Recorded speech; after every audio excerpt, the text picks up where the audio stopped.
Jacking, sipping yakking. There's no reruns, there's new shows, so what's happening? MMA Jeff got the bookies tapping. Mike Kim is the captain, the way we go. Granny's wearing your sister's panties and we all looking. It's the Sports Betting Brothers, Sports Betting Brothers, Sports Betting Brothers, Sports Betting Brothers, Sports Betting Brothers. Super duper Sports Betting Brothers.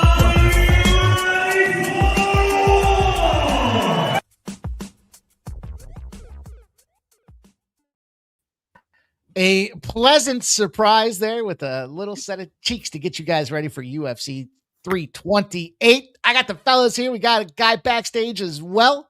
It's going to be a fun event, you guys. We've got a huge 13 fight card on way here, underway, getting ready to play, going to pay is what it's going to do. I use the word thunderfuck, and I will use it in a sentence. I am ready to thunderfuck the bookies on this UFC 328 card. So there you go. That is the phrase of the day. Let's bring our guy in here backstage. And let's get to some winning ways, boys. Shout out to Ramon Scott, MMA Jeff, and Mr. Nicholas Handy here as I get the layout right for everybody on this big UFC Saturday card, you guys. Welcome, one and all.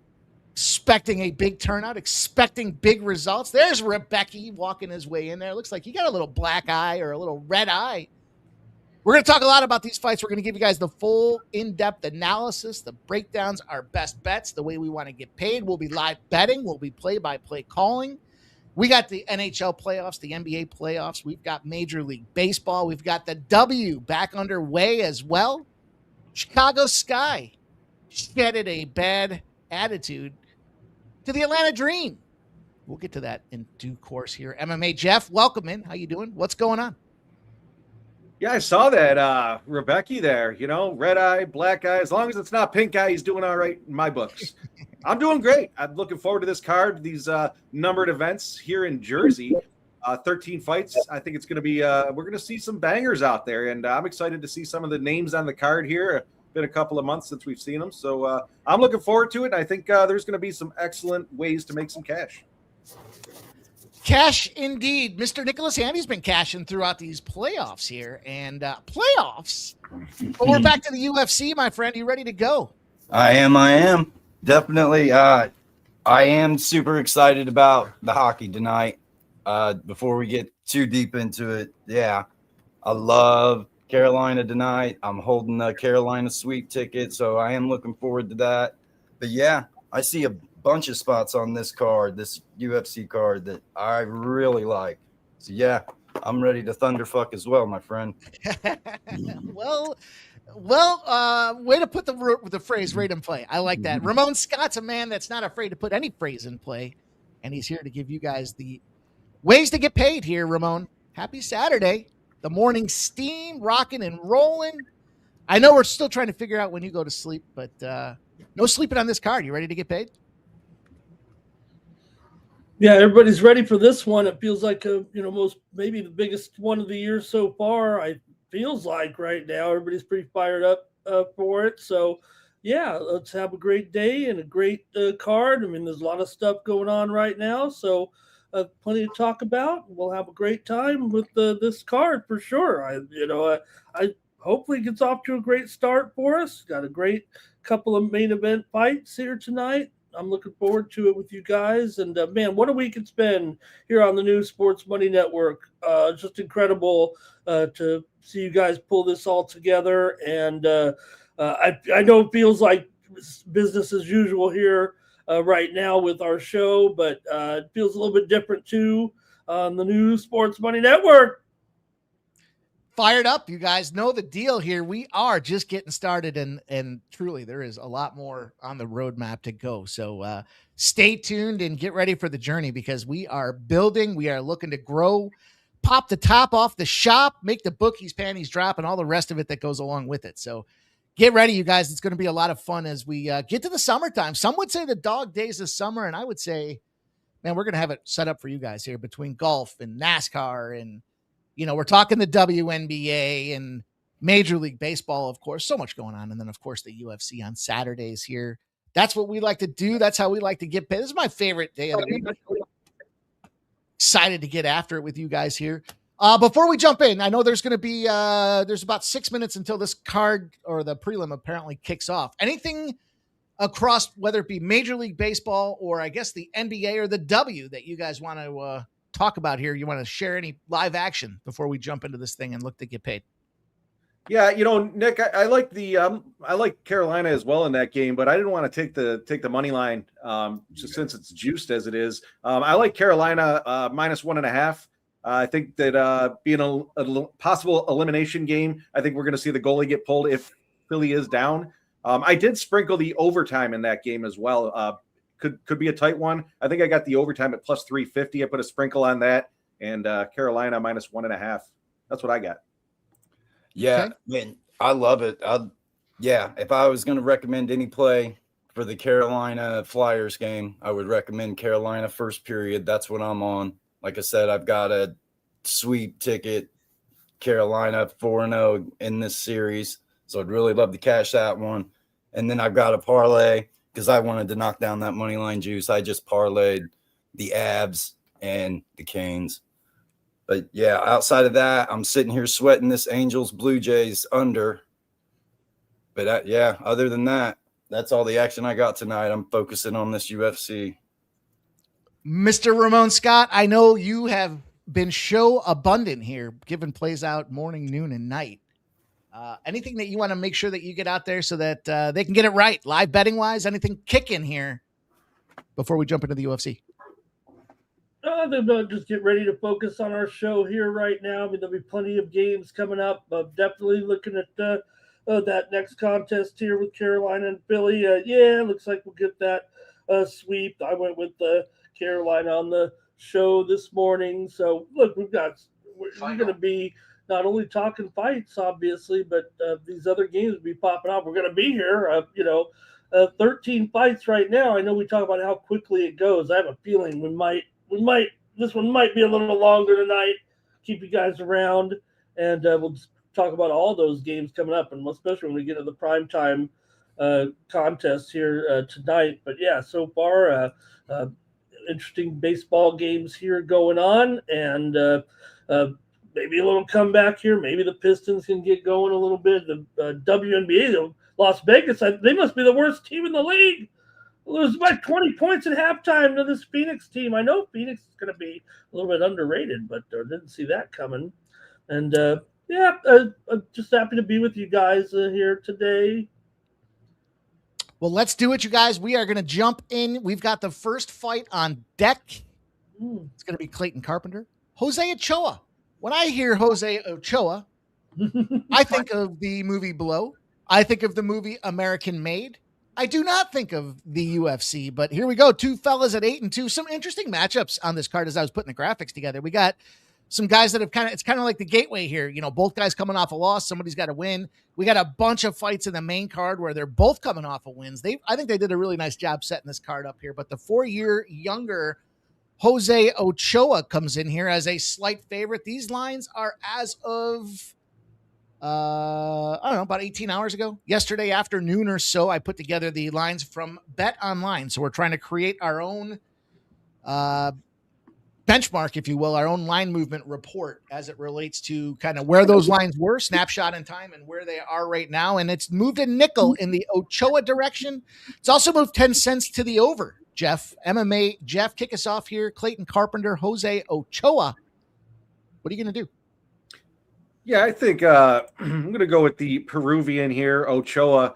I've got him sprinkled in a couple of different parlays, but I played Ochoa by submission or decision at +125. I also sprinkled the Ochoa by submission, and I got that at +900. So I'm looking to start this one off with a banger. Ochoa by submission for a sprinkle at +900, and submission or decision at +125 for me. Mr. Nicholas Handy, Jeff likes a little Ochoa action out there. What are you going to do in this fight? I'm right there with Jeff. I've actually got Ochoa decision. I got it +155, and then I sprinkled Ochoa unanimous, which I got +200 for. But that is my first play. And I think this one goes the distance. I think I know Ochoa's got a reach advantage, I believe. So, yeah, I think Ochoa 29-28 unanimous decision is what I'm going with. There he is. Shout out to Gorky in the house, gifting a sports money membership. He's giving a $2 dono. He likes Strickland. He says, what a crew.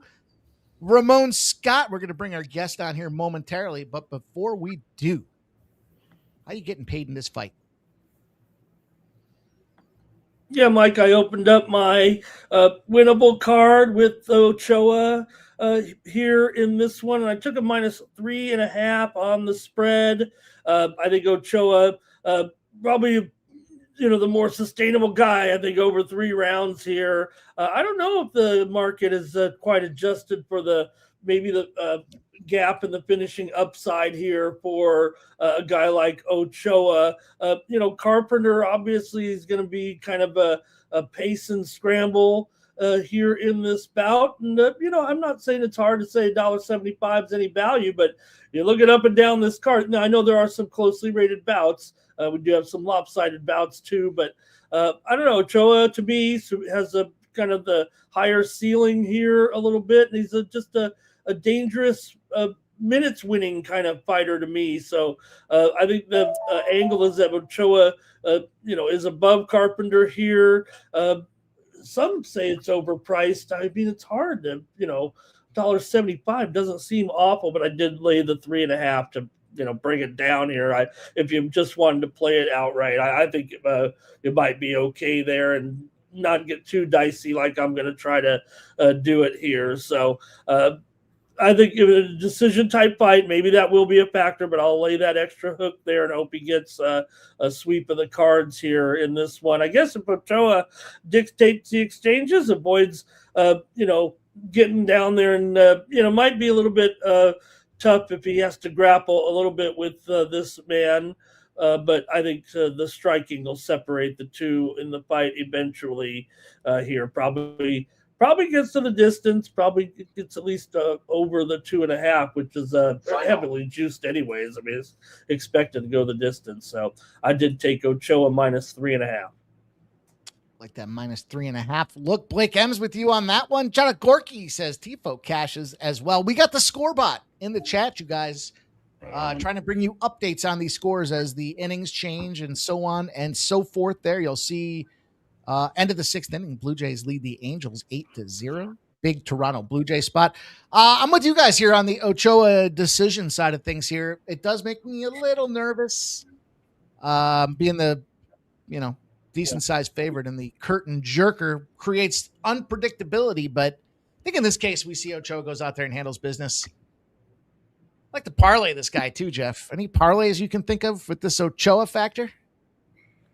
I put one out there on Winnable, so I don't want to necessarily share it here, but I do like Ochoa with what's his name there? Let me see what that pays. Armasov there. I see Armasov and Ochoa brings you to a +140. I'll play that. Armasov and Ochoa parlay +140.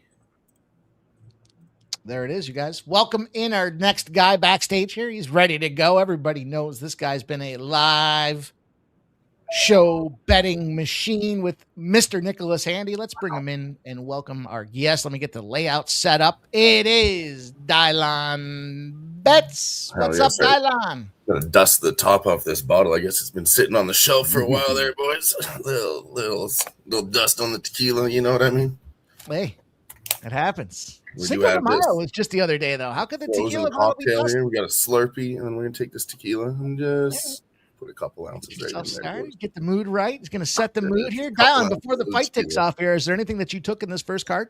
No, nothing at all in this first fight. I like Clayton Carpenter, but I don't think that I can trust him. I was thinking about a finish round 2 or 3, but I think I got better spots on this card than these fucking bums. There we go. And there you have it. As he pours the tequila in the glass, you guys. There's not enough. I usually do that right at the 7-Eleven counter. Yeah, well, they sell liquor at the 7-Eleven in America. Here, I got to go 2 different stores to get it. But I should go to the liquor store first. You're right, Ramon. I should. What is going on with some of our? Now that's sick. Imagine just buying all that to then do it at the counter. See you later. Can you throw this out for me? Tequila and the Slurpees, eh, fellas? Well, see you later. I'll tell you what, in the 7-Elevens in Southeast Asia sold liquor and Slurpees, so you could do it all in one stop. Those motherfuckers are always one-upping us, aren't they, Jeff? Fuck's sakes. Yeah. All right. Get this. So there's been some drama. Mike. Ready to do some thunder fucking. Thunder fucking it is here. There's been some drama on the card here. We've seen none other than Strickland talking shit. There's a little controversy over the Chimaev weight situation out there. I don't know if you guys saw the live play of the scales. That arm looked like it was up to me. I mean, anybody knows when the arm does this, it's settling, but when it does this, it's over. Weird. It's overweight. Then he got what did he kick Strickland in the balls? I don't know, but Strickland, I like the way that guy. That's another saw. Kicked him in the balls. What was that at the face-offs after the weigh-ins? I think so. I just heard him talking shit. He was rattled up, man. That guy puts his own chip on his shoulder here. Brady and Buckley has caught some irregular betting activity where Buckley was a dog and is now a big favorite. They're saying that Sean Brady hurt. A lot of the props have been pulled down for that fight as well. Yeah, during the face-off, it looked like Brady had a broken nose. Busted snorkel in the fucking weigh-ins. That's what happens. Yeah, I did hear a betting report from my buddy. A friend of a friend that he knows apparently dropped $180,000. That's on Buckley after he saw that shit. So we'll see. We have Old Man Time fighting here in the ring this evening as well. This Miller and Gordon fight. No, not Jim Miller. Don't talk about Jim Miller like that. They say Old Man Time is Father Time is undefeated, but Jim Miller has certainly taken some losses in his day. So I would be remiss not to say we all know where the best fighters come from. They come from the city of brotherly love, and we've got none other than Pat Sabatini on this big fight card for us. We got a couple big favorites. Chimaev. Listen, big -800, the second fight of the early prelim card. Hint, hint. But, man, we got a big monster favorite here, -1,000 to -1,100 as well, boys. In the Gautier Diaz? Gautier. Cutter Gautier is what I think of when I hear that. I know you fucking hate that name, but I think that's how it's pronounced. Shithead. Low character, low class. What's the Canadian on that, Mike? I'm going to lean to the Canadian pronunciation there. I think that makes a lot of sense. Any fights you guys are really looking forward to on this card? Any one of them that jumps off more than any other? I'm going to go for Jeff and say I know he's looking forward to his guy in the co-main event, Joshua Van. Jeff, is that fair to say? The dog in the co-main with the belt. Hint, hint. Hint, hint. I'm excited about Josh Van and Tatsuro Taira. That's going to be a good one for sure. Yes, I'm actually that is the fight I'm most looking forward to. I think just because they're both young, right? I mean, that's going to be a fucking scrap. I mean, when you ever see a 24-year-old and a 26-year-old fighting for the belt, that's something else, right? That is pretty cool. That is pretty cool. Mr. Nicholas Handy, how about you? Is there any fight that jumps off the card that you're looking forward to more than any other? Man, I want to see Bobby Green, Jeremy Stevens. I want to see what Jeremy Stevens looks like. I know there's been a lot of, I guess the public loves Bobby Green. I don't think much of Bobby Green. I'm hoping that Jeremy Stevens can crack him. Didn't Stevens miss weight by 2 or 3 pounds too? 4 pounds. 4 pounds. Is that what it was for? Man. I didn't hear that, but no, I'm looking forward to seeing that fight. Yeah, Stevens is a pretty well-rounded MMA guy. He's been in the game for a long time. I know he's done the bare knuckle. I know he's been off doing other things, but dude, Bobby Green got triangled by Patty. So I think Stevens could probably whoop Bobby if he fought smart, but we got to see what Stevens is bringing to the table, right? Man, oh man, I was reading about that one too, doing a little backstage work there with Stevens coming down, the bare knuckle fighter, and he's up a weight class when he's bare knuckle fighting, so his weight miss might be an issue as we look at this thing. I don't think he was ready for this. He didn't get his training camp in. I don't trust Jeremy Stevens as far as I can throw him, and that motherfucker wouldn't let me throw him at all. So Ramon Scott, are there any fights that jump off the card for you? Anyone that you're looking forward? There's no WMMA on this card. I know that's what I was like going to say. I mean, what did you call the guy or what? No women fights here, Mike. Seems like the fix is in. No, they don't let them fight in New Jersey. Only when they're at concerts or New York Jet games are the ladies around to fight in New Jersey. Down on the strip at Atlantic City. Let them go. The Jersey Shore. Nothing says a good night in Hoboken like a couple of girls pulling each other's hair. How about you, Dylon? Anything that's jumping off the card? Anything you're looking forward to for this fight night? Yeah, like I said, that's Josh Van fight. I like that one, but the one I really want to see, maybe because I got a decent amount of change on this one, but it is going to be a banger. That where is it? Yaroslav Amosov fight. Really like that one. I think that guy's going to get it done over Joel Alvarez. Oh yeah, and if you missed it, Incredible. Amosov and Ochoa parlay plus 140. Yeah, I did hear that when we were starting the show. Yeah, I don't mind it, but yeah, I parlayed it with a bunch of other stuff, Jeff. So I won't be tailing that. We want to hear from you guys in the different parlays already. We do want to hear from you guys in the chat as well. Put your favorite fights. We want to hear what you guys are looking forward to most here. Get your best bets out there as well. I see Gerardo Hernandez is here. Check, of course, Gorky and M the Great are here. Blake M. You boys are ready to go, man. I saw AOD giving the shout out to the squad there. Kenny Woods in the house. It's going to be a lot of fun, you guys. Red Beards here, of course. We're going to get after it. It's going to be an evening. And we're going to be here for probably about 6, maybe 7 hours. Blake M's checking in with us as well. Be curious to see, because we talked about these Paramount fights. They've been coming down to 6-hour events now with 13 fights on the card. So we'll see if this one, a lot of submission looks I thought were involved in with this one here. Here we go. Gerardo's got his Susurkayev inside the distance. Sabatini by submission. And Sabatini Gordon as a little play for our guy. He's got some more action as well. Gordon and Amosov. Rebecca and Buckley action out there. Giving you some Volkov by decision. Chimaev by submission. That's going to be a fun main event too. I think the main card looks great. And frankly, I thought look, you got some interesting fighters here that have shown some pedigree and they're still on these early prelim cards. So I know. That's what I'm saying. I think they stacked it up, boys. I think so too. I'm pretty excited for this card all around. I mean, they set up some knockout spots for us. If they're not set up, they're great fights. Like some of them, they're not matchmaking. Sometimes they might look at this and say, I don't know who's better. I can literally let them figure it out. And then the matchmaker can make his decision next. Get some more information. And I think there's a couple spots like that.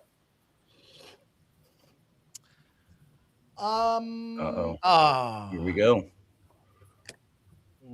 6. Yeah, not much of a reach advantage. 1-inch reach advantage. If the boss can't make his decision, he'll literally just throw them in the ring and let them make the decision for him. I think it's misleading too, though, because Ochoa's got a longer arm, it looks like, just because Carpenter's a little beefier. Right. No, man, I was bouncing around the books looking at this Sean Brady Buckley fight, and yeah, Mike, they've got it shut down except for sides, and yeah, I'm seeing Brady plus 190, plus 185, different places. How does that happen? The entire planet seems to know the fix is in. They are in the ring, you guys. It will be a battle royale here. That's insane. Yeah, I actually did take Sean Brady in one parlay. He was minus 155. Now he's plus 195. Get the fuck out of here. That's too much. Damon Santori says he misses Ramon. He says he wants to grab lunch if you're free this summer, Ramon. And he says if anybody wants to crash into my Amazon van, I won't be mad. You're better off doing somebody a favor and crashing that Amazon van into somebody else, and then they can sue Amazon for it. Just as long as my ice cream melt. Okay, yeah, we're good. Ladies and gentlemen, let's get the party started. Cheers, boys. Cheers. No place I'd rather be on a Saturday. Fucking right. Let's go. You know what they say. Are we going to party in Myrtle Beach? We're going to suck our dreams dead. Let's party tonight. All right, we got a female ref. Party tonight. Yeah. Hey. Wow. Oof. They do everything in Jersey. But yeah, I did know there wasn't a women's fight on the Australia card either, was there? I don't think so. I hope that they're taking my recommendation and merging and creating their own. I was thinking program. about that afterwards. Wow, these boys are cracking already.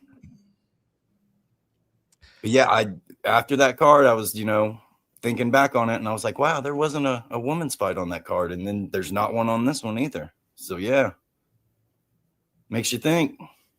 Man, these boys are cracking. Lots of hooks. Landing. Wow. Sweep the leg. You guys remember the last female referee, Kim Winslow? She was terrible. She was fucking terrible, boys. Man, both these guys got their hands low. I think about that NBA female referee. She was not terrible at all. Eyeball appealing, Ramon. Boom. This referee is not bad in this fight, Mike. I don't know which one. There are 9 female referees right now. I don't know which one you're talking about in the NBA. The good-looking one. The one with the blonde hair. I don't know how many of them have. Maybe there's multiples that have blonde hair. I don't know. Also, shout out to Twitter today because I saw my first Japanese Brazilian girl. Never seen that combo before. It was like looking at the sun, boys. I had to fucking wince my eye to squint. Yeah. And to look away. I couldn't. And then after I looked away, I saw the dots, from staring too long. Oh, yeah. Oh my God. Nice little jab from Carpenter. Critical notice. I really like Clayton Carpenter, honestly. I just don't know what it is that he can't put it together, man. Like, he's got all the skills in the world, but I just can't trust him. We got the fourth quarter about to start in this Pistons game, boys. 83-81. Did Carpenter just get hurt? Looked to me like Carpenter just got wobbled. Yeah, it looked like maybe something with the rib. I didn't like the way he fell back against the cage. Sorry, Mike, but yeah, dude, Ochoa is walking him down. Yeah, I think Ochoa is in charge here. Seems to be landing at a distance. Large and in charge. Nice solid leg kicks. I mean, yeah. Yeah. Ochoa's just ducking everything that Carpenter's throwing, too. Like, man, Carpenter's hands are so low. But you were saying something about the WNBA, Mike. That was the NBA. I like me some WNBA, though. That is for sure. I don't know why you want me to do that, Redbeard, but if you want me to, I will. Just let me know, buddy. Let me know. 2 minutes left in the first round. I do think Ochoa's, dominant here. Kind of wishing I'd have played significant strikes on this fight, but I didn't. But yeah, man, I think Carpenter's reeling. Can't fight, backing up. No, man. He's charges forward to land a leg kick. Oh, he got dropped. Yeah. He got ate. Yeah, he ate that uppercut, man. He's pretty hurt. We got a minute 30 left in the first. Boom, boom. Was he lingering around too long? Like I was just saying, he throws a leg kick and then he tries to back up. So that guy's going to have plenty of time to see that. He's going to jump in and jump back. And when he jumps in for a leg kick, throw the uppercut. Fucking easy money. Yeah, I need Carpenter to survive, man. I've got decision. I got this going the fucking distance, and I'm pretty sure Carpenter's eating a good 30 to 35 significant strikes here. Oh, shout out to T Swizz with the follow on the Sports Money Network. Appreciate you, T Swizz. So it's like a figure 4 on Ochoa's right leg. Yeah, he's trying to get the heel hook, but he can't. Ochoa's almost out. Oh, man, that's an uncomfortable position. But yeah, man, Carpenter can't win the fight from here. Man, is his mouth all busted open? Yeah. 30 seconds left in the first round. Jesus Christ. I'm like 50 seconds behind you. That's way too much. He's up. Oh, he slipped his leg out of there. He's like, you're going to hold my leg. I'm going to punch you. Yeah. That's why you don't go for those in the UFC. Usually that's how it works out. You can grab my leg. It just beat the shit out of you. Like it doesn't work anymore, Ramon. Man, Carpenter's walking forward with no fear. Boom. So that's a 10-9 Ochoa, guys. 10-9 Ocho. The Ocho. Yeah, I'm not seeing any damage on him. Carpenter's mouth is busted. JW screaming violence, boys. Breathing heavy through his mouth. Come on, brother. I need 10 more minutes. I couldn't trust him. My gut was I need 10 more minutes. But yeah, he's walking forward. He's got his hands low, and it seems to me like Ochoa's blasting him with that jab. We're seeing the replays here. He's found his range now. That looks like a broken nose. Yeah, I would say so. It's leaking even after they're trying to clot it. And this is that uppercut that drops him. Oof. Yeah, that nose is crooked. Yeah. They didn't replay the shot that dropped him. What are you sorry for, JW? For violence? Come on, smart fight, kid. Smart, fight smart, kid. Already had too much. All right. Guys, it was reported about an hour or two ago, Hall of Fame manager Bobby Cox passed away. What a resume he had. Champion. That guy was, I grew up watching that guy's teams win World Series. He was the manager of one of the greatest bullpens I've ever seen. But it's a sad day in Atlanta, sad day in Georgia. I just looked him up since whenever I say this and I don't know him, I start to read it. And this guy just looks like a fucking classic baseball player. When he was young, he looked classic. And when he was old, he looked classic. Ochoa is digging to the body. Carpenter is biting down on that mouthpiece, but he's hurt. Yeah. Shout out to Nanya in the building. Cash a Parlay says. And the man himself, Razor, in the building says, shout out to everyone. What's up, fellas? Thank you, Razor, for everything this week. And Mike, this is awesome. On the new Sports Money Network, the 16,000 subscriber powerhouse. Oh, God. Yeah, he can't eat many more of these guys. I don't know what the live line on an Ochoa knockout is, but I'd give it another minute, 45 seconds, 2 minutes. Hey, Carpenter got a nice little kick in there, though. The KO is plus 155. KO is plus 110 now. Yeah, man. Yeah, piggyback ride. Survive, kid. Yeah, it looks like he's doing a best to fight a little bit there. He's not just rolling over. He's got the back. He's going to get wiggled off, but he is tough. He's great at that leg lock. 3 minutes left in the interesting second. Numbers here with this KO price sitting at around plus 100 right now. Yeah. Decision at minus 145. Despite the whole process here, the books still think. Ochoa's found his range. He's landing right on the end of his punches, and man, every time I see a little bit of Carpenter's soul fly out. But they're standing back up and squared. And that jab. You guys see that jab? Just feeding it to him. Well, I couldn't get the hooks in. Boom. Damn right, Redbeard. 16, he's going back to the body. Ochoa is smart. But he's getting Carpenter's back against this cage, and he's just landing. I jumped on the KO at minus 110. I don't see this going to decision. Doing the action right now. Yeah, 2 minutes left in the second. In there. But Carpenter's the crowd gonna boo on that one.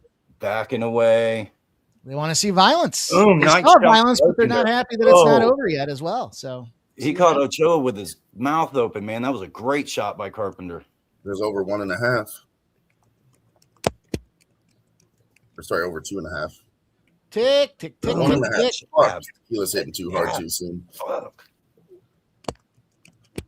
Carpenter's got that Chris Lieben thing where you hit him and he immediately tries to hit you back. Ooh, come on, brother. Minute 20 left in the second. But guys, this is Ochoa dominating. Oh, Yeah, you see his head snapping back like that? yep. And there's nothing he can do about that jab. Moving backwards, and he jumps forward to strike, and then he moves backwards again. Like, this is not going to work for him. Boom. 50 seconds left in round number 2. And yeah, Ochoa is just walking him down. Landing to the body. I like that. Ochoa's just faster, too. For every one he lands, Carpenter, Ochoa's landing 3. And man, there's a 3-piece and a 4-piece with a head kick. Yeah, you see how Carpenter, man, he drops his hands when he throws, and I hate that. 20 seconds left in round 2. But yeah, I feel like Ochoa's playing with his food. I feel like Ochoa could knock this dude out pretty much at any point. Well, don't get too cute. Oh, switch kick. Did you see that? Oh, Yeah. That landed, dude. That's going to be 10-9 Ochoa into round 2. 2-0 Ochoa. Tips from Nunya. He says he met Chris Lieben when he was hosting his girlfriend's AA meeting. No shit. Yeah. Minus 3,200 for Ochoa live. I could see Chris Lieben being a big alcoholic. Yeah. Final. But yeah, man, Lieben's one of those dudes. If you land something good on him, he smiles and throws his best shot back. It's just a reaction. You know what I mean? For good or for bad. But yeah, I see Carpenter getting stung, and then he tries to swing back with a big hook. Ochoa steps to the side, pops him with that jab. Dude, does anybody have the significant strike numbers at their fingertips? Oh, I'm sorry about that. Let me get that. No, you're good. They just showed it last. It was like Ochoa over 100, 160, and then Carpenter at about 100. Gotta hand it to Carpenter for hanging in there, man. I mean, he was busted up within the first minute and a half of the fight, and he's grinder, man. He's biting down on that mouthpiece and taking it. All right, kid. Kind of just goes to show, these guys, these early prelimers, right? They don't really have their fight IQ where it needs to be to figure out how to finish a guy yet, right? It's kind of like you can go out there and punch on a guy, but if it's for me, I'm not here. Thank goodness he hasn't put him out yet. That's what we want to see this thing go deep. Yeah, walk forward and throw a punch every time you take a step with both hands down, stupid. Yeah, I was just noticing that after you said it too. He does jump in, throw a punch, and drop his hands, and then back up, like just asking for a counter strike. Yeah. But no, Carpenter's trying. Carpenter's taking the center. He's trying to fight Ochoa back, but Ochoa's coming forward. Ochoa takes the center. Lots of leg kicks.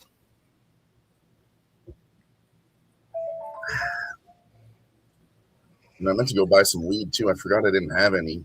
Oh, Have that. It's fight night. I know. The store's only 10 minutes away, so I'll just run. Because they don't have that with the 7-Eleven. Take down Carpenter.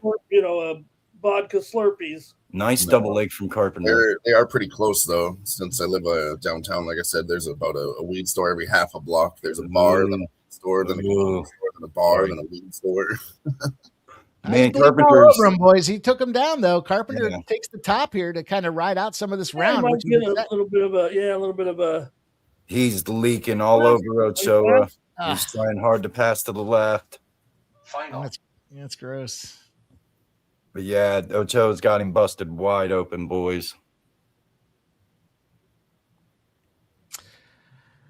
As good as he's got him busted open, Carpenter's definitely. I mean, I don't think he gets this. Look at that! Oh, look at that! Fucking Plata. Ooh! Find a way to fucking finish this thing here. Tick, tick, tick, tick. 3 minutes left in the third. But you don't want tick, tick, tick, tick, tick. That means the clock is gone.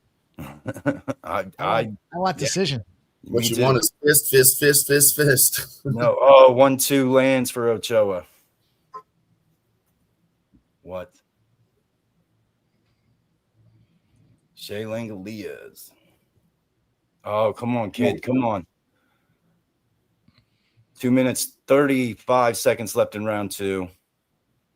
Carpenter's hanging in there. He's got Ochoa pinned against the fence. So Ochoa's looking for an anaconda, but yep, he got out of it. Ochoa's going back down, trying to find the double. He's honestly just trying to catch his breath. He's honestly just trying not to get punched in the face. Let me catch my breath. All right, over 2.5 rounds is going to get there for anybody that had that over. I think that was juicy, though. JG says, just got in, lads. Did you already lightly touch on the Chimaev by sub over Strickland? Nice hook. 2 minutes left in the third. But I do have a couple dab pins, so we can do a double dab, boys. Let's go. What'd you call that the other day? It was a double dab, and you said something about it. Double dab will do you. That's what it was, playing the harmonica. That's when you get 3 of them. And minute 40 left in the fight. we'll hit the harmonica later, man. We'll hit it later. All right, let's see him finish it out here. Just close her down. Slow it down. Everybody take your breath. Stop you. It's a stabception.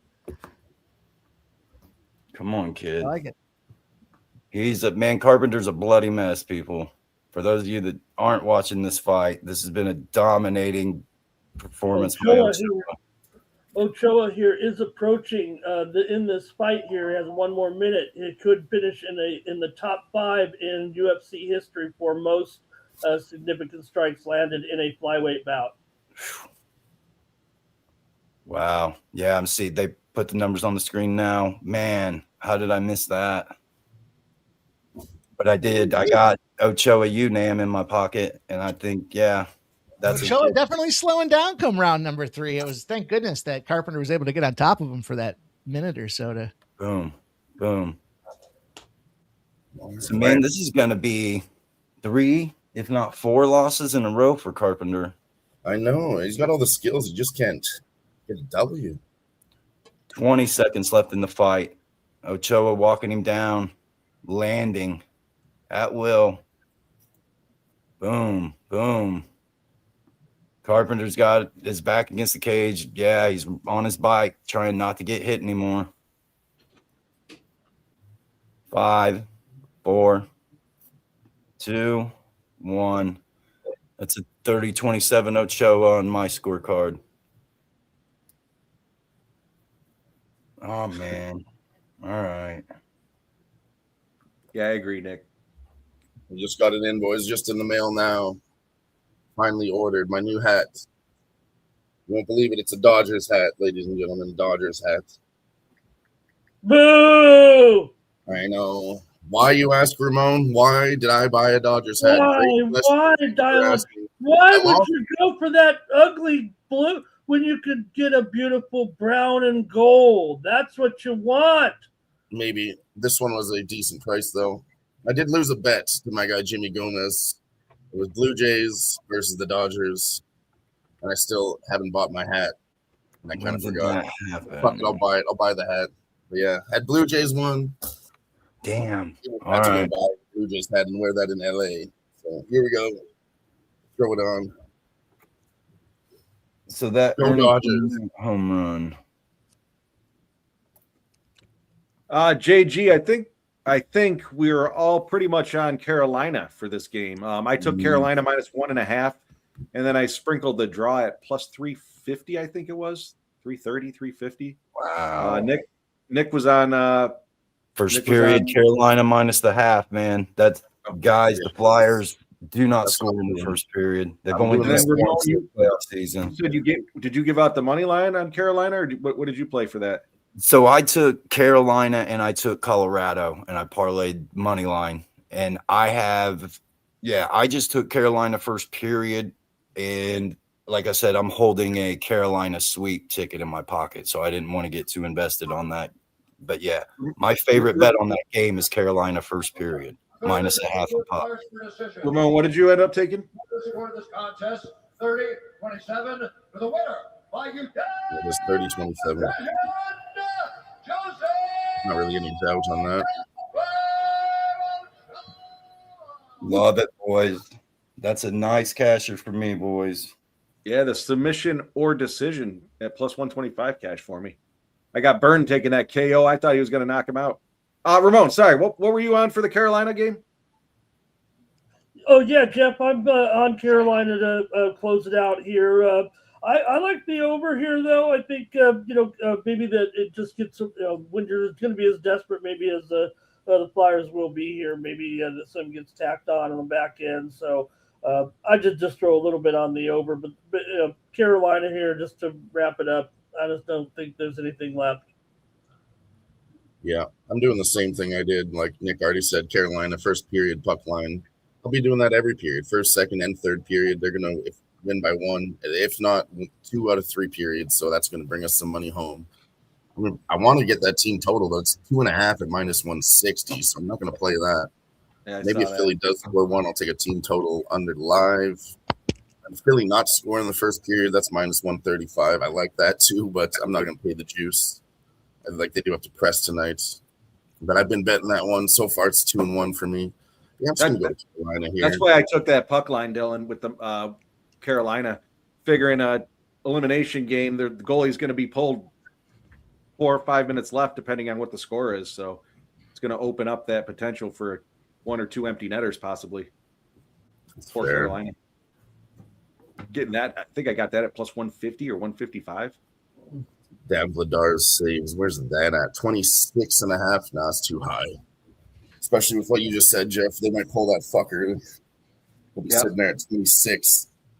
Carolina could get 3, 29 shots. They'll have 3. You're sitting there at 26, and they pull the goalie, and you lose by the hook. Well, Ochoa here, guys. His wife is not here at the fight, but he just proposed to her. I know on worldwide television, so he's holding the ring right there. That's what he. Weird fucker. Well, did she say yes or no?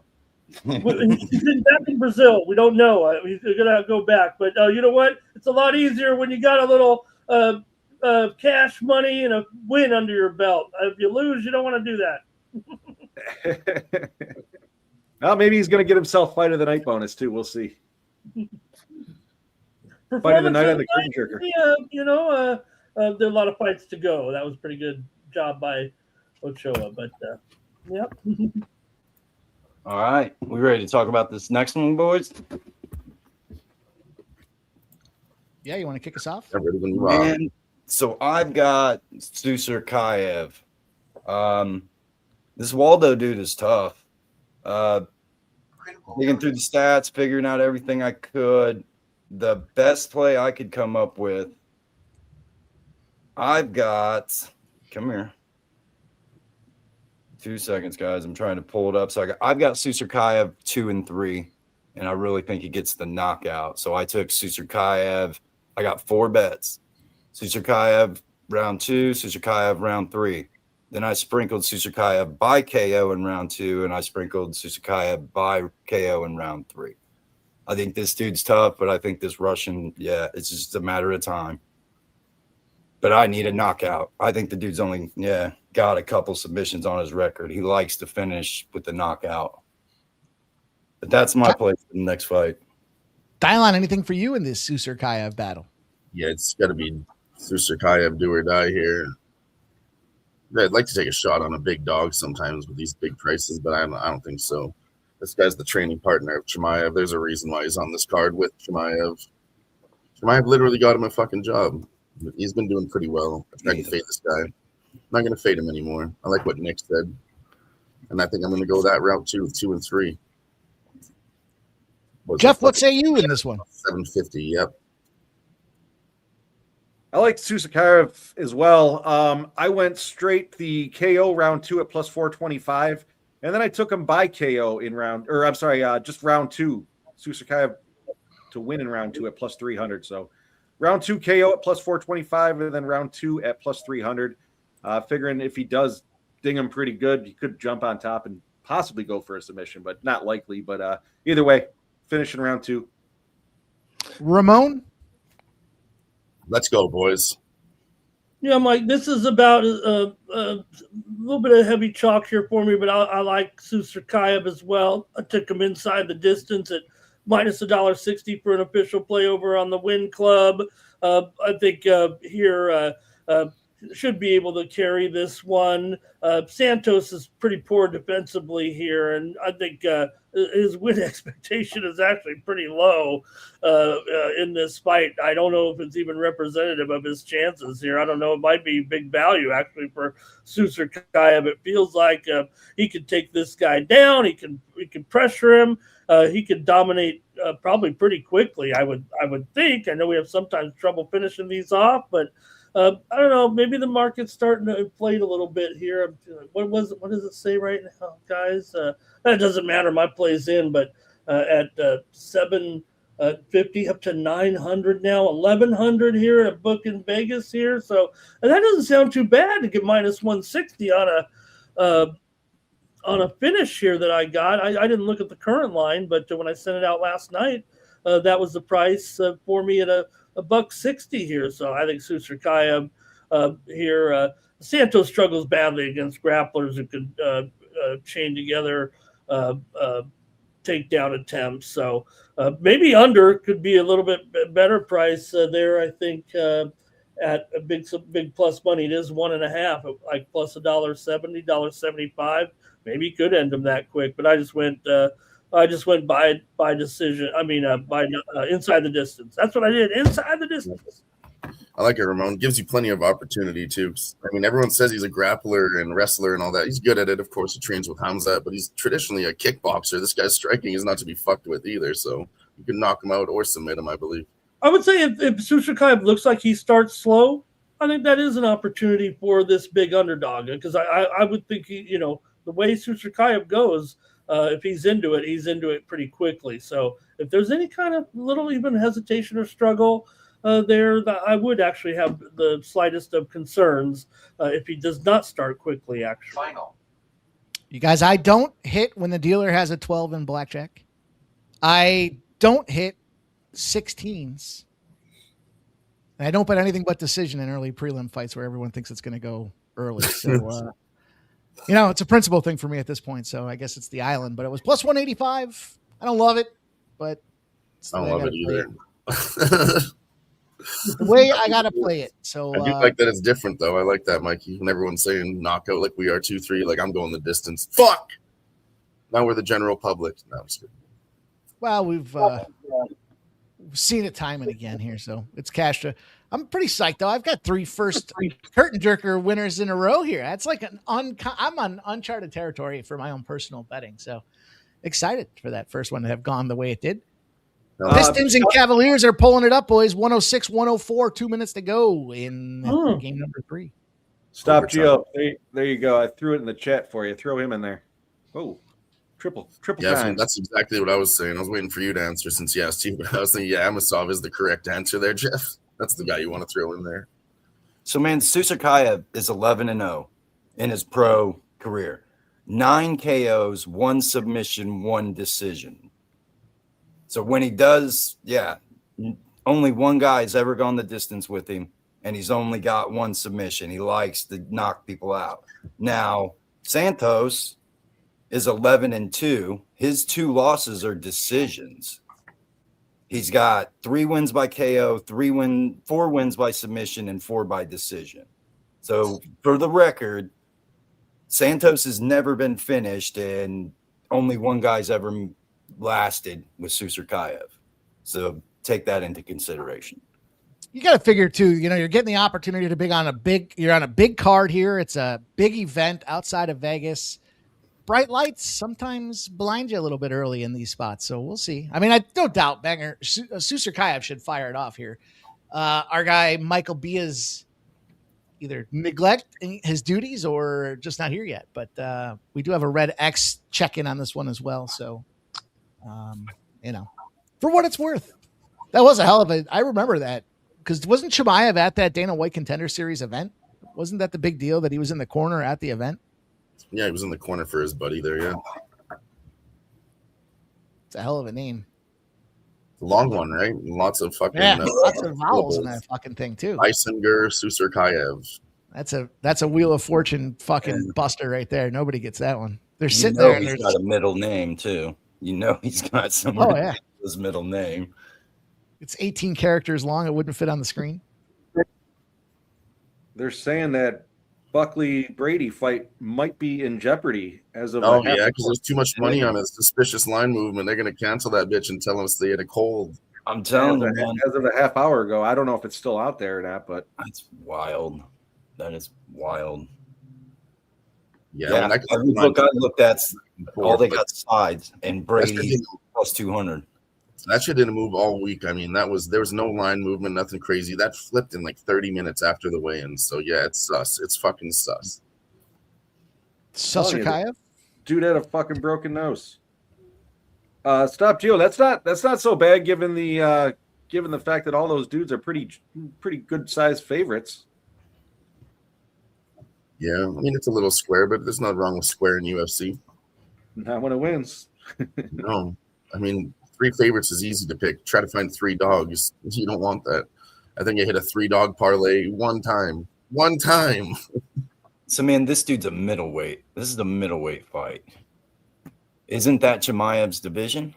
Or is Chimaev? Yeah, is he 205? He's middleweight. Yep. Chimaev's the 185 champ. Yep. Okay.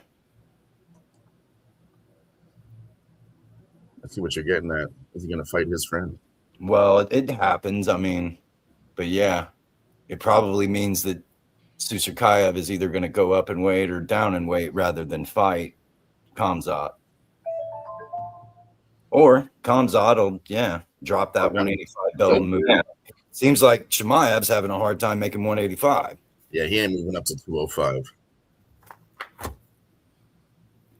Brooklyn Wren makes $4.5 million a year. Did you guys know That's that? because she has an OnlyFans. No, they're saying between the UFC fights, I think she was making like 400,000 or 500,000, and then the appearances, guest appearances on different shit. The article I saw it in mentioned nothing about OnlyFans. I didn't know that.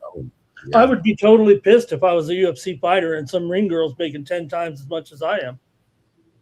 Do they really pay the ring girl that? I mean, that. You know what Jake Paul gets asked at every fight? How come we don't have any male ring cards? No male card carriers. Wow. And he says, next question. Ooh. Next question. I mean, not that those aren't. I mean, there's no doubt that. I mean, the ring girl walking is certainly as much of a highlight as the fight itself. Oh yeah, that's why there's different reps here tonight. I forgot this is New Jersey, so it's the New York State Athletic Commission. Yeah, they make their own rules. They're like, we want our own referees in there. It's fucked up. Gasper Oliver, who the fuck is this guy? You don't put any women on the card fighting, we're gonna put them in the ring for you. They're in there one way or the other. This fight. I don't trust new referees. I don't like him. I don't like him. You don't like Gasper? You think he's good? You've seen him before? Do we trust him? No. No, I've never seen him before. And no, I don't trust him, but no. He looks like a good ref. I don't know. At least he's close. That I've noticed that last fight, that girl was like 10 feet away the entire time. She didn't want to get clipped. There was a lot of fists being thrown in that last one. Nice right hand. Boom, cracking. Susarkayev keeps switching stances, and I hate that. His right hand was working. Final. But yeah, he's loading up a right hand counter that's going to come straight down the middle. Hopefully it's in the next round. Yeah. But yeah, you see how he's smiling. He's covering up. He's kind of letting Santos blow his wad. But yeah, sometimes when they smile, it's because they got touched and they don't want to show it. I think Santos is looking good. I feel like Santos is winning this fight so far. The live line is Santos plus 450, minus 720 for Susarkayev. I don't know, man. Santos is landing. Santos is the one engaging. He's in the center of the ring. Boom.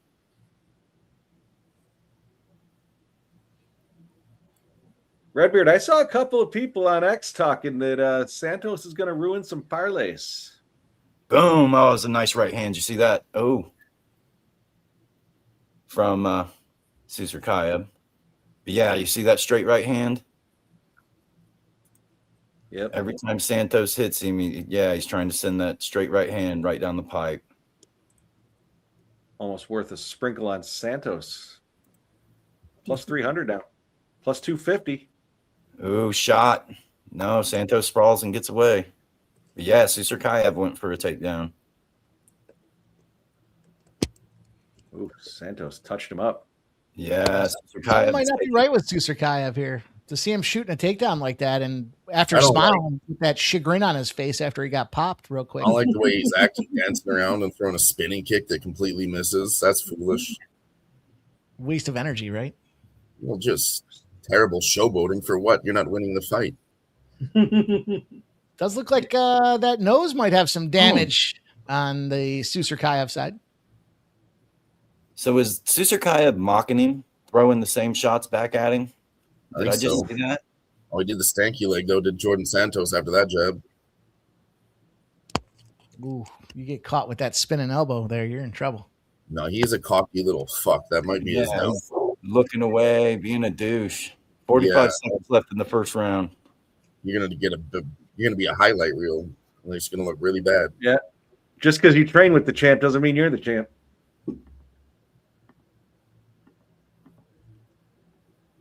Boom. Yeah, I gotta say, this is a 10-9 Santos so far.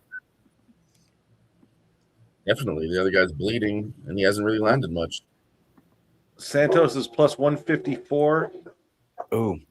Minus 200 for Susurkayev touched him there. Yeah, that is definitely round one Santos. That line is dropping. Yeah, I got 10-9 Santos on my scorecard.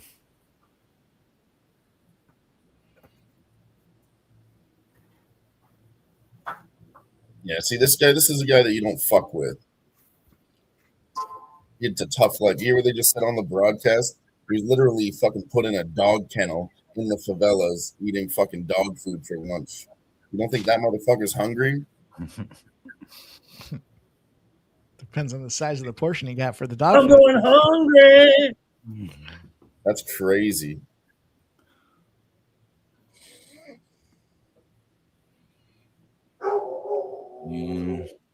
Oh shit, the dog's barking. The dog is barking in the background. Oh no. Dog's always barking.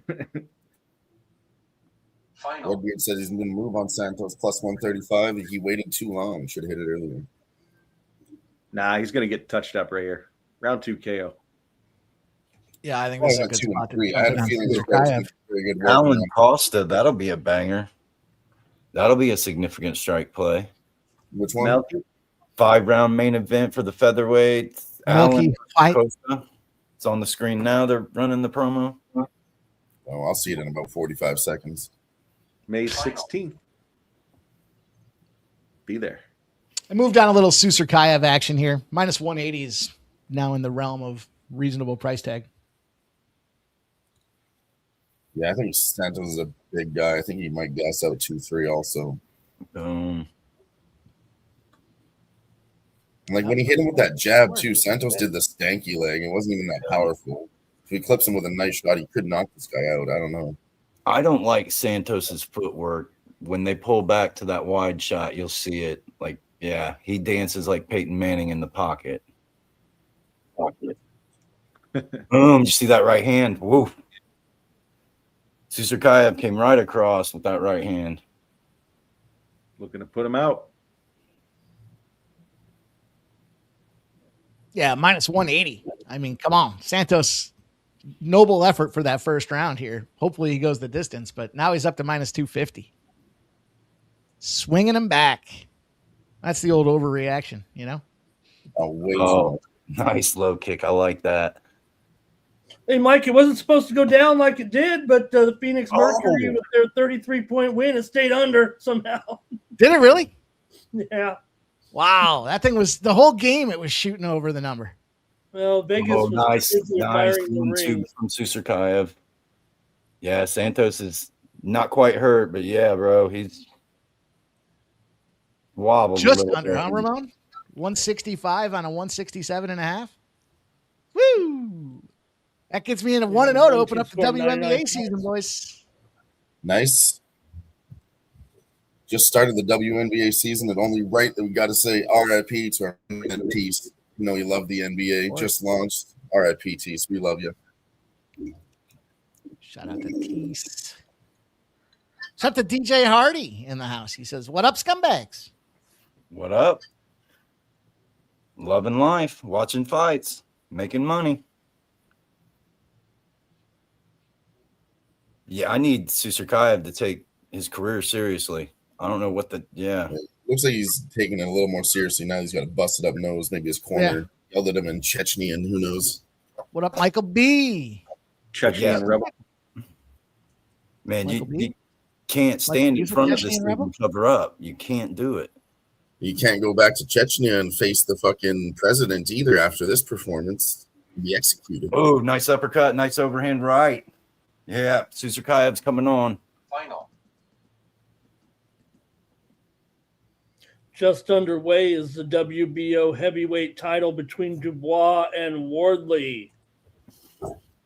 Nice. Nearly a toss-up. Final. Yeah, it's a good match. I don't know. I'd take Dubois, but I don't know. That other guy's fucking good too, Ramon. He's not going to be fucked with. Who's the underdog? The underdog is Dubois. Oh, really? Yeah. Fuck. Some places it went off a pick'em. Okay. Yeah, I'd get dog money on Dubois. That sounds okay. But I'm not the boxing guy. That's just my thoughts. Nice body kick from Susurkayev, followed up by 1-2. This fucking I mean, guy. it's a tough look to be goofy, doing what you're doing, and you're really not winning the fight. No. Yeah, it's a bad look. Final. How about fighting instead of encouraging the crowd that isn't there yet? Yeah. You're the second fight in. There's fucking 50 people there. Nobody's there, dude. Fight in the parking lot. Fucking catch more viewers. This is friends and family right now.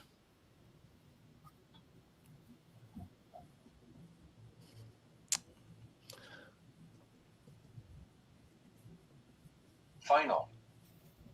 Oh, I like that. Not that I'm aware of, Michael B. Not that I'm aware of. You never know who's going to pop through here, but I don't think you're going to get who you think you're going to get. Boom. Come on, fellas. Let's just last a little bit. Please let me get one more round. Did we copy that one over? Second round. Did that one make it over? I don't think that one made it over. Oh, man. Guys, Santos is winning this fight. Okay, Santos' forehead busted. I'd give him 1-1. Yeah, I give him 1-1 here, just purely based off of how the line's moving. Went all the way down to that -150 when round 2 started, and it's up to -425 now. Yeah, there's some visual optics with the blood. In my opinion, I'd give him 1-1.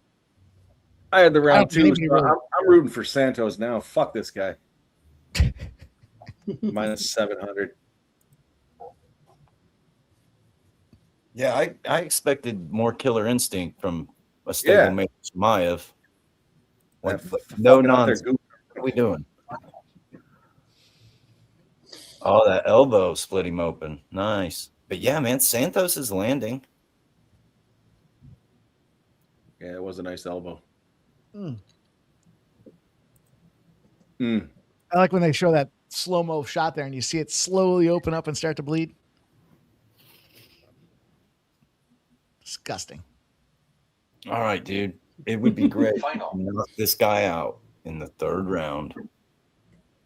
Please don't let it go the distance. Please let it go the distance. Really? You stay up late at night watch? I got my decision bet.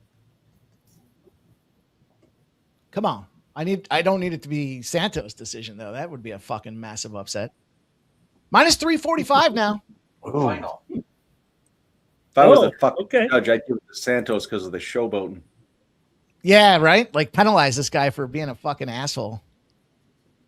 Yeah, you're that good. You're a -700 favorite. You shouldn't be going to the fucking decision. Finish him. Flea says the Brady fight is off his books. Wow. Final. Sports Money Network says shout out to everyone joining us from the Racing with Gas show today. Hopefully you boys made some money. Now you come over here and make some more money with us over here. How about that? That's what we do. Or at least try to. What are you saying? Try. 12 fights on this card now? Massive numbers now. Minus 1450 for Susurkayev. Okay. Susurkayev's got the back. That's a standing fucking waist lock. Andrew K shouting out Ramon and Gorky for the tennis pick this afternoon. Big winner. Big winners here on the Sports Money Network. Look at this panel. Doesn't it just scream winning? 3 minutes, 20 seconds left in the fight. Susurkayev in the dominant position, but not much else going on. Tick. Time to thunderfuck, Mike. Do some thunder fucking, boys. Let's go. Come on, brother. Come on. Fucking bullshit. Ramon, when I dropped my UFC card this afternoon on Winnable, I text Jeff. I said, "You feel that? I just dropped a bomb, and we're gonna thunder fuck these bookies." He said he didn't feel it though. He said he couldn't feel it in Buffalo. Nice. Bang it out, boys. Bang it out.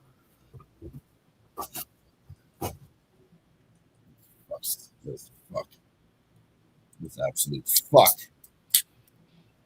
It's all your fault, Jeff. What? Fucking Jeff. I don't know. Sorry, I didn't mean to blame you on you. So cash the over 2.5. Everybody that bet that one. Wait, what's Damn, my what was fault? that price tag? The Brady fight or Susurkayev losing? Oh, yeah. What are you trying to get me back because of my Canadians comment earlier? Yeah. I was talking about the Montreal Canadiens. Check this shit out. I just got this today with my pack of Twisted Tea. The whole ass that's hot cool.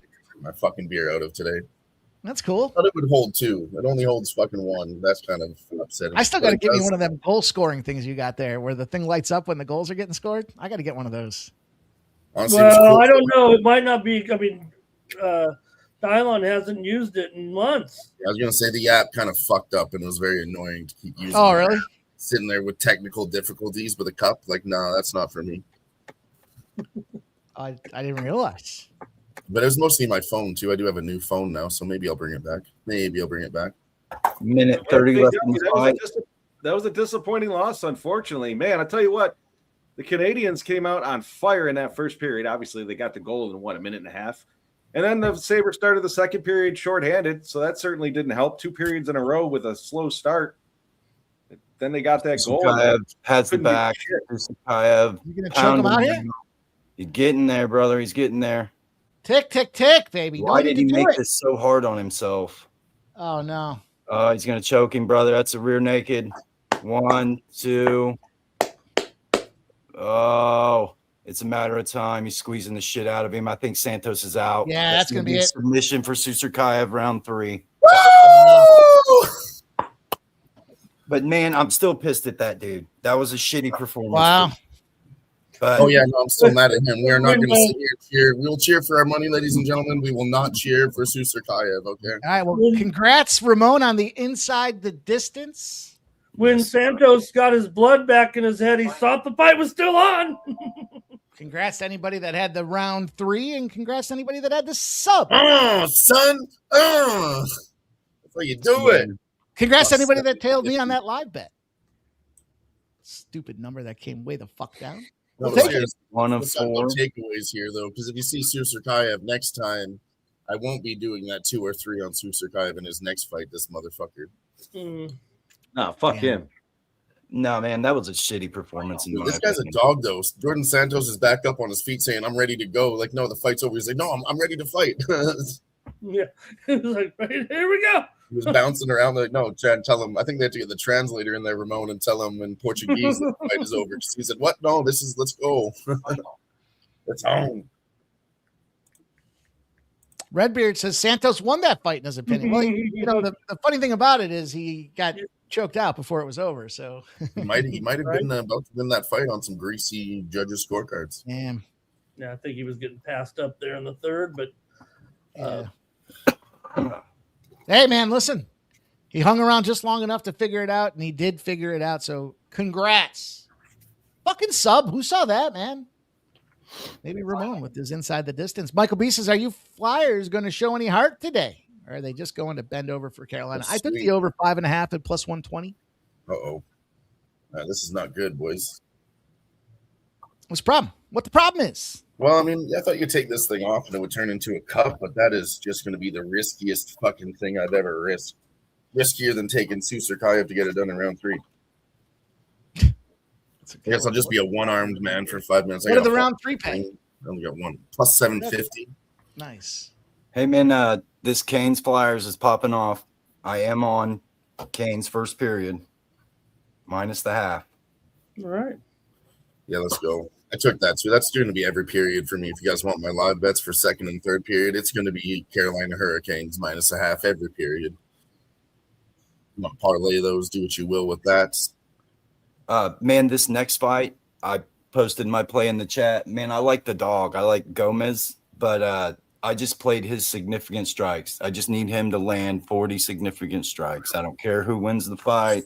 40. But, yeah, I did a ladder. 30 was plus money, so I went 30, 35, and 40. You can find that bet on DraftKings. Okay. Oh, I see it now. You type that in and then put this. I was wondering what the 30, 35, 40 was, but yeah. 30, I don't mind. 35 is okay, but I don't know. The only reason it's in question is because, obviously Pat Sabatini gets him down and he's not able to get it straight. But if, Yeah, man, this Gomez kid, he's got length, he's got reach. Yeah, I just need 40 significant strikes. Yeah, I don't know what I'm going to do with this next one. I know everyone likes Pat Sabatini. I think he's great. Don't get me wrong. I just don't know if we could trust him fucking anymore.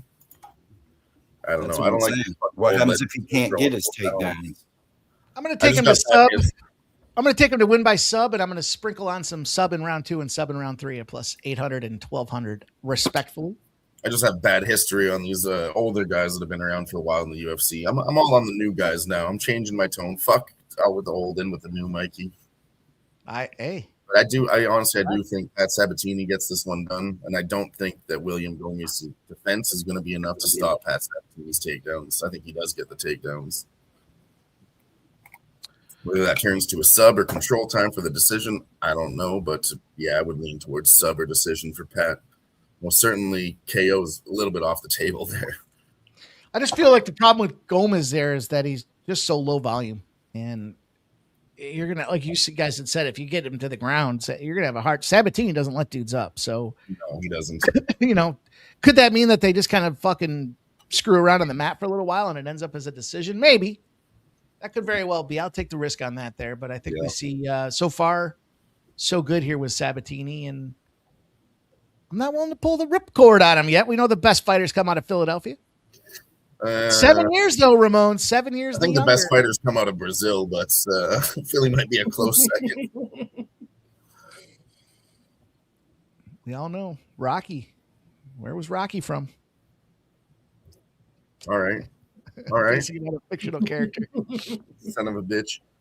There is some significant height advantage, though. You got 4 inches of height in favor of Gomez.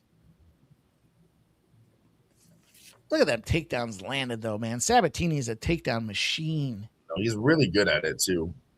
And the thing is, Gomez defense isn't, 72% is not terrible, but, Yeah, but he hasn't faced, those stats will just be from anybody that's not as good of a grappler as Pat Sabatini. Right. Is he going to defend 72% against Pat's? I don't fucking think so. Ramon, have you shared your path to victory for this fight? Well, I didn't. I don't have anything officially on record, but I did go ahead and bet Sabatini here in the fight just to win. That was it. Nothing. No fine tuning here. It just ended up going with Sabatini. He had that win over Mariscal last November at UFC 322 for his 3rd straight win. Great and fight. For Gomez, he beat Ruchala, who was a KSW champion. It was a big favorite in that one. He got a unanimous decision win. So, look, I don't think it's a terrible fight here. I think we might see a good one here. But I did take I just bet in on Sabatini. Yeah, took Sabatini. DJ Hardy says these boxing matches good, at least to him. Jeff, did we hear from you? You a Sabatini guy? Yeah, you talked to us about it, right? No, I did not talk to you about it. Yeah, I'm on Sabatini. What scares me is that crazy line movement. It seemed like it did. What's it at now? He's back to 170. He dropped down to 150 at one of my books. I was a little surprised to see that. But yeah, I'm on the Sabatini side of things. I got Sabatini by submission, and then I sprinkled the submission in round 1. Figure these boys are going to be dry. Hopefully, he can get the back and choke them out. We'll see what happens. But I do have Sabatini in a couple of parlays as well. So I think Sabatini is going to get this done. Okay. Hopefully by submission. Okay. What did you say you were on, Mike? Yeah, I got the sub, and then I took some sub in round 2 and sub in round 3. Well, maybe I should sprinkle those too. Yeah, it's hard to get sweaty when you got a guy against you that's fucking low volume and you're going to take him down and just sit on top of him. You know what I mean? That's true. That is true. All right, I'll sprinkle the round 2 and 3 with you. There was some decent money, decent tags. Yeah, I mean, the over 2.5 is minus 170, so it wouldn't surprise me that that's kind of shading the fact that it goes deep, and maybe we do see that decision. But take my chances. Man, that last fight was round 2 submission plus 725, round 3 submission plus 1,000. Sprinkle those. I think those numbers were a little beefed up over on the King, the old Burger King. Plus 800 for round 2 and 1,200 for round 3. Yeah, those are very high. Very high. I could eat some Burger King right now. I haven't had any lunch or dinner. Well, you should, man. We got some drinking to do, Mike. You're going to want to get some food in your stomach because we got about 5 hours of drinking ahead of us, buddy.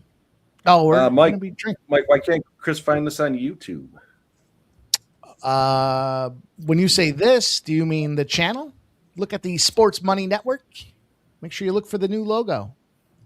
The $sign with the MN in the middle of it. Chris? Ramon, how do you feel about Roars? 4 over on the day so far. Yeah, Jeff, I had Fitzpatrick this week to win. The wrong Fitzpatrick. Oh, nice. The wrong Fitzpatrick, Jeff. Wrong Fitzpatrick. Set us up on that one. I heard about that too. Ix was saying that his brother's in there. Matt Fitzpatrick's brother, Chris, I think. Great job here this week. Chris Fitzpatrick? Somebody beat me to it. No, it's actually about to do that. Yeah, I was trying to say it, but there's so much going on. Yeah, I just threw the link for that YouTube video in the chat for a boy there that was asking anybody else rocking on Kick, Facebook, Twitch, Twitter, what have you. Come over here and rock with YouTube. It's way better. Plus, you can get if somebody gifts a membership, you're eligible for that contest too. But if you're on all those other, maybe not so much. But okay. Maybe not so much. Woo! You know what? I'm going to get the fucking gifted train rolling right now. Let's be the conductor of the fucking train, ladies and gentlemen. We just cashed a good one. Start off the UFC card. Let's do a little bit of gambling. Let's go. It's a big one, man. The UFC 328. The numbered events always get everybody popping, jacked up, and ready to roll. I was waiting for this one. This one is real good. Real good. Let's see. Here we go. Big money, big money, big money. No whammy, no whammy, no whammy. Stop. And it goes to William Cox. William Cox gets the gifted Sports Money Network membership. Let's go. Let's go. William Cox in the house. Yanis says, when is the combat, please, Chimaev? Come on, man. Check us out over on the YouTube side of things here. We got the bot rolling, giving us score updates throughout the enterprise. We got gifted donos coming in here. Get yourself part of the Sports Money Network. Support the squad. Man, we've been damn near live. I can't even count the hours now, man. Woo! Terrific job this week, Ramon, with the VB MMA Picks show. North of 1,200 views.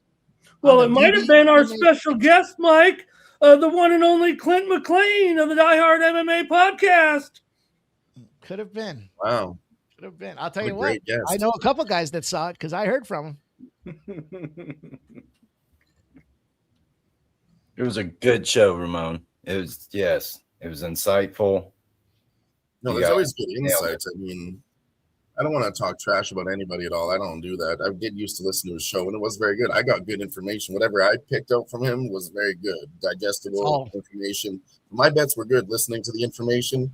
When you go the other way, I'm like, how the fuck? You're the one that said this. How the fuck did that get fucked up? But I mean, from what I heard, I picked his bets from what he said, and then I guess some people don't listen to themselves, which is a hard thing to do too. I do that too. Sometimes I say all this shit, and I'm like, fuck, I said that, and I didn't place my own fucking bets. Yeah. It happens. It happens. It's access to information, boys and girls, and we appreciate everybody that does share their content. Going to get to a place where we've got everybody dropping pics on the various components of social media here: Facebook, Instagram, Twitch, Kick. I'm just Twitter, totally floored. Oh, there's a slam. No, William Gomez stays up. Yeah, they didn't give him credit for a takedown. What was No, accomplished? it looked like he was about to slam him, but he stuck his legs out right at the end. I don't know how he defended that. That was wild. One at a time, boys. Go ahead, Ramon. No, the fight's more important. I was just going to compliment everybody on an incredible first week. I mean, I'm so proud to be part with you guys, and I know we have fun, but man, to do it this way and make such a big impact right away with the agreement between Mike and Razor just seemed to make perfect sense, and to have a wider reach as well here, just really great, man. It's really excited about all this. Cheers to you boys, man. You boys have been fired with these live streams as well, getting every fucking hockey game, playoff games. It's really the glue, Mike. Those guys with Dylon and Nick doing it, and they've had some great guests too with Sniz coming on quite a bit. We saw Gorky in there. You've been popping in, and maybe I'll get the courage to come on the show one of these nights. Please do. Hey, shout out to Razor and Ick for that. Almost over. We're running out of time, Ramon. We need you on for an NHL. They had the impromptu Wednesday live stream that got an absolute crushing for views out there, and seems like a lot of people liked afternoon baseball on a Wednesday. Yeah. I enjoyed it. I got to. Yeah, it was great. I was listening at work and putting in bets on my phone, listening to those boys. I was up $250 2 days in a row. I was sitting there betting, and really my boss was like, "Hey, Dylan, get off the phone." I was like, "Look, I just got to get this bet in. Listen, $50 bet. We're gonna, whatever, smash." And then I'm on my phone again. He's like, "Dylan, seriously, we got to get back to work." I was like, "No, I just cashed this $250 bet. And I'm ordering us pizza." He's like, "You're not ordering us pizza." I said, "I fucking ordered us pizza. Do you feel like an asshole now?" That was funny. I remember I used to have my the notifications were the killer for me with my phone, because you get everything's just blowing up, and I'd be sitting there in work meetings, and every 30 seconds something's coming across the pike. So it'd be like, here's an update, and then I'm trying to bet on that information. And I was like, this ain't working out. Shut the gas station sushi in the house. What up? I can't forget Gas and Billy and the guys. Just everybody just stepped up their game this week. More to come, man. It's been so much fun seeing all this content under one umbrella, boys. Pat Sabatini's been digging for a takedown this whole round, boys, getting back to the fight here, but he can't do it. No, he's tried multiple times. He cannot get William Gomez down. Wow. 0 significant strikes for Gomez this round. I hated to say it, Nick, but I felt like that was the caveat there. Give me a second here. Yeah, because, dude, Sabatini is dumping. I feel like he's going to break out of this and start striking. Right. And I mean, dude, Sabatini is 1 for 6 on his takedowns. He just scored 1 takedown. I don't see where that. I mean, if he did get the takedown, he got right back up. Shout out to the new guest. The Wizard came on there with Gas Station Sushi today and says he was epic this morning. Great stuff, man. Love to see it. He said he was going to have a new guest too. Somebody was working on. He previewed that last week. That's awesome. Special guest comes through and smashes it. Did you guys check that show out on Saturday? Racing with Gas and Racing with Gilly tomorrow. 5, 4, 3. So, man, that's got to be a 10-9 Sabatini. based on the He fought 4 minutes and 50 seconds for a takedown. right. Yeah, 4 I and a think half I minutes saw- of control time. This is about a minute ago, but he had 3 minutes and 15 seconds of clinch control time. So I think he got like 4 minutes and 15 seconds of this first round clinch control time, which is crazy. But yeah, at what cost? Oh, there's a takedown. There's a Right. takedown. Yeah, he waited 4 minutes and 50 seconds for it. That's two. That's two. Worked it. I told you Oh, guys, that Gomes was- good. He has good takedown No, defense. they gave him credit for one. The long legs help for takedown defense when he can just, especially up against the fence, you spread them apart, and then the guy. It's hard to get those legs closed when you're spreading them apart. What are you talking about? Wait, what? I know it's a sexual innuendo, but let's try to be mature about this one, Jeff. I was looking down at my sheet and I was half listening, and I don't know. I think I was trying to explain it in a different way, maybe, but it's what it is. Legs Thought I spread switched- apart, I very switched high channels or pose, something. wide stance. You want to get those legs close. Oh, You can grab him like this, yeah. go around, pick up both his legs, and slam him. If they're doing the pizza when you need the French fry, it's not going to be a good time.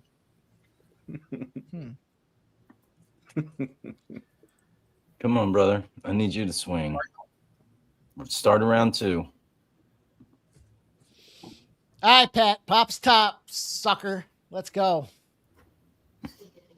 See, it's going to take one big pop for Sabatini to get to Gomes there, and then all of a sudden he's going to go to wrestle, and that's a problem.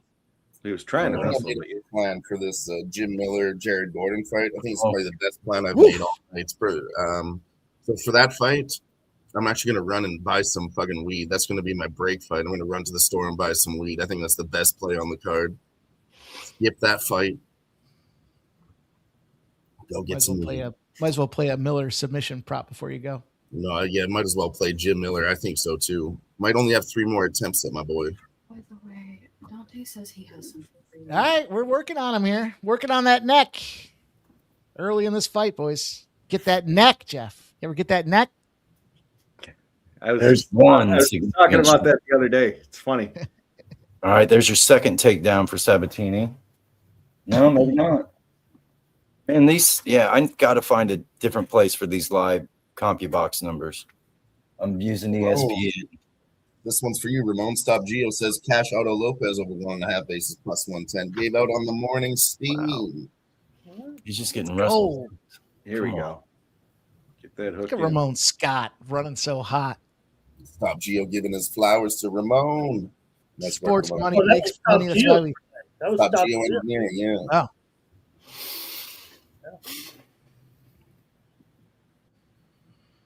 So yeah, Sabatini taking Gomez right out of his game. This is the Sabatini style fight, and yeah, he's dominating it here. Over 6 minutes of control time. Gomez has 18 total strikes thrown. Only one of them significant.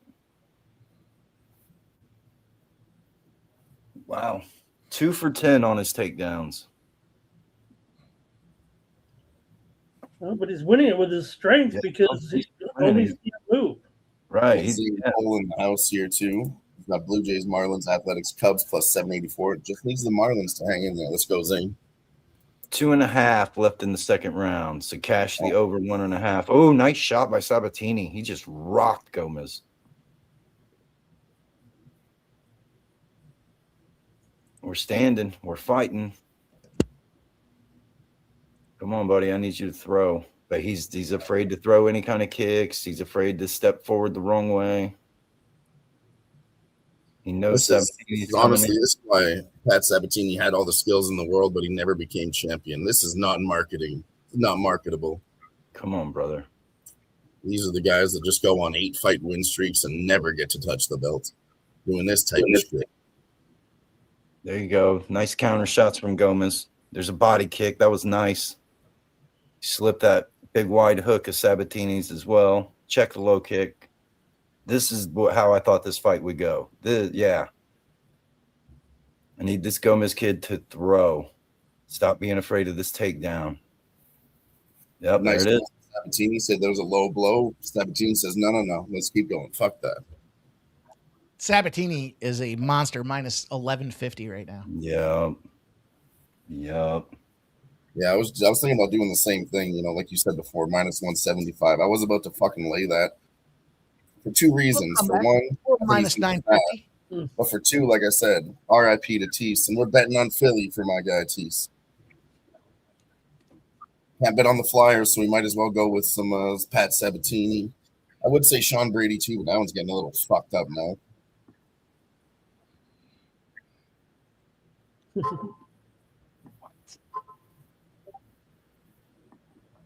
Oof. It's getting hot in there. Go action here, boys. Well, square dancing with your partner, it looks like. 40 seconds left in round 2.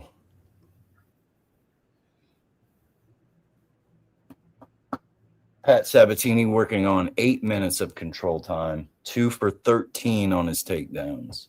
I'll tell you what, the decision for method of victory is minus 650. The sub at plus 475.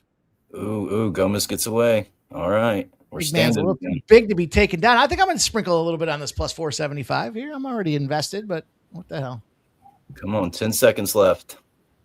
Swing.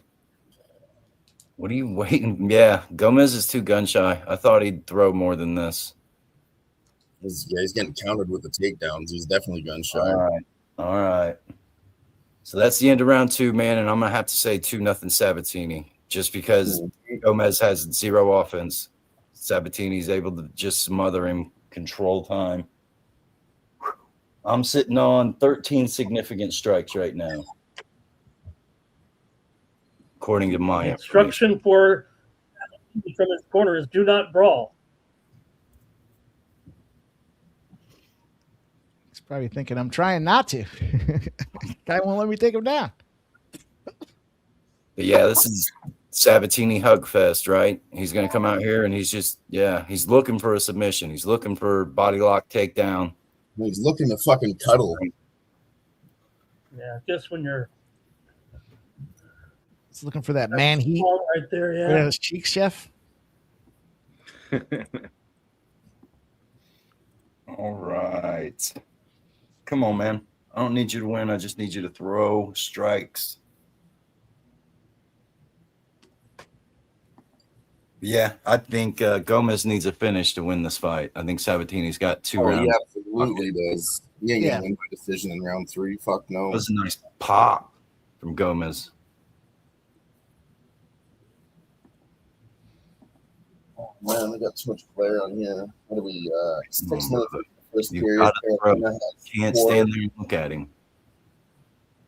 Yeah, Carolina's got 4 shots. Philly with 2 shots 6 minutes into the first period. Ooh, that was a nice inside hook by Gomez. What was that, Dylan? The shots 4-2 6 minutes into the first period, favoring Carolina here. All righty. Ooh, inside elbows. Look at that. Man, why is Sabatini doing this? Why is Sabatini throwing with a kickboxer? I mean, isn't that what you want right now? Yes. He can't get the takedowns in there. It's not smart. This is exactly what I want. But yeah, I figured Sabatini would be trying to close the distance, trying to sidestep a strike and get a body lock, get a single leg. I think Sabatini had to change his game plan and know if I pop this guy, it's going to make him force him to come in and try to take me down, and that way he can do the counter submission. Almost with a nice sprawl though. You know, they like to got this fight. He doesn't give a fuck. Stay out of the range. You don't think he wants to sub him though? Keep his little sub process going there. He fancies I hope he wrestling. does, but at this point, I think he's looking for the decision right now. Here he goes. Yeah, here he goes with the clinch, holding Gomez up against the cage.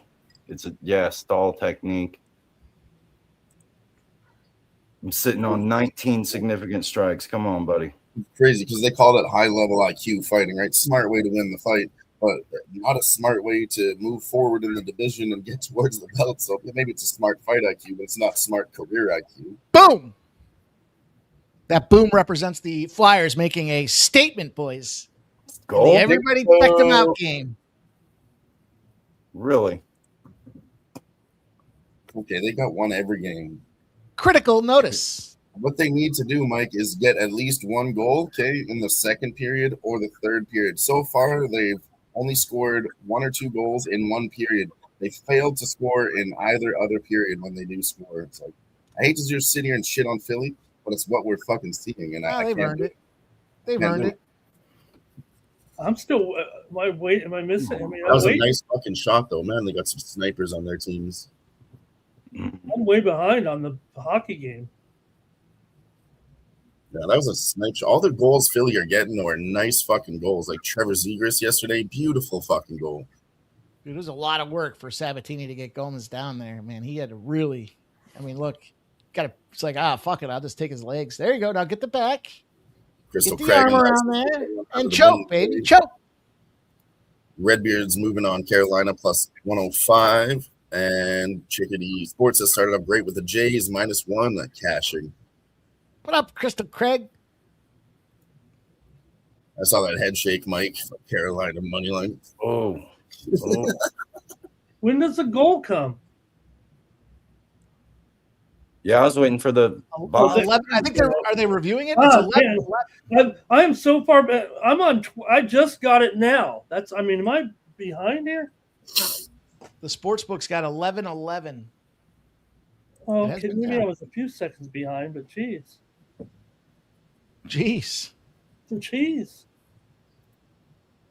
I had to fast forward it. Now they're already skating. Damn. The old Sabatini got me. Card explosion. You got me. Yeah, I'm gonna do this Carolina plus 100 too right now. But I will say this though, I looked it up last time. In regular season, Carolina only had 3 comeback victories. They're a team that likes to play with the lead. They're not good at fighting from behind. So it is the playoffs, though. But exactly, it is the playoffs. I'm throwing regular season stats out the window. But yeah, like Carolina's not good at making comebacks, but also Philly's not good at holding the lead. So you might as well sprinkle the draw, Dylan. Yeah, the draw's not bad either right now. Carolina has gone to the draw a lot. Yep. Gonna take a big fat L on this play, boys. No significant strike ladder. Couldn't even get up half a step, this bum. Yeah. Looks like we're going to finish with 21 significant strikes for Gomez, but 30-27 Sabatini. Agreed. Gets it done. Man, he got 3 of his 20 takedown attempts. Here's the correlation, boys. You're on the early prelim card. You're a wrestler, and everyone thinks you're going to sub. Decision. I know. My own I advice. said that too. It's probably going to be decision for Sabatini, but I didn't end up playing it. I knew Gomez was tough. Lose my shirt. Blouse. I mean, he did do a good job too, William Gomez. Let's give him some credit. You know, he didn't really give up the takedowns. So. Got big legs, man. Those legs are tough to wrap. I mean, you know, Sabatini figured it out at the end of the second there, where it's like wrap those legs up and take them, cradle them down to the ground. Daniel Cormier says this all the time, Mike. Why you keep fighting for the double leg? Switch to the single leg, change the angle, run the pipe. How many times does he say that, Jeff? Yeah, quite often. Michael B, that is the definition of wrestle fuck. Yes, it is. I would say wrestling, but I say that's grapple fuck. I don't know about. Yeah, I wouldn't say necessarily wrestle fucking. I mean, he clinched him up against the guy to the ground, and if he took him onto the ground, yeah, that's and then laying on him. That's a clinch, fucking boys. So it was a dry humping. Well, I mean, the stats, I don't know what it is, but he had like 13 minutes of clinch control time. I want to say it's ridiculous. I don't know why Gomez is smiling. It's another cat to this one too, boys. You know, he's from France, right? The spider. What do the French like to do, Jeff? Surrender. That's all they're good at. 30-27, 30-27, and 29-28 for the winner by unanimous decision, Pat Sabatini! I can't believe Gomez walked into the center of the ring and thought he was going to get his hand raised. What an asshole. Right? What a dick. Joe Rogan's laughing his ass off right now. He's literally laughing his ass off, Jeff. Is he really? That classic Joe Rogan laugh.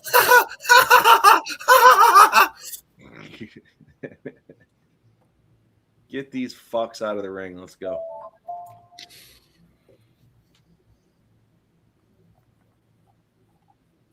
All right. No post-fight interview. No post-fight interview for Pat Sabatini. You know what? A lot of that has to do with the commission, though, boys. The New Jersey, New York marketplace has stringent timelines on when these fights have to finish up. So they could be very well managing that process based on that alone. Yeah. I don't know that for sure. I just know that I've seen that when they were at Madison Square Garden before. The New Jersey, New York commission has a regimented time slot that they have to finish this thing by. So if all these fights go the distance, they're going to be, no marketing, no commercials, just fight to fight to fight to fight.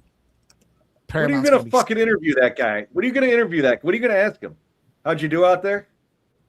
I know. Breathing. What do you think about your performance? You held him up against the fence for 13 minutes. Is that what you planned? Was that the game plan? Yeah, pretty much. Yep. Get the fuck out of here. Planned on holding him up against the fence, getting that 15-minute decision, UNAM decision.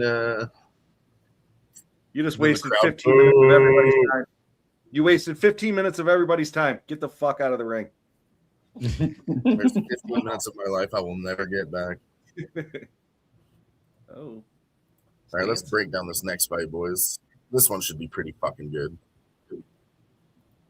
Kopylov and Tulio. I'm running this back, boys. I'm going round 2, round 3. Kopylov is a round 2, round 3 fucking machine. Win or lose, he loves to finish in round 2. I think round 3 the most, but he gets knocked out in round 3 too. So there's good value just on his side alone. So, man, I like both fighters to get 50 significant strikes, and I like Tulio to win the fight, man. I think I'm going. I think Tulio can probably get him out of here inside the distance, but yeah, I think this is a kickboxing match. I think, these boys are going to come out here and bang, and yep, both guys, 50 significant strikes, Tulio money line. I'll jump in here because I got to run and make a refill. I've got Tulio and over 1.5 rounds at plus 110. I ran the ladder on this feller for the significant strikes all the way up to 95 plus at plus 350. And I think there's either a decision or a late rounder. So I did the Silva KO plus 200, Silva KO in round 3 for a sprinkle at 10 to 1. Who the fuck is Silva's not in this fight? Tulio Silva. That's his surname. Oh, okay. Marco Tulio. On the back of his shirt there. Okay. All right. All right. So I got the ladder. I got the over 1.5 in Silva. I'll be right back. Right on. Marco Tulio. All right, I'm on the seems to be like I'll be on the island here. I'm on Kopylov here. I got him on the money line at plus 160, and then I sprinkled the Kopylov third round or decision at plus 275. Mm-hmm. I mean, you're not on an island, Jeff. I do like Kopylov too. I've been betting on him. That's the way I would go if I wasn't going to do something else, I'm betting on both fighters. That's why I did the round to end in 2 or 3. I'm not picking a side here. But, yeah, I mean, Kopylov's fucking good. I'm not trying to fade him at all. That's the reason why I'm playing it this way. I love that guy, but he's not doing well lately, Jeff. But I still think he's made of something else. This guy's crazy. Let's go, Michael B. Yeah, he's got what, 2 decision losses in his last 2 for Kopylov, but Tulio's coming in way bigger guys though too. Like some of those exactly fights for him. The level of competition was a lot better. I think I don't dislike Tulio here, but I don't know. I think Kopylov's a better fighter. Yeah, it was the 2 biggest fucking guys, Jeff. He had Paulo Costa and then Gregory Rodriguez, literally 2 of the biggest fucking guys in that division. Those motherfuckers need to be up at 205. Both those motherfuckers. Right? But yeah, no, I think it's a little bit of recency bias too. Always on a 2-fight losing streak. He went to decision with both those motherfuckers when everyone said he was going to get knocked out. So yeah, I'm not looking past Kopylov here. I've always liked him. I think he's got great kickboxing skills and he's got a fucking chin, dude. Ramon, did you go? I didn't hear if you don't know who it is, it's Tulio. That's who I'm going with. I like him here. I didn't put him not an official release. Didn't make it a public play, but I did bet Tulio, and I just think Kopylov just defensively he he kind of likes to mix it up, and sometimes that hurts him a little bit. He likes to fight. This guy likes to, get punched sometimes. I think Tulio, though, I don't know, is a modest little favorite here, actually, right now at $1.75 right now. So I took Tulio just for a bet here. Didn't release it as a official backed play, but I'm going with him here.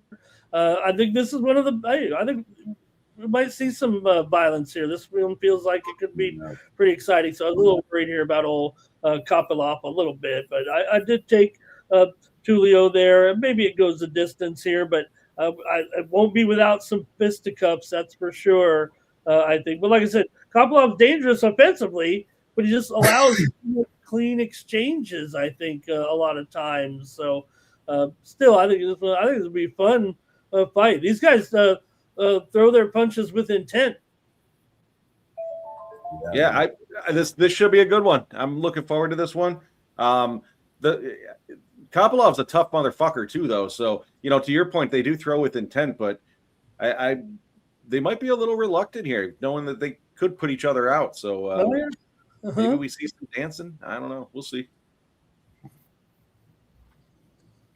That was my concern about the significant strikes. Is do these boys come in there and just start fucking banging away at each other? Yeah, I mean, that's really the only caveat to how you lose, if someone gets knocked out quickly. But I think this one goes 2 or 3. I do think they swing. It should cash if it goes to like 1.5, 2 rounds, really. They both throw volume, too. They're both combination kickboxers, Yeah. How the fuck this guy is 35, Jeff? He looks like he's 25. I know. and then when they're and he's Russian, so he could be 40. This is the guy that you would see at the bar. When they're 45, they're saying he's 25. They're going the other way with this guy. This is the guy you would see at the bar, Jeff. You'd be like, oh, that guy could fucking take that guy. And then he takes off his shirt and he's fucking jacked. And then he tells you he's a UFC number 13 ranked fighter. And you're like, oh, fuck. He's a Russian kickboxer. God damn it. I'll get that drink for you.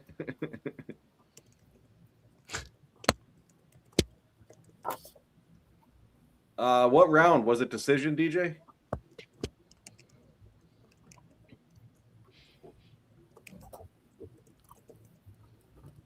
Hey, all right, boys. There's a winner. Wins, Ramon. Yeah, nice job. I'll run a video for you boys. Here, what we got? We've been slacking on the videos. Should have went and bet that. I said it out loud. Fuck. Yes. Oh my god. Oh my god. You got a fucking dart in your neck, man. You got a fucking dart in your neck. I like you. You're crazy. Nice. I had the over. What was it? 10.5, I think, in that one. Such a good part in that movie. 11th round, ref stoppage. Hey. Damn, took that title, didn't he? Is that what happened there? Was that a title fight? See, Ramon, this is what I was saying, is I think they know they could get wild in here and just have a bit of a slow start. Tulio's got 10 significant strikes already on the scorecard. You can use him, let's get maybe 30 in this first round. 30, 30, 30, and then finish him in the third round for me. Does that work for you boys? Not me. Yeah. Okay, Wardley was a former. Hang on. Law stops Wardley to become 2-time world champion. Yes, it was a title fight. Wow. Yeah, Sorry, I missed that question. Yeah, it was definitely. Ramon said that when it started. It was for the belt. WBO. Wrestling body editor? Man, heavyweight world. Yeah, WBO heavyweight world champion. I think that's the problem I have with Dana White's boxing organization. It kind of, hey, he's the Zuffa champion. Doesn't have any acronym. Zuffa. He's a Zuffa champ. Yeah, in a league that doesn't matter. Okay. You don't think it's quite made the splash they were expecting yet, huh? I don't know. I don't think the other boxing organizations are ever going to respect Zuffa and try to unify the titles. You know what I mean? Okay. Well, the I was marketing will dictate it, right? fighters The over marketing there. and the dollars. If Dana White gets that UFC splash to it, it could pop. Well, right, Mike. Look at the this is the senior citizen UFC coming up. Those fights are going to make money. In fact, Sure. I don't think they're exaggerating that Rousey is supposed to be a bigger money fight than anything the UFC will put together. It doesn't mean it's better, but it just means that people want to see that. No, you're right too. I mean, I just meant it from like a marketing perspective. I don't think Dana wants to work with boxing, and I don't think boxing wants to work with Dana. They're totally battling, you know. Those two are gonna fucking get in the ring and fight each other, and then Dana backed out. I heard. I don't know if that was rumor or not, but Just speaking of Dana White and doing absolutely nothing. Did you guys see that UFC belt for the White House 250 event? No. Yeah, that was so weird. Dude, The that press thing's fucking conference was fire. Weird. And I Trump didn't even want to touch Trump it. did his special thing. He was like, listen, I have the best fighters in the world. I know the best fighters. I have them behind me. I know friends that have the best fighters. Trust me, these are the best fighters in the world. I'm friends You with see- Justin Gaethje. We play golf on the weekends. Did you see when he was talking about Iran and the battle? He looked at Gaethje and he's like, "We're doing all right, aren't we?" And Gaethje's like, "Oh yeah." It was so awkward. I turned it off when they had fucking Ali Abdelaziz come up and start talking. I said, "Get this guy the fuck out of here! What a scumbag, Jeff." Scumbag. I had the privilege of dropping a scumbag Ali tag on somebody this week that was unexpected. No, I was interested in that, and I was laughing. And then, yeah, he came on. I said, "Get this guy the fuck out of here!" an All right, unexpected. well, we got 24 significant strikes on the Tulio side. Yo. I don't make fun of you, Tula Rosa. Don't make fun of me, Man. Live line is -140 Tulio, +105 on the Kopylov side. End of the first, man. I got to go 10-9 Tulio. That was a tight 10-9. Yeah, it's close. What is a tight 10-9? Julio seemed like the guy who was at least willing to engage, right? Yeah, Kopilov's a counter striker too. See, there it is, the head kick. Watch for this head kick from Kopylov. He's really slick at throwing that. He landed that head kick in round 3 multiple times, and he sets it up really nice too. The AI report is back, by the way, boys. The AI report came back here. So far, they're 1 for 3. Where did it go? Clayton, I don't know. I don't know. Maybe I just was not looking at it properly. Clayton Carpenter decision did not happen. Susarkayev decision almost happened. Sabatini decision did happen. Tulio KO in round 2 is what they projected for this one. AI, that sneaky little devil, Ramon. Yeah, I mean, that's honestly not a bad pick, the Susarkayev by decision, judging, of course, from what we've seen. But Wow. round 2 was greasy, of course, and there was a better price, but I think decision was a pretty sharp look. Looks like we got a little eye problem here coming out of the corner for Kopylov. Poke him in the eye? I think his corner man poked him in the eye. Whoop. Dylan poked himself in the eye. Poked himself right out of here, Ramon. I want to see Nicholas Handy pull out these fucking katanas behind him. Let's watch him do a little. It's been just kicking me out lately. It's weird, Mike. Has that ever happened to you? Sometimes, yes. It never happened before, but it's been happening recently. If you find that it's happening, sometimes you just do computer reset and. No, my computer's been on forever. I never reset it. Nicholas Handy, ever pull out them blades behind you? No, man. I've had them for decoration. Well, let's just say, yeah, I'm not playing samurai. Yeah, I haven't. Only when the neighbors need a little brushing up. So just for house defense, if anybody comes into the house and there's just a guy standing there with a fucking samurai sword, I'd be like, yeah, I'm getting the fuck out of here. It'd be a rush to take an intruder with one of them things, wouldn't it? You can't rush a guy with a sword.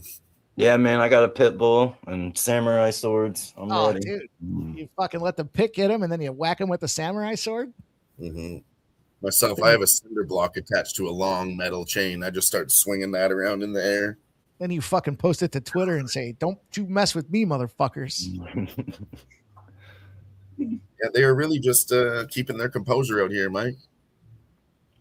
Yeah, Let's not man. lose our Big composure. fucking match. Don't lose your composure, Roman Keep our Kopylov. composure! We've come too far! There's too much to lose! We've got to keep our composure! It's great. That's a great one. 37 significant strikes for Tulio. Dale Fix says reminds me of Your Pulp boy Fiction. Blue, too. They said in that scene that it was unscripted. They just told Will Ferrell to go nuts. So when you see Vince Vaughn's reaction, he was actually scared he was going to get hit with the chair. There we go. There we go. Let's go. Let's get these. Wow. Dude, he clapped him with that one. Roman Kopylov ate that shit. It was legit. No joke, dude. Fuck yeah. Final. A little bit of news here, Mike. Right before the game today, Bryce Harper is a late scratch. Not Harper. The third greatest Philadelphian behind Ben Franklin and Jalen Hurts. He had a migraine, they said. Oh, baby got a headache. Yeah, I actually heard of this great product. It's called Tylenol. Right? Yeah, fuck it. Fuck, we all. I'm sure it's because I don't suffer from migraines that I don't know anything about them. But as blue collar workers, we still have to go to work when we get a headache. You just pop a couple Tylenol, go to work. Yeah. This guy, I get paid $1 million. I've got a headache. I'm gonna stay home. Fuck. call it a you. headache and take some fucking aspirin. Couple Get in of there. cut above his right eye. Oh yeah, look at that thing. He's gushing a little bit, huh? We got a bleeder, boys. It might be above. It might be, yeah, but it's bleeding. If that's a cut above the eye, we could have doctor stoppage. If there's blood in the eye, they will stop this fight. 44 significant strikes for Get in Tulio. there, yes. Come on, calm. What do we need? What did I say? 57.5 was the number for you took them combined, right? Combo? Yes, sir. I thought about that too. I thought about this one just looked like Right. No, Kopolov's, yes, right at 25. He's not really keeping up his end. Nah. Stop Geo says Bryce Harper's game checks are about 160,000 ish. Yeah. Nice sick day right there. Fuck yeah, dude. Yeah, fuck. Take a sick day for 160K. Get the fuck out of here. Whoa, no, whoa. Whoa. Oh, yeah, he dropped Tulio. Oh, no. Tulio. Oh, what did I tell you? Motherfucker's dangerous. Reeling. This Kopolov motherfucker's on in. dangerous. Come on. Hold on. Yeah, dude, Kopolov dropped him. Wow. Very, very nice. We got a fight. Adding some strikes in there. Going into round 3, we have a fight. Look at that stare. Look at that stare. Julio was out there goofing. Dude, he doesn't do that. That's what you get for playing with your food, pussy. Ref didn't stop that? Fucking kidding me? No, they're up. They're good. Oh, he did I the don't stanky leg recognize jump that in ref. now, and he's fucking beating the shit out of him on the ground. Yeah, putting- brother. There goes some. What did we significant say, stuff. Jeff? You never What look is past Julio doing in You're there? at 92 combined, Nick. Yep. 50, He's an easy fighter to cap, Jeff, because Wow. he fights the same way every time. It's never any variance to his fights. He's I always need to getting see the beaten up, highlight and then he's of coming that. back late. This is a Roman Kopylov fight right here. Hey, man, I need to see that. What he caught him right on the end, caught him like he was on his heels. He dropped the shit out of him, man. Julio. Down to a pick'em. Wow. Just like that. A pick him. And Kopolov's cut is he's got one above and below. Wow. Look at that cut. Oof. That's the I wake up. told you, Jeff, we couldn't trust this fucking referee either. Gasper Oliver Ooh, again. look at that cut on that Waiting for eye, jumping. man. That is nasty. looks Ah, it like hurts me just It looking looks like at it. Stop Halloween. touching it. Like Stop they touching beat it. him up for Halloween. 1-2. Caught him on his One at heel. a time, boys. One at a time. I couldn't hear any of you. I heard it all. I multitask, Jeff. Nice. Ah. You're very skilled. But no, they're showing the replay, and it was a nice 1-2, and he caught Tulio. That's what I'm saying. Stop, Joe. Bang. Yeah, I learned that skill, Jeff, by listening to myself and everybody else talk at the same time. Uh-oh. Here we go. What the hell?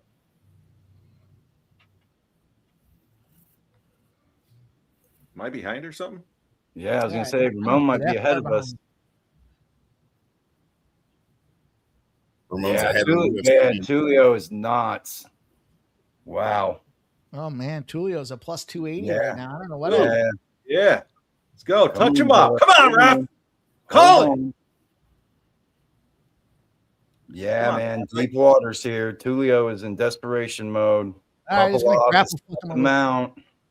Knock him out. Round 3, baby. Scorpio. Getting back to defense. Yeah, Tulio's got a half guard. Both of them breathing, trying to catch their breath. But yeah, man, Kopylov is on him like stink. Uh-oh. Yeah, Gasper Oliver needs to get in there now, Jeff. He's just staring. Man. Third round. Okay. Kopylov just took the lead in significant strikes.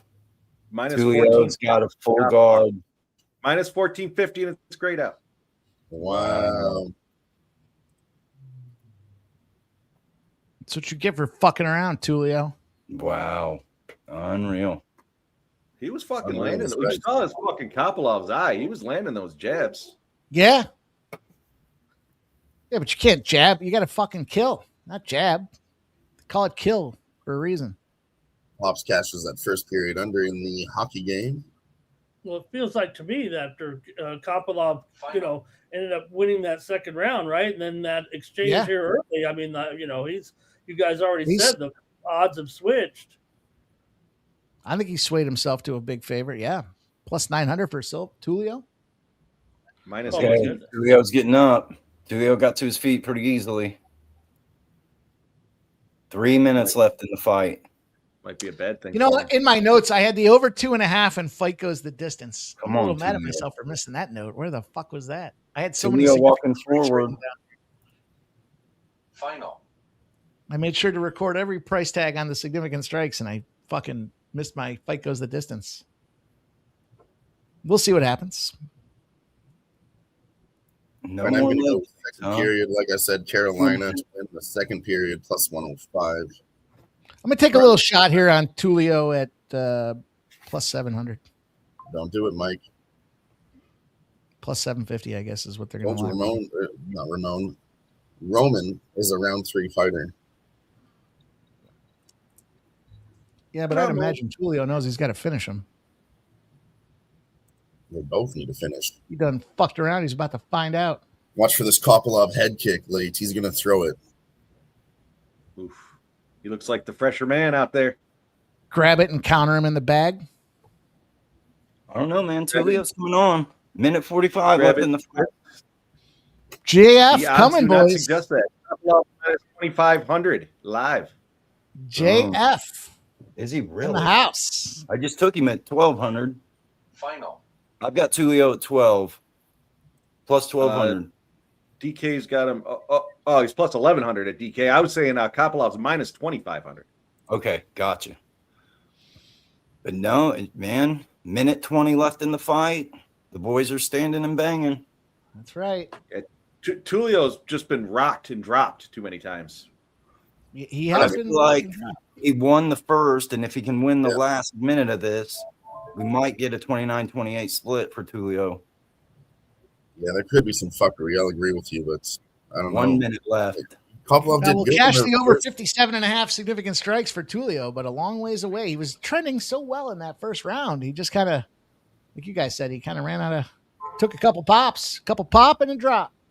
No, I mean, it feels like, well, you give Kopylov credit here, but it feels like Tulio lost focus, thought he was going to get a walkover. He was hoping the doctors were going to stop it.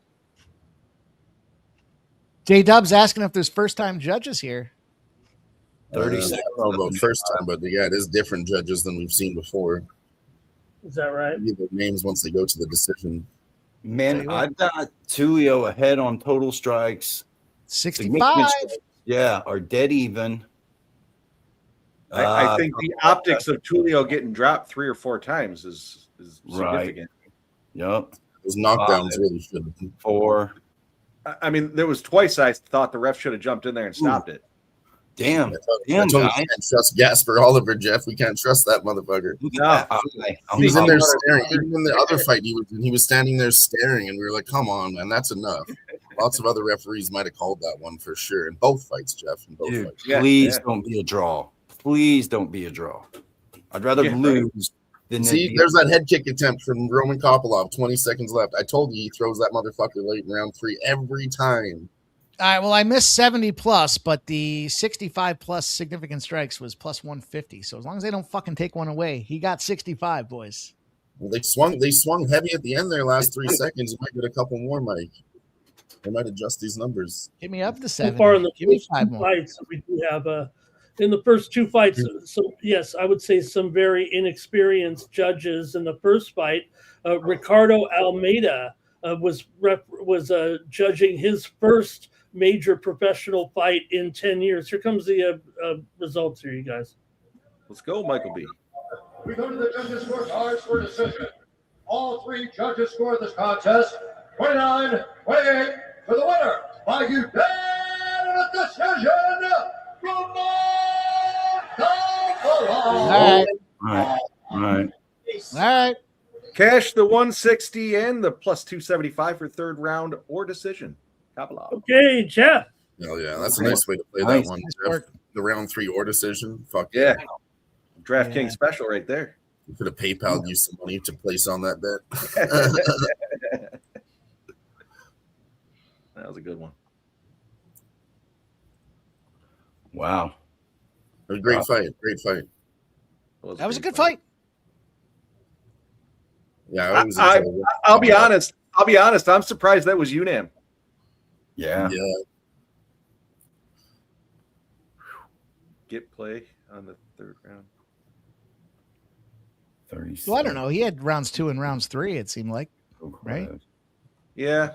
Well, yeah. 2-1, I mean, 2-1, 2-1. That's it was UNAM, right? 29-28 and not a 30-27, so maybe it was correct. Either way, take the dub. Yes, sir. 60 plus significant strikes was plus 125. 65 plus 150. Damn it, though. Silva, you fucking punk. I'm going to tell you what. Silva can put himself on the fuck off forever list. Just playing around with it. And then you fuck around, you find out. Boys, that's the way the fight game works. You don't fuck around because you don't want to find out. Don't do it. I like that graphic there where there's a Twitter meme where there's a guy on the chalkboard and he's like, see, so what happens here is the more you fuck around, the more you find out. And he's drawing the XY axis. It's a good one. All right, I think that is the end of early prelims. We're going to jump into prelims. Looks like there's a 14-minute break here before the next fight, it says on my book. So I'm going to run to the store now, and when I get back, we'll have Jared Gordon and Jim fucking Miller. Let's go, boys. Shout out to everybody that's rocking with us here this Saturday afternoon, early evening, 7 p.m. We're getting ready to move and shake. The boys have been cashing early. We've all found some W's along our way. All we ask you to do if you're coming in here is smash that thumbs up button. If you haven't done so already, take a second. Show some support for the squad, man. Been live every day for the last week since the merger. Squad you're seeing right here. Let's do it, you guys. Smash that thumbs up button.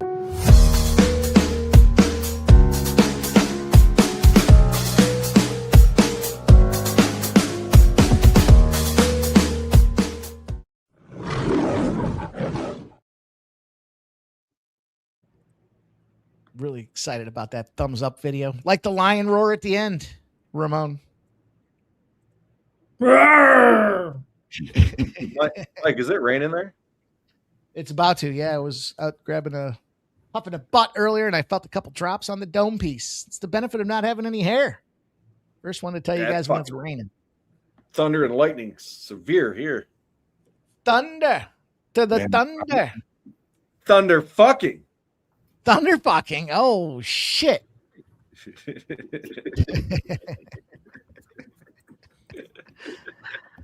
Woo. we all just laugh about it. It's like remember in Pee Wee Herman where they had the word of the day? The word of the day is chair. Ah! All the bells and whistles go off, make you autistic.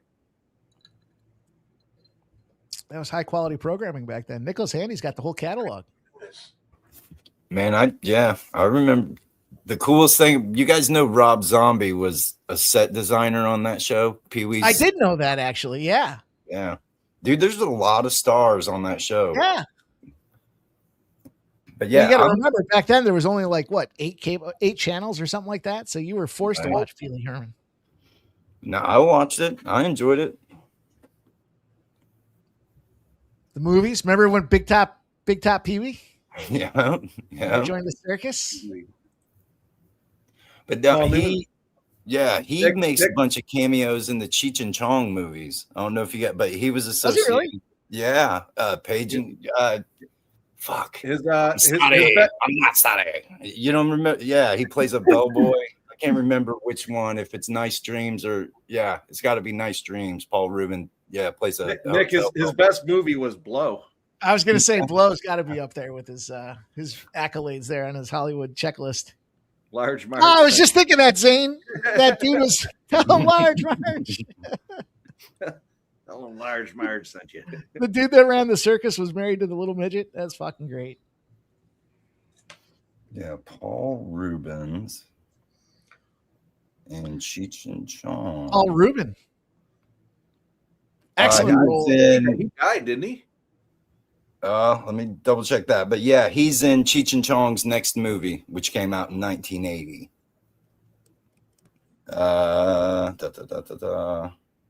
Damn, those Cheech and Chongs were good. Yeah, I'll tell you, I remember back to the point where we were doing hockey trips and stuff, and you had to put it on tape, the old tape in the car, and you could hear him doing the Cheech and Chong movies. Yeah, man. Paul Rubens died July 30th of 2023.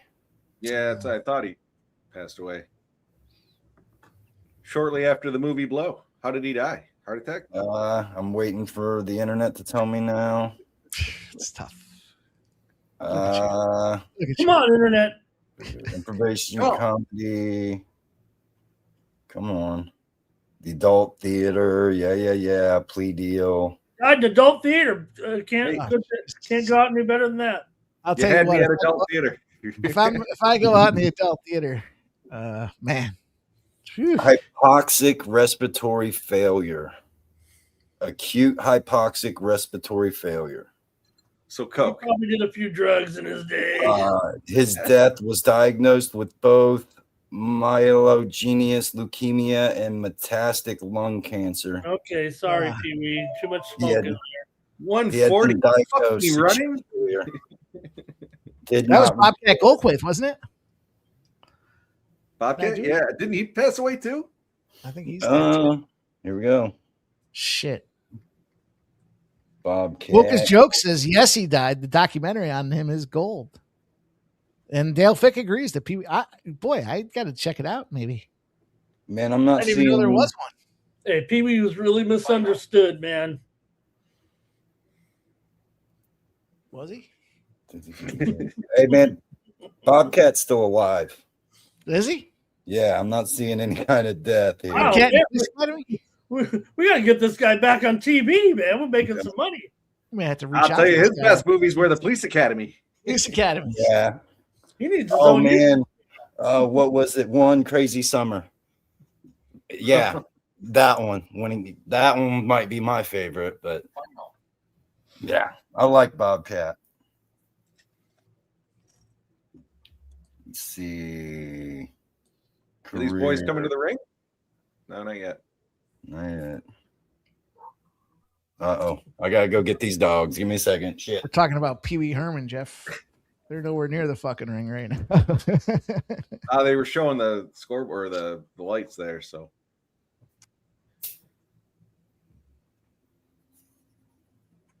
Thunder to the thunder. Boy, I can't tell you what. I wrote him down. I'm gonna play him, but I just for fucking kicks. Just for kicks. Miller sub and Miller decision. Guy's 100 years old. Guy's literally almost my age. Although I just started taking B12 and it has made a difference in my joint related injuries, Ramon. Flea Mathis says he doesn't want to see Miller get sleeped. Are they walking out now? Looks like it. The arena's fucking staging area here. The arena's empty. It's got to be current. So I think Miller's a tough motherfucker, but I do think, as we all know, the aging Miller is on his way out. I'm on Jared Gordon, and I took Gordon by decision at -120. What do you get a cocktail? All right. Enjoy this 15 minutes of. They're coming out to the ring now. Oh, you're saying WrestleFuck. Ramon Scott, what are you doing in this fight? How many Jim Miller fights have you watched in your life? I mean, gosh, this guy's been doing it for a long time. But Gordon also, I went with Gordon as a play here, Mike, -3.5 to get this one. I think it's got a pretty decent chance of going the distance here. Gordon's going to, probably rate better, I would think, in pace and punching. And Miller, you just don't know what you're going to get. You're going to get some volatility there, right? I mean, this guy could go out there and dominate. He could get rocked in the first round. That's kind of a concern with the fading Miller. I think always a threat with those veteran submissions, Mike. But I think Gordon with the volume, probably the better cardio here, and he can accumulate points, maybe controlling the fight, and that should translate well over a full 3 rounds here. I think it might go the decision in this one. Miller always finds a way to have some moments in his fights, but I think the stats will show through. And I've got Gordon here, and I took a -3.5 actually in the fight here. And I did bet the over, didn't give it out, didn't send it out or anything as an official play, but I did put a little money on it to go over anyway. Not to go the distance, but over the 2.5 here with this one. I think it makes sense because Gordon tends to fight methodically. He doesn't really recklessly chase finishes. He knows when he's ahead. Okay. I'll support Jimmy Miller one more time, Jeff. He's from New Jersey, the hometown kid. He's got more gray hair than you do, Mike. That is not true. You got no hair. You ain't got no legs, Lieutenant Dan. And his hairs are gray. he's got you. Back up 1,000. I only shaved the gray hairs, Mike. Yeah, me too. I remember 5 or 6 years ago, Ramon, I used to try to trim the gray ones out, and then it took over. It's like a fucking weed in the lawn. Jeff, hey Jeff, I might be on one of those dating apps. I'm pretty lonely out here. Someone hacked my account. I'm not very good. I'm not much action, so it must be something in my game. But someone hacked my account and started sending messages. I'm not going to report it. This guy's got some. I'm starting to get some feedback. Secret work for me. I got hacked. You gotta go with what works.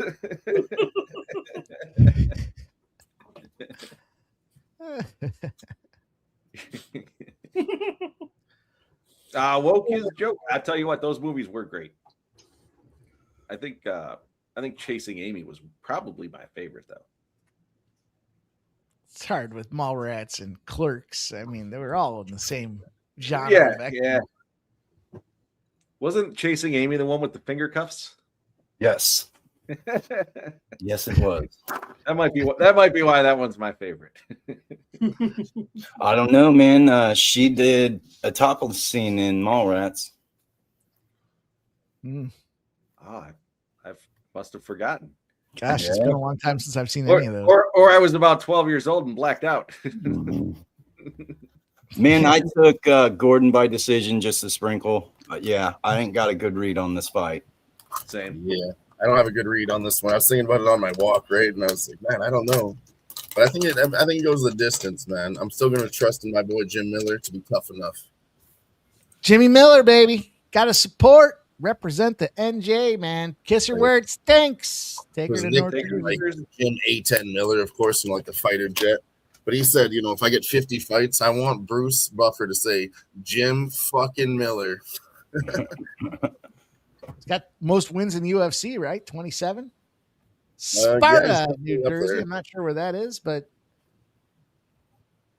He's got the most fights, I believe. I don't know about wins now since some other people are pressing his record, but definitely up there. So, That's a lot of you wins. guys know Kevin Smith directed that movie with Bruce Willis and Tracy Morgan, Cop Out. You guys know that, right? I didn't know he directed that. No, Yeah. I was just watching that the other day.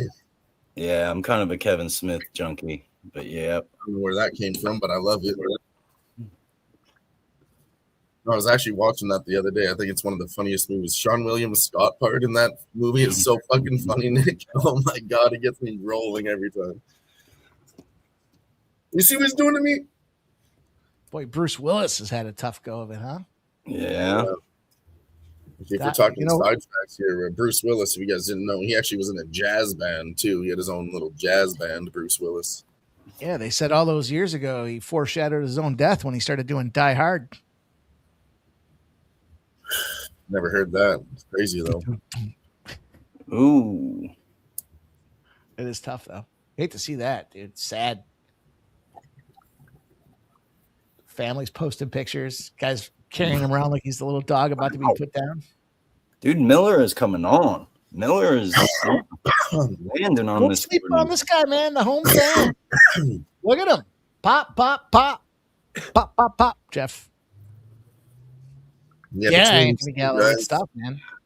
Between these two guys, Mike, about 80 years of age between them both. Collectively, so, literally. I'll put money on this 79. one. 79 years young. No, but if you include the months, we're getting 80. Man, am I crazy? Didn't Bruce Willis pass?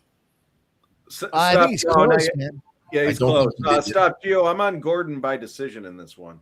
Sorry, I didn't see your message. Excuse me. They're weird. Gordon got hit there in the cup, but he kept fighting, and then after, they still kept fighting a little bit, and then they broke him up, and he got a little breather there.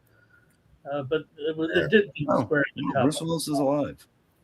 Yeah, you can tell he was on his way out though, because he did a whole bunch of shit movies in his last couple of years. I was just gonna say that too. He did a bunch of Netflix movies like There's back to back. Be like 8 of them, and they're all fucking awful.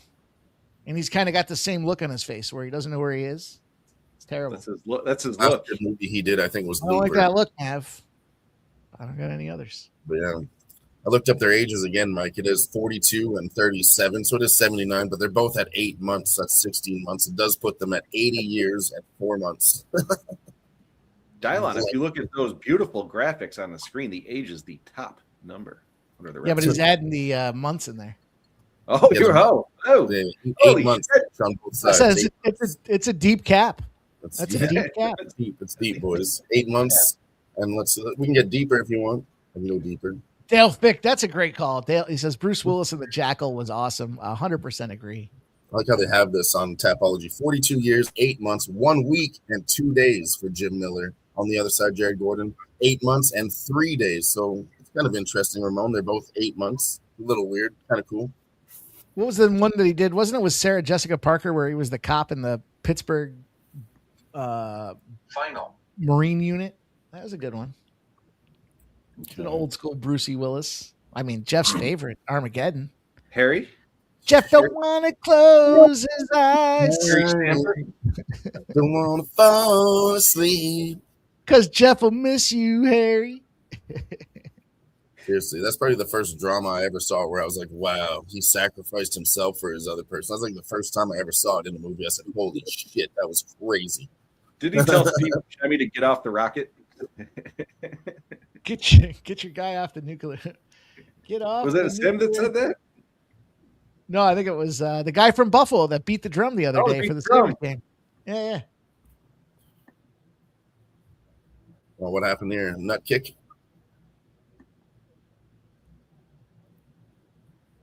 Yep. It is a nut kick because Joe Rogan brought up the Thai steel cup again. If you don't want to wear a more Thai steel cup, then I don't know what you're doing out here. It's legal. They can use it. Why don't they wear that? Ask Joe Rogan. Why wouldn't you wear a steel cup? I mean, it might hurt the People say it's guy's uncomfortable. It doesn't really work for, like some grappling and shit. But I mean, Joe Rogan said you should wear it. It, protects your nuts. Anyone kicks that thing, going to kick you again. On top of that, if you're doing like jiu-jitsu, it's going to give you a little extra leverage off that cup, I think he's got him yet, but this is serious here. All right. Yep.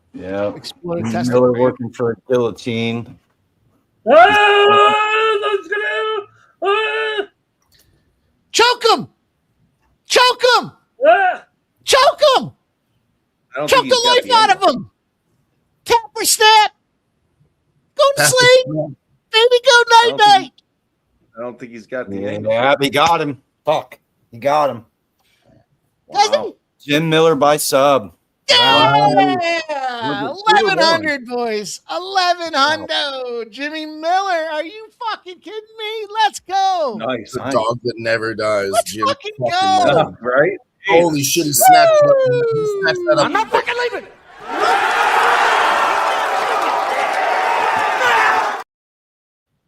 Wow. Jimbo Miller, baby. Let's go. Wow. Let's go. Nice fucking work. You had the Let's sub? fucking go. Oh, I needed that one. Mikey, why don't you tell me about the sub before I left to go buy some weed? What the fuck, guys? I said to you to take the sub before you go buy some weed. Take this fucking guy to sub him.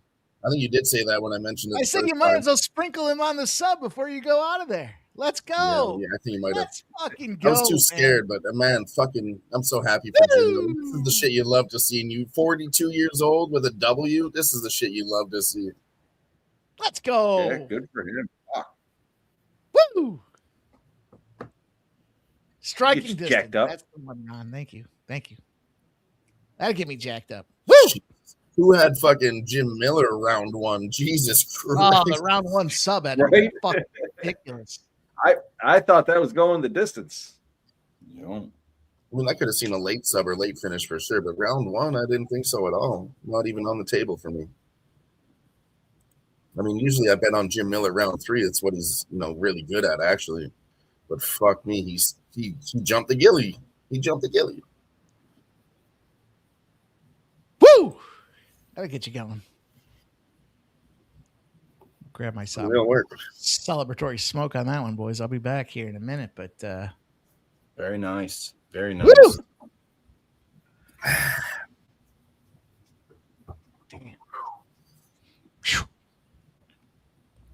Woo! Look at that. So, man. We're 7 minutes into the second period here. Still Philly up 1-0, but shots are 13-4 for Carolina. Yeah. No, 15. 10. Was that Jimbo Miller, boys. Jim fucking Miller. Unreal. Let's go. Whew, was that back-to-back dogs too? Michael B, I'm with you, my friend. Taking Yeah, them all that is up 2 before the dogs in main a row event. now, Jeff. I should mention that. That is 2 dogs in a row now. Kopilov and Jim Miller. I'll jump in. I think it's gonna be 3 dogs in a row. I'm gonna go Rebecca. I'm gonna go Rebecca on the money line. Rebecca by KO, and I'm gonna sprinkle the first round KO at plus 500. Wow.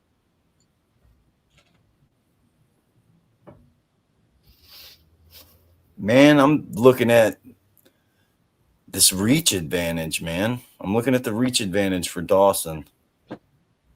So if Rebecca's going to win this fight, he's got to get inside. He's got to wrestle him.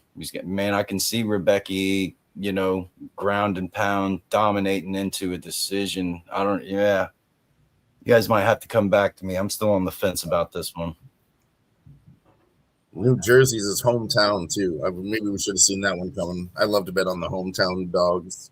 Yeah, that's what I do too. Ramon, what are you doing in this next fight? No, I went with Dawson, you guys. I think his grappling heavy style. Look, let me see. There's been some movement on this thing, right? No, not really. $1.45 here. I think his cardio with chain wrestling here a little bit. I think it becomes overwhelming to a guy like Rebeshki. I liked Rebeshki before, but I don't know against Dawson. I favored Dawson. I think he can control the fight. I think dictate the pace, and I don't know. I thought it looked like a cheap number here, actually at $1.50 or so. So let me hear what you guys are saying about old Rebeshki here, because I think the value for me. I saw a cheap favorite here for me. So I know that Rebeski can come in and do some early damage, and then that's what he has to do. Come out here flying, I think. Yeah, that's what led me to the round 1 KO. I do think he's going to get it done, but we'll see what happens here. Dylan, what do you got? Well, Nicholas is digging through his notes. I'm leaning towards Grant Dawson here, honestly. I just don't like Rebeski's last few fights. Not looking that good. And I think it's about to be the same thing where he's just standing back. We're going to see him get beat up a little bit. But, yeah, I'm not going to take anything on this one. Can't do a minus 1.5, I don't think, on Grant Dawson for me. You know what stood out, though, for me was the, significant strikes landed there on the screen where, Rebeski's got 5.21. Averaging 5, where, I think we're going to see a high volume fight in this one. Both guys are pretty fucking tough, over 2.5 minus 145. So, I mean, this could go to decision, but I'm hoping Rebeski touches him up real quick, and we get a finish here early. But Nicholas. So, man, yeah. I think I like this fight to go to the distance. Both these guys are American Top Team members, so they're actually stablemates. So they probably sparred before. So, man, I am going to – it's a quarter unit on the fight goes the distance. Like it? Okay. Yeah, I think, like I said, yeah. That guy on the screen right there, Mike Brown, guys, I wish you knew how bad that motherfucker is. That motherfucker ended Uriah Faber's WEC run. Mike Brown was real good, yeah. The only guy that Jose Aldo retired that guy, and he became the head trainer at American Top Team. That dude is a bad motherfucker. Nicholas, I prefer Megan in pink. How about you? Yeah, I was glad to see her working this event. I don't know if you heard me earlier. No, I didn't actually. Like, Megan, yeah. Yeah. Look at that ring. Yeah, she got a wedding ring. Yeah. Joe Benavidez. Yeah, I didn't know she was married to Joseph Benavidez. That's crazy. He was a great fighter for a long time, though. He really was.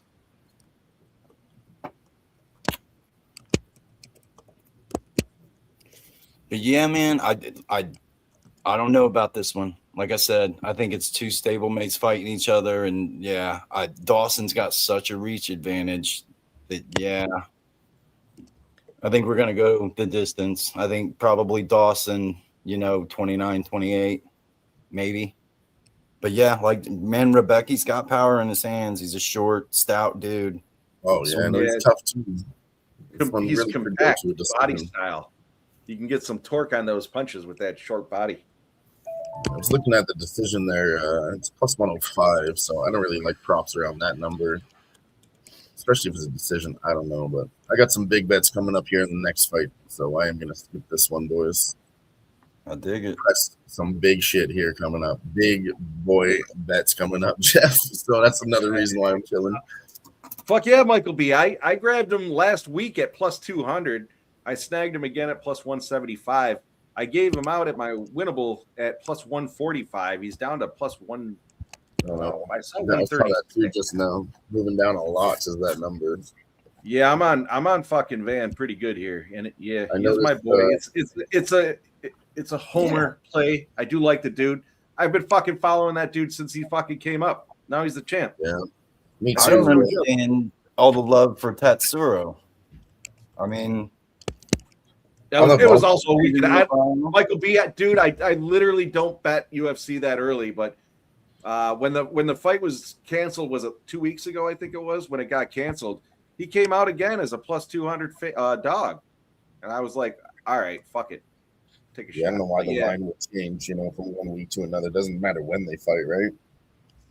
Yeah, right.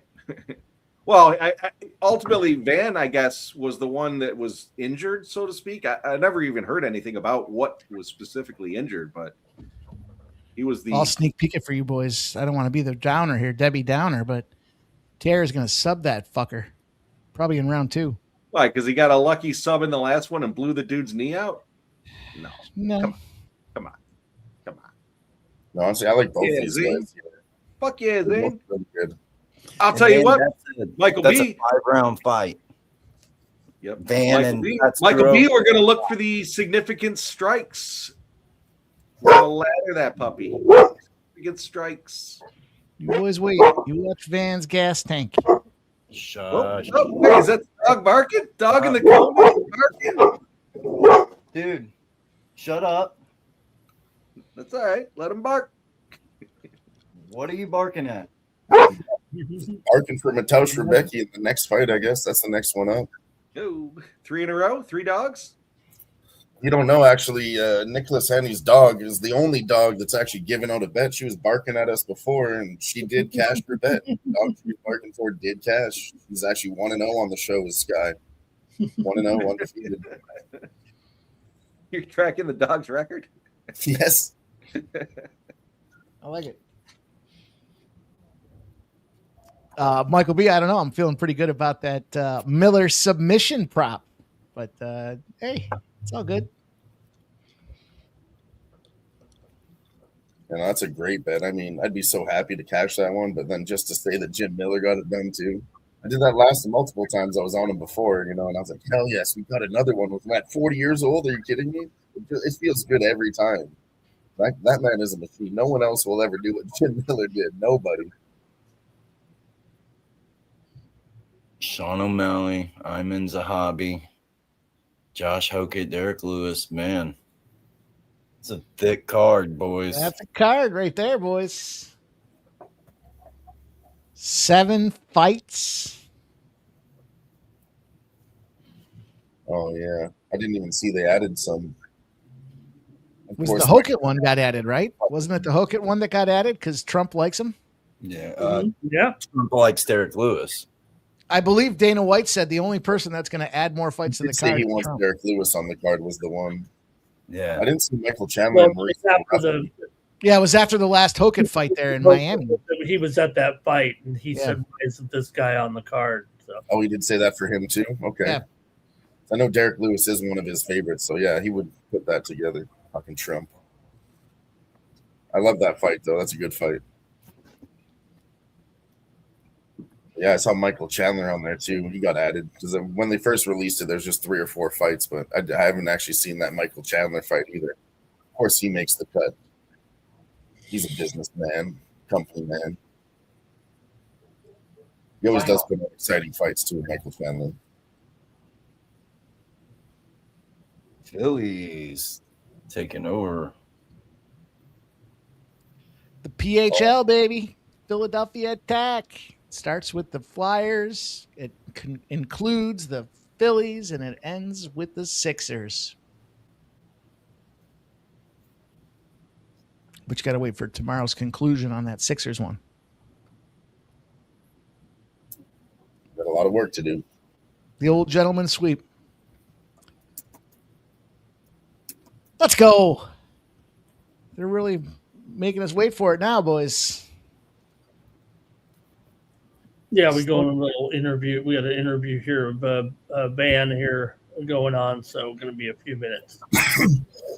I don't have my closed captioning on, but it looked to me like Van said, "I'm concerned about my cardio. I was supposed to fight a week ago, and now I got to go back into camp and cut weight again." So I don't know. Does anybody have the closed captioning on that can confirm or deny that rumor? You have the audio on here. 1 second, should turn it up. He's kidding. Dial on. He's like quotes up there. Man, the live line. My fucking dry humor. Fuck you guys, man. Way to ruin my joke. Canes Flyers live line is 3.5. Juice to the under. Halfway through the second period. Come on. Take the draw.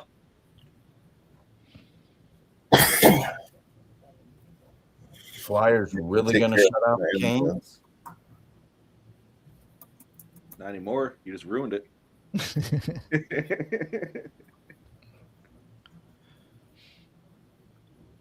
Bang. There it is, boys. When I walk Flyers. into a band highlight reel. Yeah. Drinking his monster. lots of significant strikes in there. That's great. They got 2 championship straps on the line here. And I even think the Volkov fight looks pretty fucking good too. This main card looks fire. Oh, it's gonna be good. Yeah. It'll be too late then, Michael B. Lose its value. Gomez.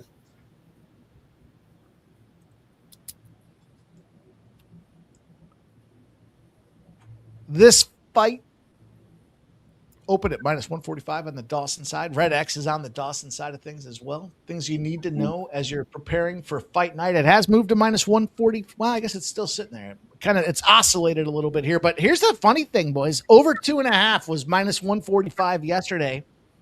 It's now -150. Kane's goal. 1-1. Let's go. I like Sorry. I added a little KO round 3 for Rebecca.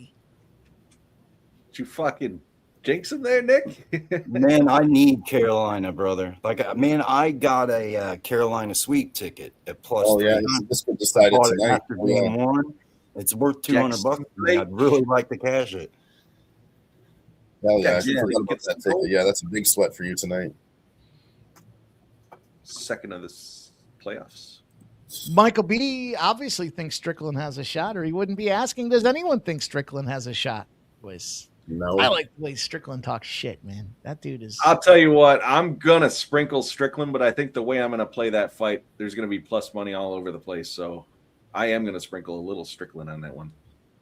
And Kane's Splash the immediately Gonna splash the pot, Ramon. favorites. Sorry. The Canes are immediately -200 favorites.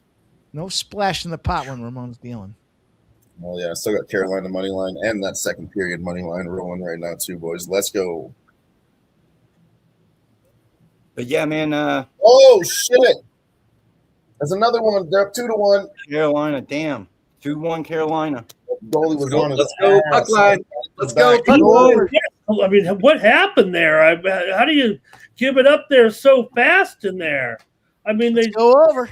Basically, William got Carrier. it away, and then all the Philadelphia guys there were trailing, and man, what a Bang, bang. jeez, that's not I got great. Pow, pow. for tonight. I got to go to the lab, boys. I'm gonna go to the lab. Get yourself a beer so you can shotgun it. Left in the second period. Kane's up 2-1. Beer so I can shotgun it. Yeah, I could do that. I only have 2 beers to shotgun tonight, so they got to be real special. Okay, boys. Fair. A friendly reminder for everybody. We appreciate you guys taking the time to tune in and check us out. If you haven't done so already, smash the thumbs up button. It costs you nothing. It takes you only a second, and it's a huge show of your appreciation for the content that's been put out here with the Sports Money Network.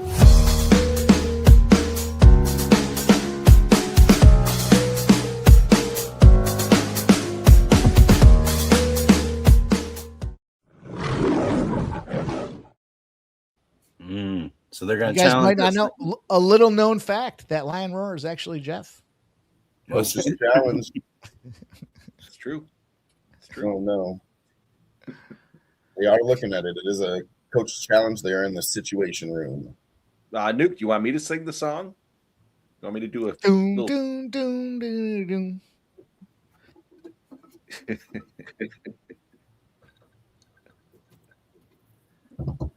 Oh, let's run it back for our guy, Nuke Worker.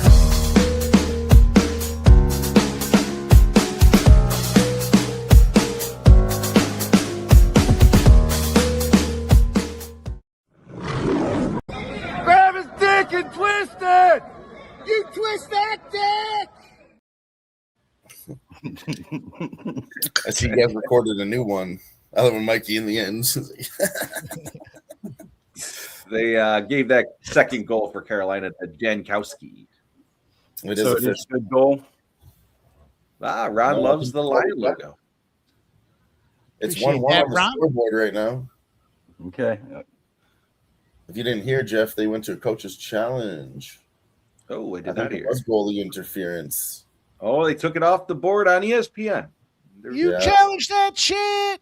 Yeah, it's 1-1, boys. That's back to 1-1. Back to a draw. Oh, baby, the Flyers are still alive. Flyers are still alive. You're telling me there's a chance. Damn it, dude. I didn't know we were going to take a dinner break between fucking fights, guys. I know. Every time there's a round one, they're terrible for that here on the. Oh shit! Is that another one? Did they just clap right the fuck back? Clapping boy. cheeks. Are you kidding me? That's what it just said on the screen. Yeah, I'm seeing it too. I'm seeing it too. Get Vladar out of there. Back to the puck line. Let's go. I don't think so. I still see 1-1, but I What can did they just take show? it. What did I they can just take show it that? minus 188. Nuke. Hey, Nuke said yep. So that's it. It's final. Well, that's it. Final. Final. Oh, maybe they're just showing a replay. I don't know. ESPN put it back on the board. What are you fucking boys watching replays thinking they count as goals? What are you guys? Is this fucking amateur hour? Yeah, they're fucking up here. I don't know why. I'm with they did you, that. AJ. I see 1-1. Michael I B, see even 1-1, as fucking, That's even a as terrible thick as he broadcast. is, he sees 1-1. No, it's 1-1. Oh, Nuke Worker says it was the replay. You fucking I like guys. you watching the fucking replay. That's it. My fault, boys. That's it. ESPN did put the two back on the board, though.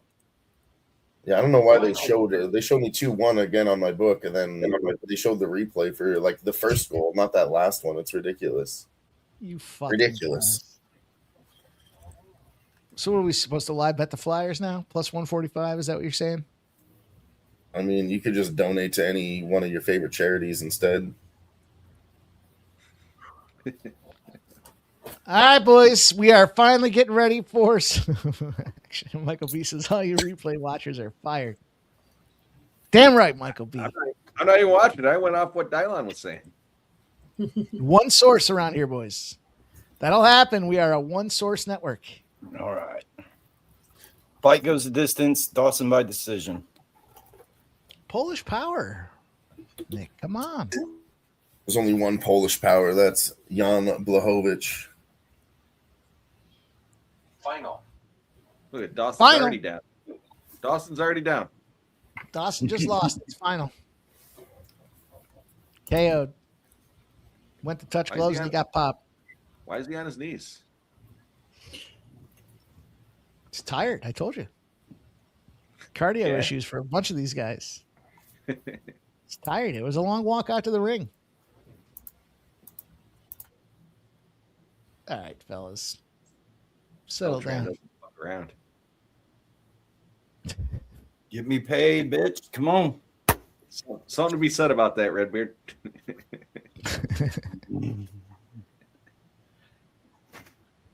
Touch of the gloves. Let's get it.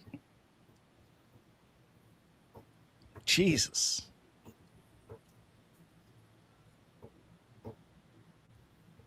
All right, boys, here we go. They are underway.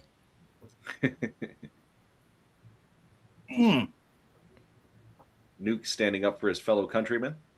Anthony Gallo says that steel Muay Thai cup is weighing him down.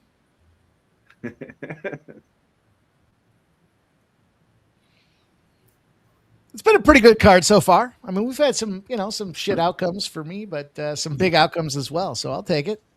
Yeah. Dog's been hot. Dog's 1-0. There it is. Ooh. You see him look? I'll never forget that time. Or that time I was barking and the asshole was like, that stream would have been a lot better if that asshole didn't keep barking on screen.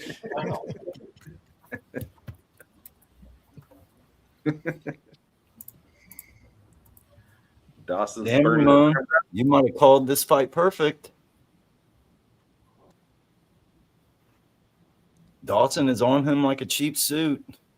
Gas him out, baby. Baby, Gas, back gassy. ride What's up there. with that left eye of Rebecca? Is that thing already sauced up? He's got pink Yes, eye. it is. Yeah, they were saying he might have had a black eye coming out of it. Yeah. It looked like he did when we watched him in the early walk-ins there. Come on, Rebecca. Do Yeah, so something. they're saying on the broadcast, like it might have happened in the locker room when they were training. Might have got accidentally clipped, training a little bit too hard in the back room. His training partner fucking popped him before the fight? I think that's what they were saying on the broadcast. Look at how bad it is too. Oh yeah, he's backpacking him now. Burning himself out. Burn them arms out, baby. That is a Grant Dawson backpack. That's hard to carry. The He's all busted up. rumor is Rebecca doesn't get started until he's bleeding. So his crew in the back room said, "We'll get you bleeding. You get out there and go." Come on, dude. He's got it under the chin. Oh, come on. Not another round one finish. He's out. He's out. Minutes for the next fight. Shake him off. Shake that baby. Shake that tree, baby. Man, Anthony this Gallo says still right. on Rebecca's legs. Oh. Yeah, man, you got to do something here, bud. You got to do something. He can't really do much with that body lock. No. All right, I will. His toes might be in the fence. His toes are in the fence, Ref. His toes are in the fence. Look at him holding that. Look at him holding that. Oh my God. I took a Look at little his toes Rebecca in the plus 800. Look at his toes in the fence. It's terrible work from the referee. Unreal. Anthony Gallo says, "Ride them like a Jansport."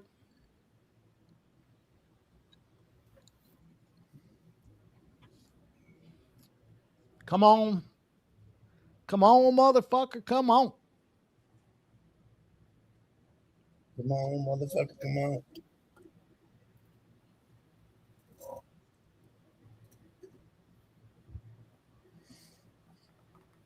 Yep. Burn yourself out, Dawson. I Oh, agree. man. Rebecca went from plus 800 to plus 250. Let's go. We got a bleeder, though. Is he bleeding?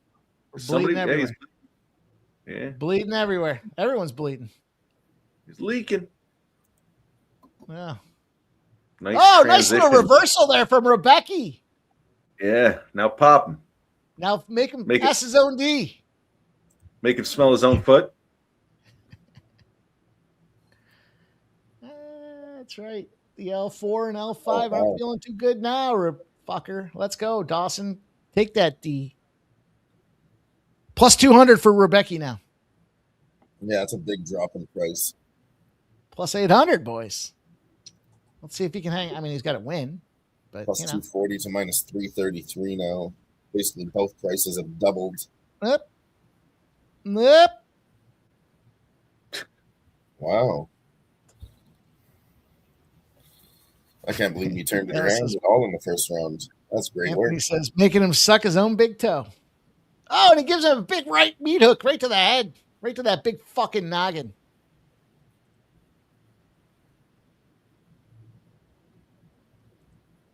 Becky ain't no bitch. Oh, and he gives him a good fucking throat pop. I like a throat pop. A throat pop? How's your fucking suckhole feel after you fucking get? Oh, and he goes down again. Oh, Down again. Does Rebecca take this first round with some of that theatrics? that's a close one. Man. Oh, man. I don't know, man. I would maybe judge a couple knockdowns. Dude, it went from plus 200 to plus Maybe, 150. Yeah, I think so. I think he does take that one. I think so, too. I think he took that one too. Yeah.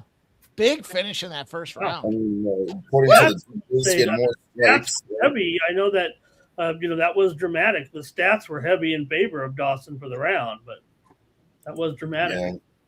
But I mean, Like, that's Ramon came out there and thunder fucked him in the last 15, 20 seconds. a knockdown on a judge's scorecard is going to score a little bit more than a submission attempts and some significant strikes. Because that's more significant than a significant strike, a knockdown. So it's going to be more points on the judges' scorecards, I believe. Excellent use of the term thunderfuck, Jeff. Once again, points for you. 10-9 for Jeff. I'm Thunderfucks. I don't know. intentionally trying to use it. Let's go. Down to plus 120 on Rebecca. KO this prick. Got a stupid look in his face. You could put him lights out. He looks scared. Yeah, he's like, oh, fuck. Rebecca's minus 250. Clip this fucking prick, dude. Let's go. Take I'm glad that it didn't get finished in round one, boys, because I didn't want to sit here for another 15 minutes in a fucking dinner break, like Nick Handy said. Let's get this one to go the distance so we can watch it. Oh, clip. This is all Rebecca. I'm getting it on Rebecca Live. Where's it at? Where's it at? Where's it at? Where's it at? Not worth it now. I know it's probably too It's far coming back a little bit. It's coming back a little bit. That's all right. As long as we don't have what's his name? Gasper. That's all locked up for me, anyways. Thunder nuts.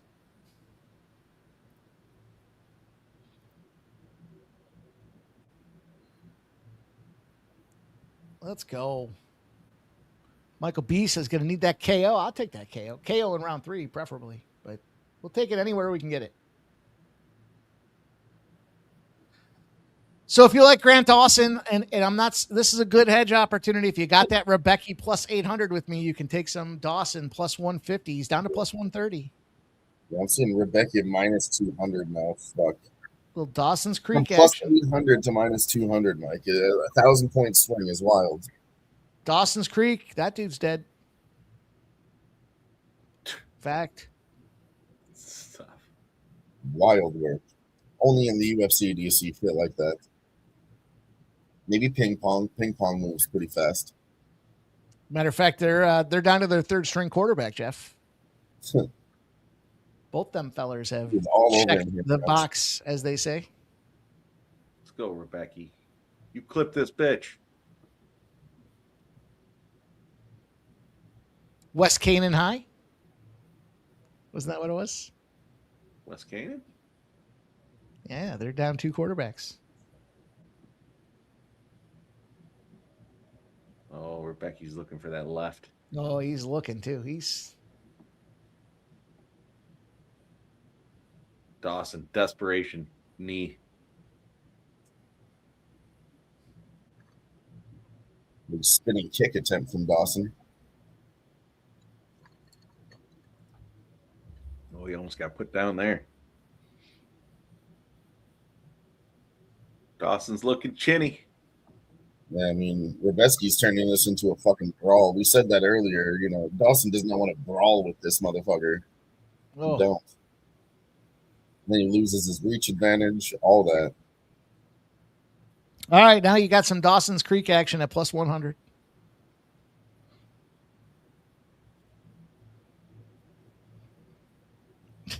Nuke, there's still a minute and a half left in round 1 and round 2. What do you say? He says 1-1, end of 2.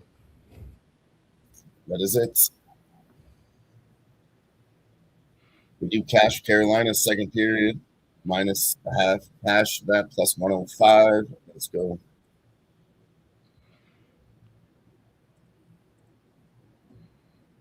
I love this. These are my days, boys. I mean, I got a parlay coming up for you guys after this. It's going to be beautiful. You can just parlay one UFC fighter and one NHL pick. It's going to be Talking amazing.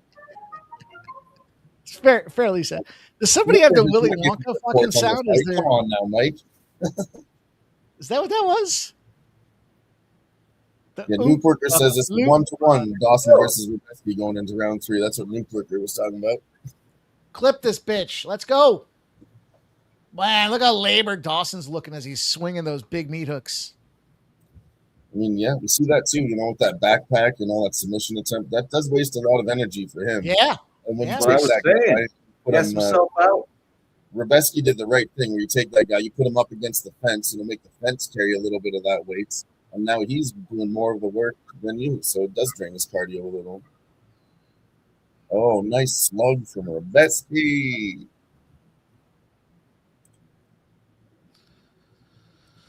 All right. Chopping away. What do you say? What do you say we get the old member train rolling in the right direction, you guys? We're here. We're doing it. We're trying to build this community. We rely on you guys. If you enjoyed the stuff you're seeing here, you want to support the squad, gift a Sports Money membership. Some say if you get one, you give one. I'm going to pop out a couple right there. Let's go, Mikey. Tried to Let's be go. the train earlier, but here we Oh go. my gosh. There's another Dylan out there. Connor Mac Picks gets a gifted Sports Money membership. West up 420. Cameron 23 and Menace 2874. All welcome to the Sports Money Network. Cheers to you guys, man. Let's go. Cheers, Mike. You know what that means? Connor It's Mac shot picks. time. We're going to do a Connor shot of Mac tequila for picks. you That boys. motherfucker. Let's go. Cheers. In a shot glass somewhere, though. The Dutton Ranch boys. Next week on Paramount, the 15th, Ramon. The Dutton Ranch. Damn right, I'll be watching that. Don't matter what's on. All right, cheers, boys. Shot time. Let's go. I thought 5 gifted memberships would have been worth a. Oh, here we go, Jeff. Here comes that rain.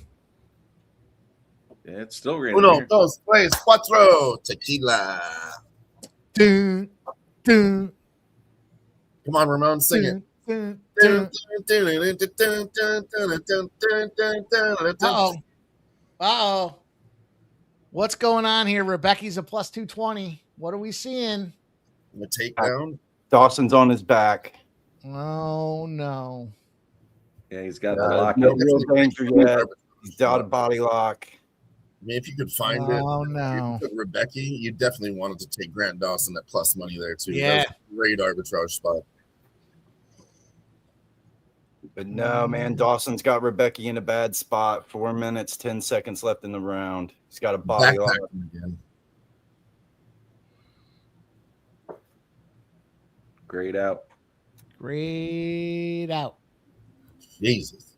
No, we're still here, guys. We're still here. I'll let you know. No, the book's Back great and out. forth. This is such a We're letting you know the book's great out. this is such a back and forth fight. There we go. Live action, Jeff.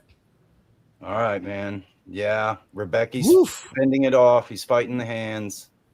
Plus Yeah, man, I don't think 500. Dawson's got it in him. He's got to break that fucking lock. This fucking Plus fight's over. 750. Get out of this thing. Man, that's a He's neck got to crank. fight the hands. He's also got to fucking You work gotta on fight the hands, Rebecca. What are you doing? Here's Fight the the worst. hands. What are you? What I mean, are like, you look doing? at the first round when he had that shit. You know, it was very lucky that he got out of it. Now he's Right. gassed. I don't know that he's going to get The out of ref this. just checked him to make sure he was okay. He had to give him the thumbs up. He's not under the chin though. He's got to No, he just turn had into it out. Oh. When he's switching the fucking legs like that, man. 3 minutes left in the fight. Get Yeah, up, this one- baby. This one's over. Red X has got Dawson round 3, so we do have some hope. No, Man, Dawson keeps looking for the rear naked. He keeps looking for a neck crank. Like I said, Dawson I does don't look a think little he's more got it. agile in this position, All right, obviously. fighting the hands now. He's not under the chin, but he's against it. Final. Ugh. Rebecca's Pulling the out. throat to the side. Come on, Rebecca, get up. Cash the over 2.5 rounds. Whoever bet that.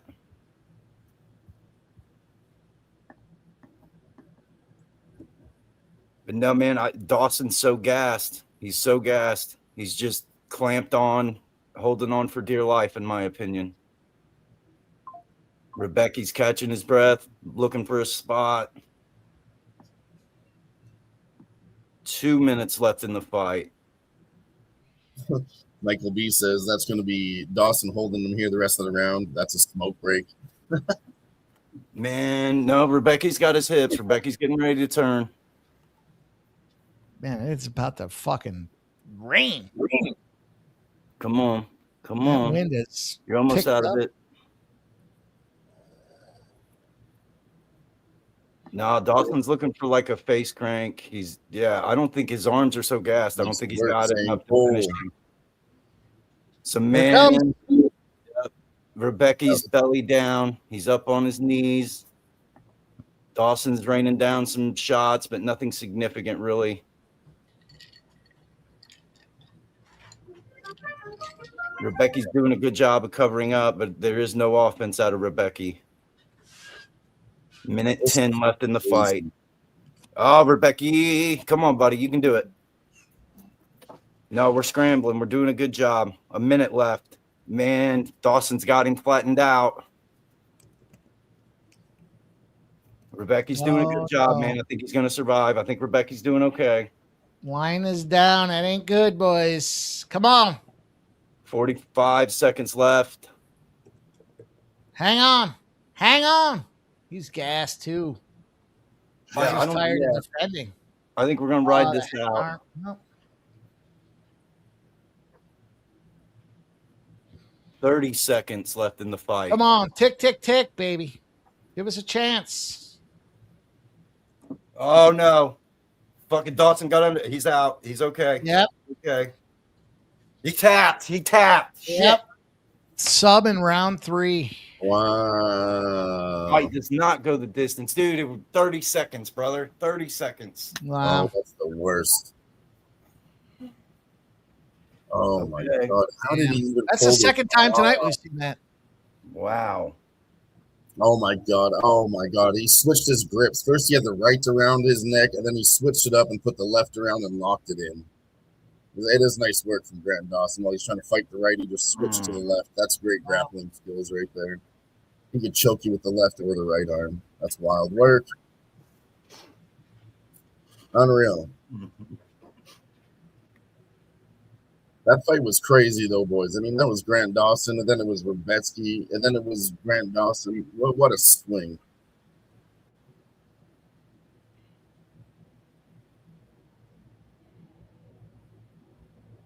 Holy shit. Shit. You hate when a guy can't fucking man up and finish. That puts him on the do not bet list. Which guy? Rebecca. Rebetsky, yeah. He Yeah, always you looks get good. And then checked up there at the end, honestly. and you're rolling around. I mean, I get it. I mean, this guy was gassed. Oh, look at he's still gassed. He can't even fucking stand. And he lost. They were both gassed. That's correct. Terrible. I guess Like, Ramon we will never know, because I think if 45, everything had gone to the judges, we might have had a fun little debate in that one there, but we'll never know. We're on our way to the next fight, boys. As we roll on, let's get it on the screen. Tired of looking at this these one here is for fucking Ramon, ladies and gentlemen.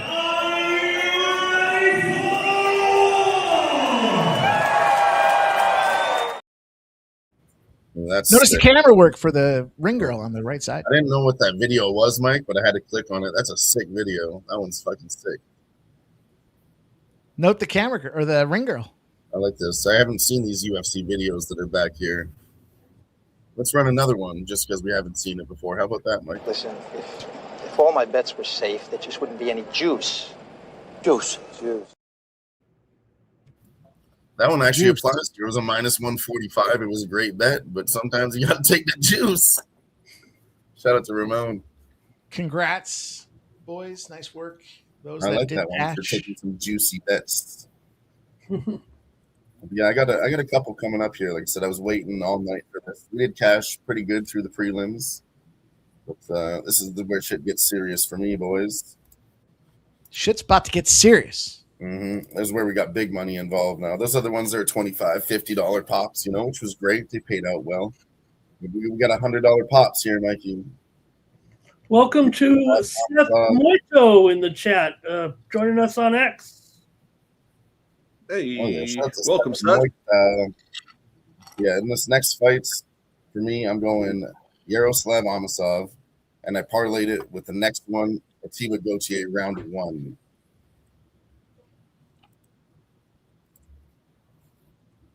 Let's see. I got my Ramon Scott list pulled up here. Well, that's official. All right. I got a little Amosov inside the distance, boys. Little Amosov ITD. I mean, he's really good. Man. Like his record is 29-1 here. Shout out to, I think it's Razor that dropped that in there. It says 1,300 people checked out the VBMMA live stream hosted by Ramon Scott. Nice work, Ramon.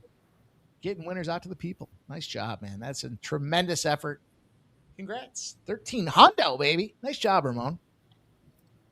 It's really, a credit to this audience that Razor curated before, and they're obviously big time, not just the racing fans. We've done all these streams, don't forget, Mike, with Razor, all the different sports. So it's a reward for those people that we're going to do more content with our content partners here. Everyone is just really stepped up this week, man. It feels like all the guys from Dylon and Nick and all those guys doing that night show, and Razor and you and me were doing our shows, and it just really feels good to be a part of where everybody has a kind of a common goal. We're just all working, and look, we do it because we love attention. Okay, yes, but like I kind of say a little bit too, Mike, doing this stuff, right?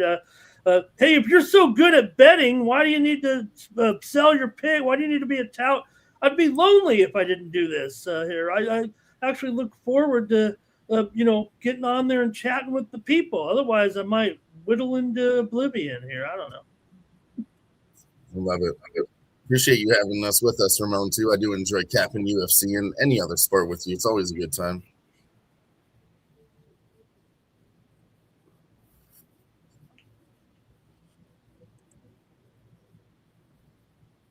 So, man, what are we thinking on this next fight? I heard Mike. I know Jeff said, on Amasov. Hey, I got Amasov in that parlay I gave out with who was it? Ochoa in the first one where it was plus 140 or 145 or something like that. So I'm on Amasov here. I took Amasov minus 3.5. To Mike's point, I do think he's going to get it finished inside the distance. So I like the plus 100 for Amasov minus 3.5. Okay. I like that play too, because honestly, he could finish inside the distance, Jeff. But if he does, I also see a dominant fucking performance on the decision cards too. So it's a nice way to play it. Might actually do that too. Man, I need a win after that last one. So I'm going to take Amasov to win and round 2 to start, and I got it for minus 110 at Fanatics. Okay. So I just need a lot, like I said. 5 minutes, 1 second. As long as real quick, Gerard, careful on that Buckley fight, because I don't know if that one's actually – it's still on my book, but there's a lot of talk about that one. Funny line movement. So, hey, the money's moving towards Buckley. So, I mean, he was a dog. Now he's a huge fave. I think he's minus 290 or something like that. But I wouldn't be surprised if that one gets canceled. So, just a heads up. All right. So, I got a few bets, like I said, on this fight. First one I gave you guys, Yaroslav Amasov, the winner, and then Atiba Gauthier for the round 1 to get that done in round 1. I think it's KO, but I couldn't get KO in a parlay anyways. That's plus 126. I threw 100 on that motherfucker, okay? And then I did a little NHL UFC parlay. We did Colorado Avalanche money line and Yaroslav Amasov money line. That one's about a plus 160, plus 171, sorry. And then I have another 2-teamer, which is Khamzat Chimaev at minus 550. I took this early. I got Yaroslav Amasov at minus 170. That got me to a minus 114. So I'm in on that one. And then the 3-teamer, this is the one I'm worried about. Placed this early. Khamzat Chimaev, Atiba Gauthier, minus 1,800. And then I did Sean Brady, minus 155. I'll tell you guys this. I was drunk when I made this play. Usually I don't throw minus 1,800 in there. Usually I don't, but I kind of hedged it because I do have the round 1 KO.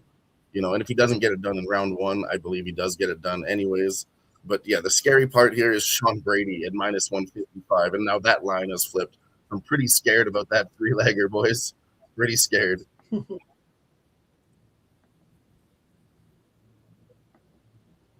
That's it. Ramon, what do you got? Yeah, I did not have an official release on this. All I did was bet Amasov here. I didn't take it to the next step, but I did take Amasov here over Alvarez in this one. Just took him straight up here, but he could cover his point spread if it goes the distance here at 3.5. I think plus 110. I think he's a good value. I want to say he's one of the better values on the card. I'm just not sure that he's, a great position against a guy like Alvarez, I guess. I mean, there's a chance. Swear to God, he totally is. He totally is. This guy's 29-1. If he hadn't lost once, he'd be 30-0. A better record than Khabib Nurmagomedov. I mean, this guy's the real deal. He fought in the Ukraine army. He buried his belt underneath his house that got bombed, went back as a soldier to claim his fucking belt. This guy's a fucking champion all the way through and through. I'm not going to fade him at all. And juice last fight, I took -170 on this motherfucker. I said, that's a great price. -185. I don't know. I would still probably fucking do it. Well, there's a chance. Get a better price live, though. I'm going to smash Yaroslav Amosov money line live. If there's anything better than a better price, I'm going to slap the fuck out of it. All right, hang on. Go ahead, Ramon. What were you saying? Well, no, I mean, there's definitely a chance here that Alvarez could, I think his best chance is by submission here. That's the one thing that kind of worries me about him. But what Dylan's saying, I think, is poignant, because Alvarez is dangerous offensively and he has that submission upside. But Amosov here, to me, it feels like Amosov is kind of a win by decision type of situation, and Alvarez is going to be going for that sub. I know that did Mike give his pick before he? I don't want to. Yeah, I got some Yaroslav. I got him ITD though, because I thought to that point, like what happens when you see a fighter, they want to go out there, they want to try to sub, they do something stupid and they get counter subbed, and so I thought there's multiple paths to victory on the. Because Amosov is, he's kind of a minutes winner kind of fighter, in my opinion. So I thought that, I guess anything's possible like that. But if you guys think not to go the distance, I might sprinkle a little bit of that. You guys are so high on him. I'm just kind of worried there because Alvarez does have, probably early, right? If it's kind of closer in the middle and Alvarez for the first round, Alvarez is going to be probably out of effort.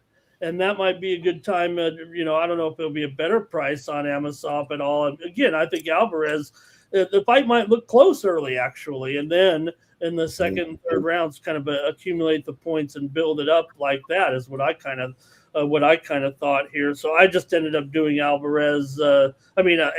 there on the money line. I got him here. I think I got him at a better price than the current price, but that doesn't matter. I think it's still okay here. What, $1.80?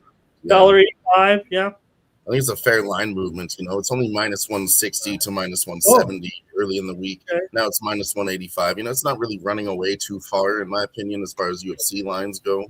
But I like your point too, Ramon. Joel Alvarez, they're both going to be fresh. He is going to do a better job in the first round, probably than any other round. And yeah, we might get a little bit better than -187, which is what I'm seeing now. Okay. I like it, Ramon. Nice breakdown. Yeah, I just wanted to mention that because, seriously, I could show you guys the video, but go look it up online. Search Yaroslav Amosov getting his belt back. It's a short little 30-second YouTube video. It shows him as a soldier going back to his house that got bombed by Russia, and he went back to get his belt. He buried underneath in a bunker in his fucking house, wrapped up. He protected his belt, went and fought for his fucking country, came back, and reclaimed his personal belt. That guy is literally a fucking soldier. A guy I'm not going to bet against. At 29-1, I'm not going to bet against him. Can't do it.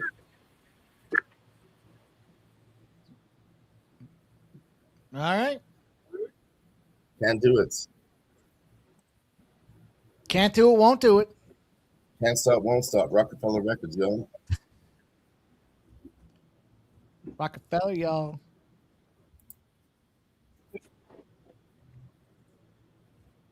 Little known fact, that's one of Jeff's favorite Jay-Z albums. Yeah, I just can't look past that fact, If he did not lose one fight, Mike, he'd be 30-0. Perfect. Better record than Khabib Nurmagomedov, who is a perfect 29-0. This guy's record is untouchable. This is the second best record of all fighters all time. Come on, man. Underrated Jay-Z record, Jeff, when he did the MTV Unplugged. Mike knows what I'm talking about. Produced by Damon Dash.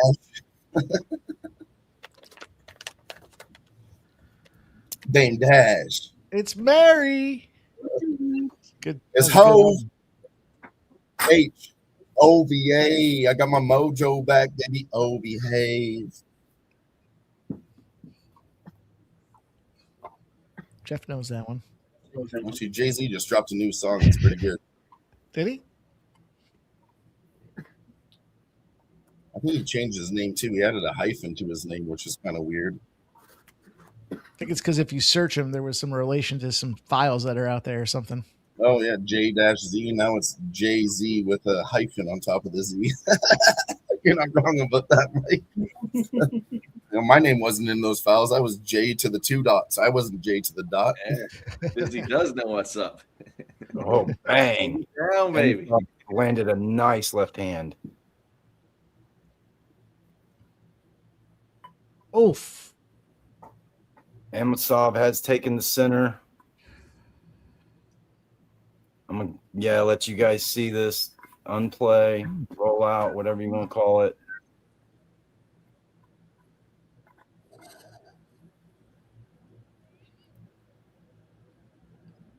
There we go. There's There's a that Carolina cupping. goal. There's that magic cupping on the back, fellas. That's the things that we look for. Go. That's a Carolina goal, and that ain't no fucking replay. That's a Carolina goal. 2-1. Let's go over. Man, Alvarez looks like a fish out of water on the ground. He is. He's a counter striker. Give that one to Stankhoven. 7th on the Was it Stanky? Yeah. Nice. I had a little Stankhoven prop bet in there. That's his 7th goal, assisted by Taylor Hall and Jackson Blake. That's a disgusting line right there, boys. That's a fucking Stanley Cup winning line, boys. No, honestly, Jeff, I would take Carolina at plus money over Colorado just for the upset. I took him midway through the season at plus 800. Come Nice on, work. Alvarez. Come on, Alvarez.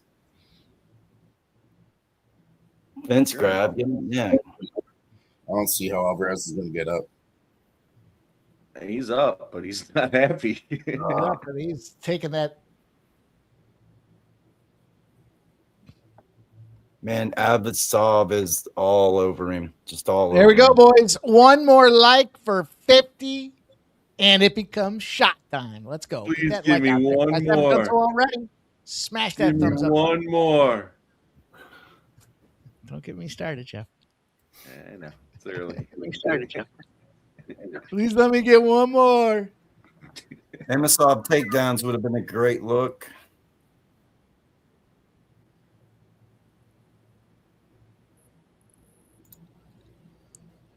Nuke says the Flyers are cleaning their golf clubs after this game. I like what the Flyers did, though. And as much as I say they're too stupid and they would be fighting for a wild card spot at the end of the season, and that came true. Bringing the young guys in, man. They took that Michigan State kid, and all of a sudden, boom, 3 days after your season's done, you're playing in the playoffs. Then they bring in that kid from the junior hockey circuit there. Monday, his season was done, and boom, you're playing in the fucking playoffs. Let's go. Boom. Man, Amasov takes him down. Not quite mount, but yeah, he's all over him. No offense out of Alvarez. Amasov's got him pinned up against the cage in the defensive posture. Alvarez is just hanging on. But yeah, I'd love to know how many takedowns Amasov's been credited with. Critical notice. Critical notice. Says here 4 on 4. the ESPN. JG says beers up, beers down, fellas. Shout out to you, JG. The Minnesota-Cleveland baseball game has started finally. Oh. 20 seconds left in round 1. All Amasov. All Amasov. Beating him up. Where's this Amasov guy get all his tattoo work at? Yeah. Ukraine? I guess. Look at those legs, yeah.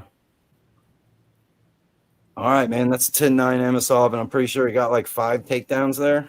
And he helped him up. And we got the 53 likes, boys. 53 likes. Yeah, I got two things here, Mikey, if I could take this one. I like JG in the chat. He said, "Fears up, fears down, fellas." I love that fucking saying. And yeah, of course, for 50 likes. So it is fears up and fears down, fellas. I'm going to shotgun this motherfucking beer for 50 motherfucking likes. Let's go.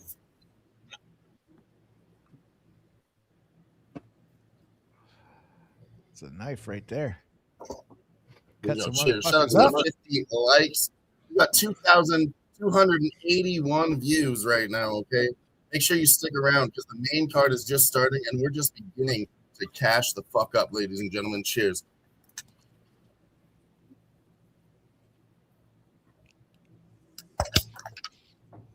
Woo! Woo! Jeff. That's So, man, if you're in Alvarez's corner, what do you tell him? We're gonna throw in the towel. How do you feel about that?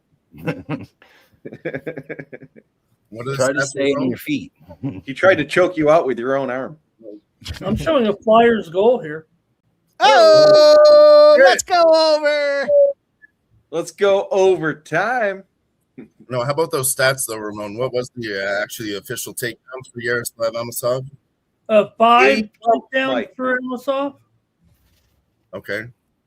0. Is that what you were asking? Yeah. How many takedowns did he actually get? 5 for 9. 5 for 9. Oh God, that's looking really good.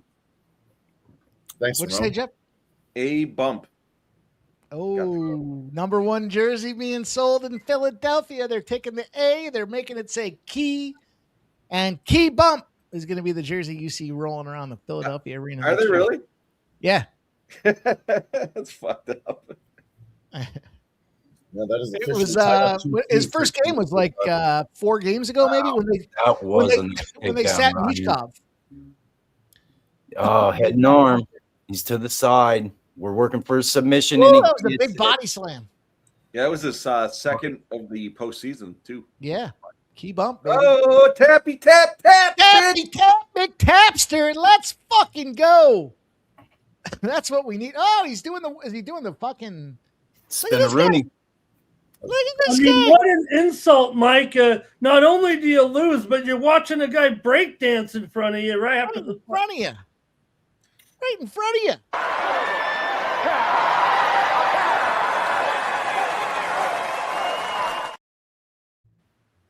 Wow. All right, let's take a step back. He smashed him into the ground and then got the arm triangle. Let's take a step back. Throw a 1 in the chat if you played the then he breakdanced him. Shit. Now I'm seeing it, boys. That's wild work. Sorry to cut you off, but that was wild work. I'm 40 seconds behind. That was wild work. I'm used to it. Wow. Throw 1 in the chat if you played the parlay that was given out at the fucking start of the show. Nice work, Jeff. Thanks, Tyler. I don't tell you what to do with your money. Don't fucking tell me what to do with mine. Don't fucking tell me what to do with mine. Hey, we got a couple. You're going to win so much, you may even get tired of winning. And you'll say, please, please, it's too much winning. Appreciate you boys cashing with me. No, Jeff, that was nice work. I said at the beginning of the show, I love that parlay. I'm not going to bet it because I have 4 other parlays and I want to be overexposed. But God damn it, Jeff, that was a good bet and I should have jumped on it. There were 2 fighters that I loved. Nice work, Jeff. Nice work. Real sharp 2-legger parlay from the Hefe. And he covered the -3.5 with that finish. Mm-hmm. I'll tell you what, Jeff. I jumped on that one. I told you that was a good bet because he's going to finish inside the distance or maybe decision. You get both. What's fucked up about that? Or he's going to fuck him up inside the distance. So I did tail that one with you, Jeff. And again, nice fucking work. What's fucked up about that? What's fucked up about that? What's fucked up about that is I gave that out on Winnable at +125 earlier this afternoon, and then it dropped to +100. Yeah. See, I got it at +115, but it was +110. And then they said the odds changed +115. So they moved it back up just to get a little bit baity right before the fight and say, oh, no, hold on. But, I mean, that's my Canadian book, though. And they are greasy. They're greasy. They're Seriously, it is shitty. I've honestly, the reason I'm doing better on betting, I fucked off with that Canadian book, used an American book. They're giving me proper lines. Like you guys talk about ROIs and shit all the time, right? Mike, say you're 6% winning capper, right? Their lines are 10 to 15% off. How the fuck I'm supposed to win over there? I've been talking with the folks at Kalshi trying to make something happen. You can't argue. These fuckers are 30, 40, 50 cents better on everything. And it doesn't matter what side you want. You're 50 cents better, 60. I mean, I've seen you're not playing against them. You're playing against each other, literally. That's a way better way to play. If they could come off this aliens thing, I'd have some more money to play with here. Kalshi is about to come to Canada soon, and I'm going to fucking... I don't know. After we released the files of the UFO, and I clearly see fucking aliens. How much did you win? I haven't won shit yet. What do you mean? They just did it. They just released. I don't know. They said it as soon as somebody in the administration confirms it. 30 minutes after. They showed the thing moving. 30 minutes after they happened fucking years ago. How the fuck are we talking about this again? They already did that. UFOs 30 are real. minutes after they confirm it, they will pay it. Right now, it's at a 21 points. I don't understand how they sent the memo out yesterday. You gotta buy into this one, because at this point they're saying 21.7% chance, but I saw aliens. I saw heads. I saw bodies. I saw spacecrafts. I saw the whole fucking gamut here. It's only a matter of time, boys. All right, I'm gonna take a little shot in this one here. I'm gonna take what are they Cutter scumbag Gautier to win and under a half a round at plus 200. I really listen, Mike, you don't have to get on this Gautier bullshit here. He's different, okay? Listen, for one, he's African, okay? Ateba Gautier. So it's not, there's no H in there. He's a different guy, okay? Fuck him, it looks close. And he is gonna knock this guy out. Listen, Ozzy Diaz is not here to do fuck all except for get knocked the fuck out. I swear to God. Nothing else is Dizzy Donuts says over 1.5. Let's ride. Flea Mathis says the dogs are barking tonight, boys. Jeff, are you taking Ozzy? Little Ozzy, bite the head off the bat. Diaz? I'm rolling with Dizzy here, or he's rolling with me. I didn't get my place, so I'm rolling with him. I'm going to take the over 1.5. I played a small play on it. I don't like the round one KO at minus 150. It's not a bad price, but again, is he going to knock him out? Yeah, more than likely. But in my opinion, if you're not playing the dog, there's no other way to play this fight. So I'm going to take a small shot at the over 1.5. That's how I'm rolling. It's not bad. It's not bad. Yeah. You know what? Maybe fucking Ozzy hugs it out for, because he knows he's going to get knocked out. So we'll see. See what happens. He does know he's going to get knocked out. He might take that into consideration. Ramon Scott, do you have action on this Gautier fight? No, I'm wondering what's going on. The Pentagon released the initial batch of declassified files yesterday detailing the UFOs. I want to know where the money is. I don't understand why. I want to know where the money is. I want the steam. I don't know why they haven't paid it yet. I guess there hasn't been an official administrative representative coming out saying that aliens exist. They all just keep skirting around it, saying you'll be. Doesn't count? No, this is ridiculous. I want to stop all of you right now. I'm sorry to cut you off, but they fucking said it years and years ago. So they're on fucking. Trump came out and said, you decide for yourself, and that's right there is why they're fucking the Kelsey's getting fucked with. Ridiculous. It's all right. I got 7 months left. I'm okay. I'm done. But it is ridiculous. It'll pay out at about 6x is what it'll pay out at. So that's it for fucking aliens. Well, it's aggregate because I whacked it 3 times when we were live that one night. Drunk with all my winnings. I kept betting on it, thinking, oh man, they're already talking about it. That's what I'm saying, Mike. It's a real good bet. They've already confirmed it like fucking 2 years ago. I'm telling you, the records are out there. I've seen it, Mike. I'm telling you. I'm a conspiracy theory guy. They're fucking out there. Oh, Sorry listen, that I cut all of you off, but I mean, I'm telling you, that's a winning fucking bet. the Roosevelt meeting outside of Area 51. Come on, you want to dig into It already happened. We were talking about this literally 2 fucking years ago. It already happened. We're on to this fight, though, boys. Yeah. I went with, hey, it's easy. I don't see Gauthier. I mean, look, I'll do maybe Mike, tell us why it's not going to be a first round knockout here with this guy, Gauthier. This seems like the mismatch of the whole entire card, doesn't it? I'm going with him. It's not a prelim spot, though, Ramon, which is important. Early prelims, fade them boys, but I'm with you. I like it. Okay, I'm going with him. I'm going with him. This is an official sports money premium Kalshi winnable pick here with the Gauthier first round knockout. Let's go, Ramon. Let's go. I don't know if you guys could break it down just as easy. Usually you see these guys at like these prices and they're minus 100, plus 110. It's going to give you some favor on the KO round one. They're not giving you any favor here. They're saying minus 225. It's very high for the round one KO and shit. But, I mean, that's already telling me everything I need to know. I take this every time. These are the smash spots I look for in the UFC. It's about as rigged of a fight as you can get, boys. This is a matchmaker rigged fight. It's a legally rigged fight. This motherfucker is doing nothing else but coming out here and getting knocked out. Atiba Gauthier, they want to go national, Mike. They wanted to do UFC Africa. They're talking about all this shit. You think they want Ozzy Diaz here to fuck all that up? No. Nicholas Andy, what do you say about this one?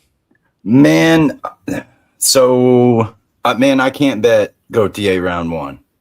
I'm gonna sprinkle Gauthier KO round two. I'm gonna sprinkle Gauthier round two, and just hope that Ozzy can survive for 5 minutes, man. But yeah, I can't.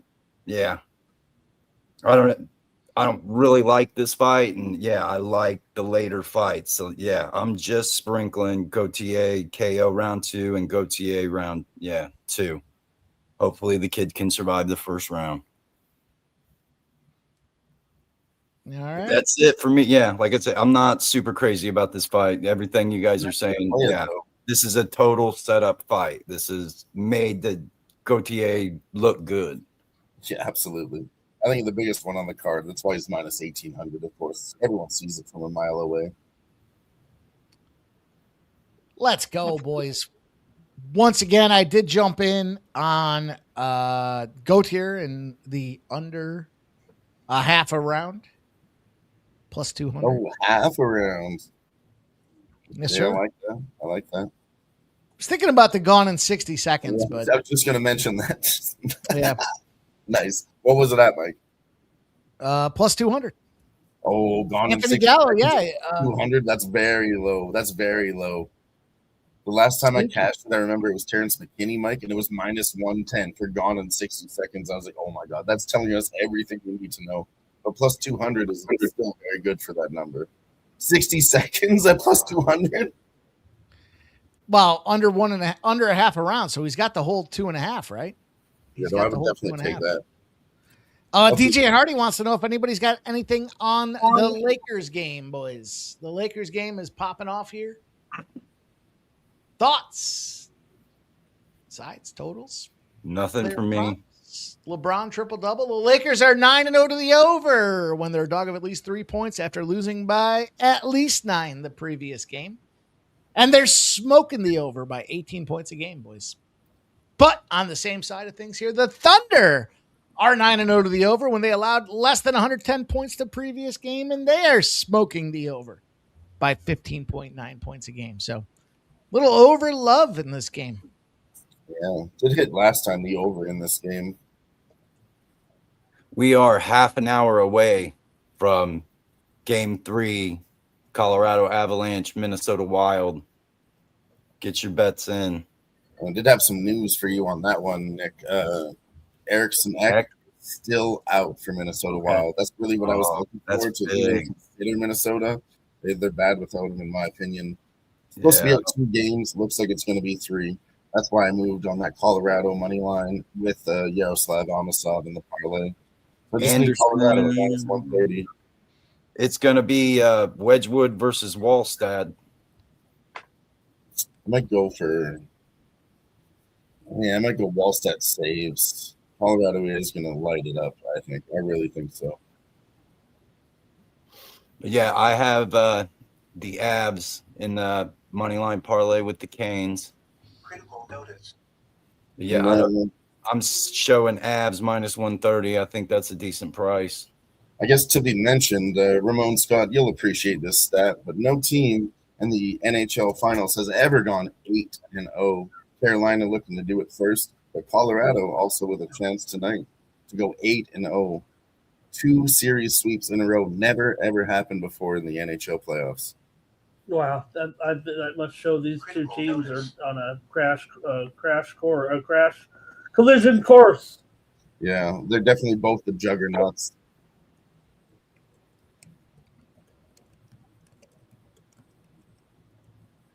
That's amazing, though. But I guess they weren't always 4-game series, too, right? I mean, so it's really... That was official since 7-game series. Yeah, you're correct.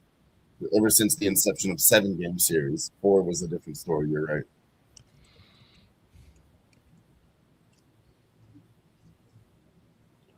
But still, I mean, it's been, Critical notice.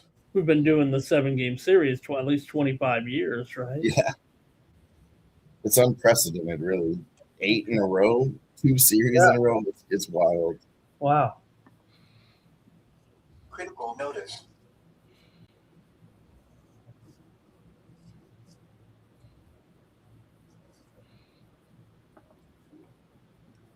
Critical notice. Been a while, huh?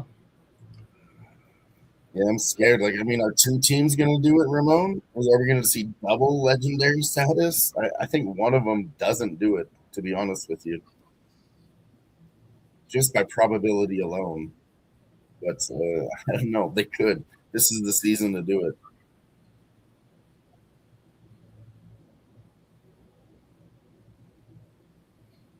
I like it, boys. Let's see. We've got 6 fights. Is this the featured prelim fight? Is that what this one is? I believe so, yes. Oh, man. Gautier in the under a half a round. I like it even more. The storm is coming. The storm just came here. Jeff called it out before it came. It blew in here. It was fucking dumping rain in buckets. This does close off the prelims, Mike. After that, we do have 5 fights on the main card. Dude, this main card looks fire. I think I won't call him King, but it's Bobby Green. It's that Brady controversy. It's Volkov. In that fight, someone's getting knocked out. I don't give a that ain't going the distance. I don't give a fuck. It's Jeff Van, and it's Chimaev.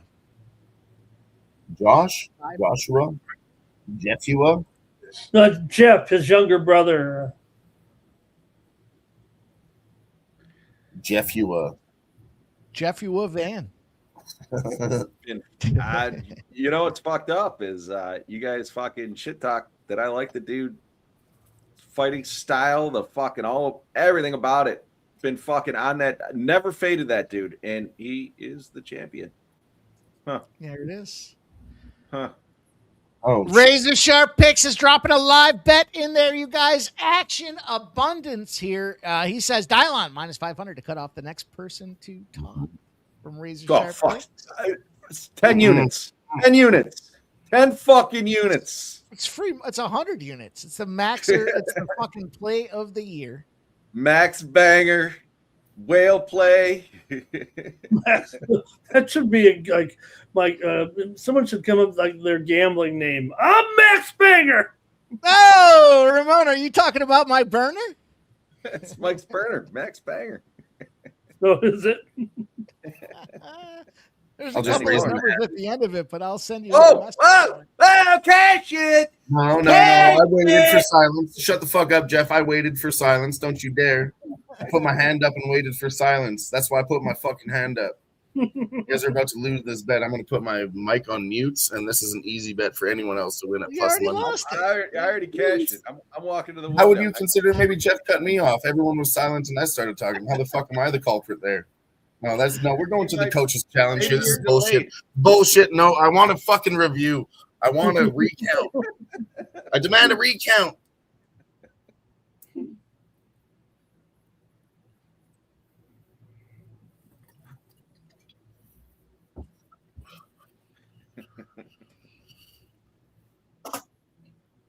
Is everyone just gonna be quiet now and wait for me to talk?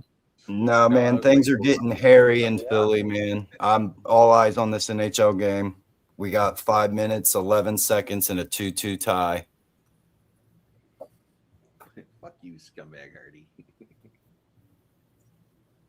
We did talk about that draw, Jeff. The draw is probably a really good look. All right, looks like Gautier's getting in the cage here. Finally.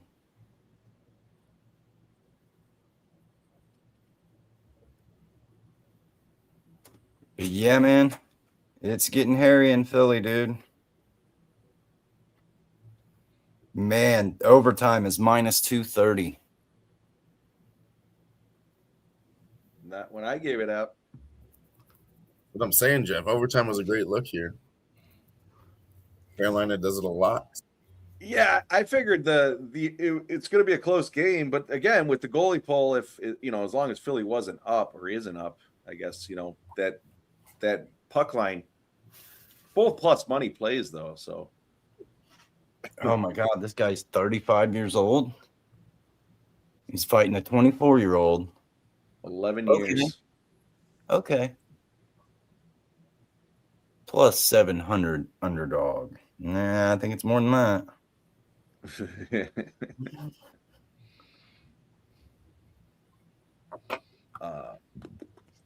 My book's showing bet 365 plus 700 for Aussie.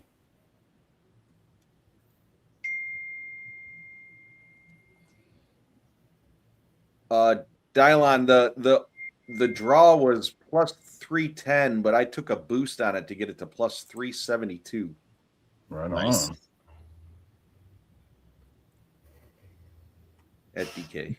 Andrew K says, Mr. Ramon, any pick for the Sky versus Fire? I'm going to take the Fire in the first half of that game. You are going to take the Fire. Okay.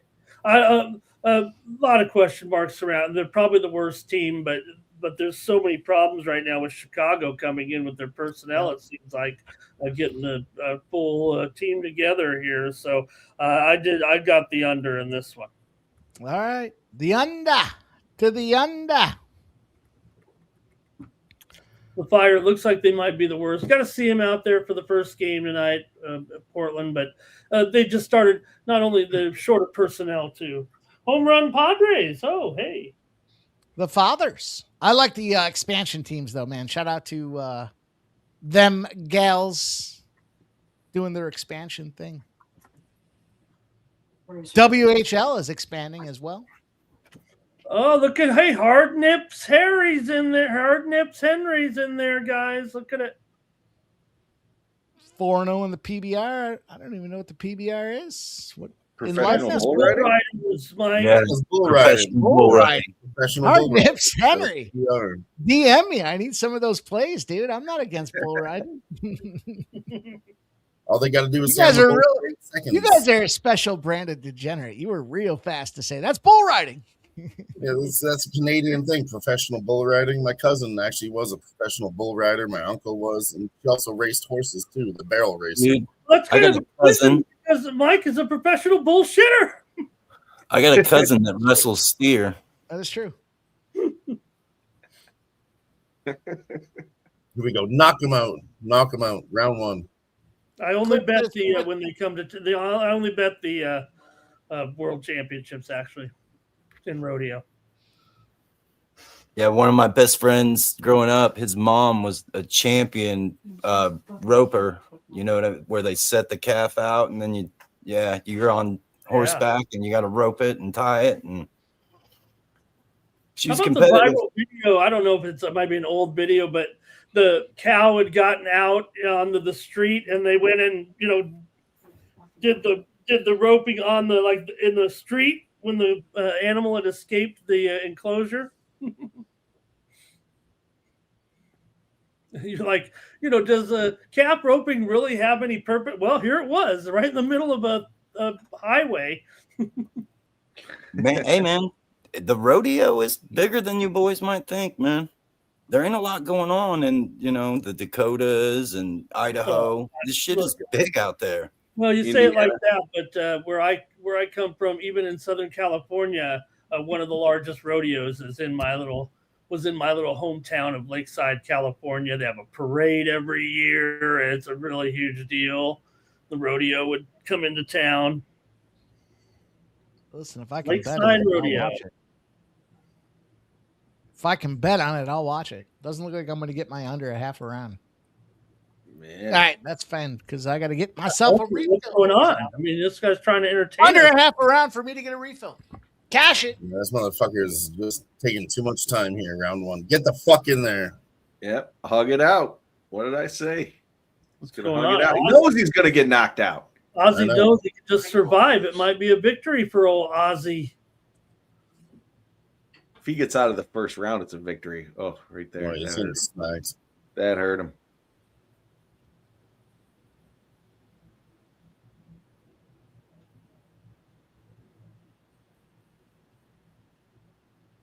Get off the fence. All right. Dancing around. See, I think Ozzy knows he's fucking there to get clipped, so he's putting up his guard. He's putting a fight out there. It's no secret, you know what I mean? Ozzy bet himself on the over. He bet the over one round. He's like, hey, get in there, just stay away. You can see no sense of urgency, and Ozzy's got a little form to him here. Now that you say that, I should have played bet round 2 to start as opposed to bet over 1.5 rounds. We'll see what happens. Yeah, it was plus 140. Jeff, it was plus 140 for round 2 to start. Yeah, I looked at that. Yeah, I was gonna say I think I got 175 Gautier to win and round 2 to start. that's what I thought when I heard Mike say like the round 2 KO. I looked at that $1.40 price on that round 2 to start. Yeah.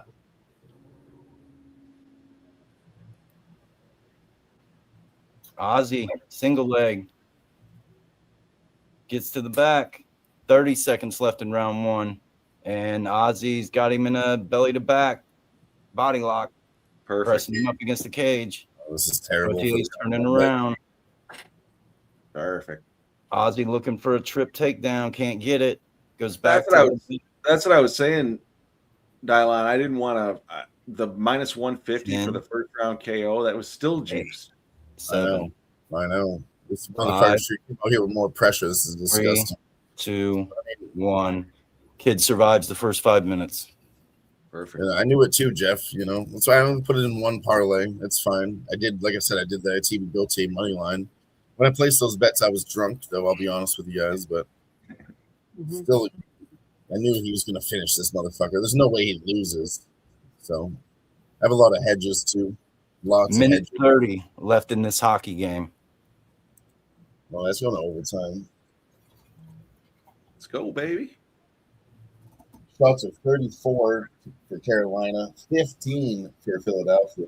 Yeah, the longer the series goes, the better the Flyers are playing.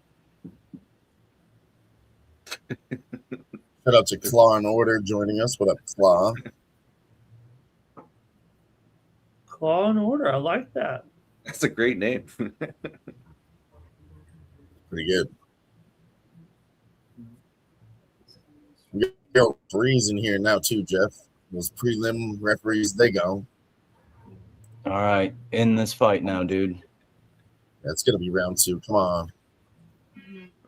I need the over 1.5. You guys can have the round 2. Let's just get over 1.5. Oh, Flyers with a big shot on goal.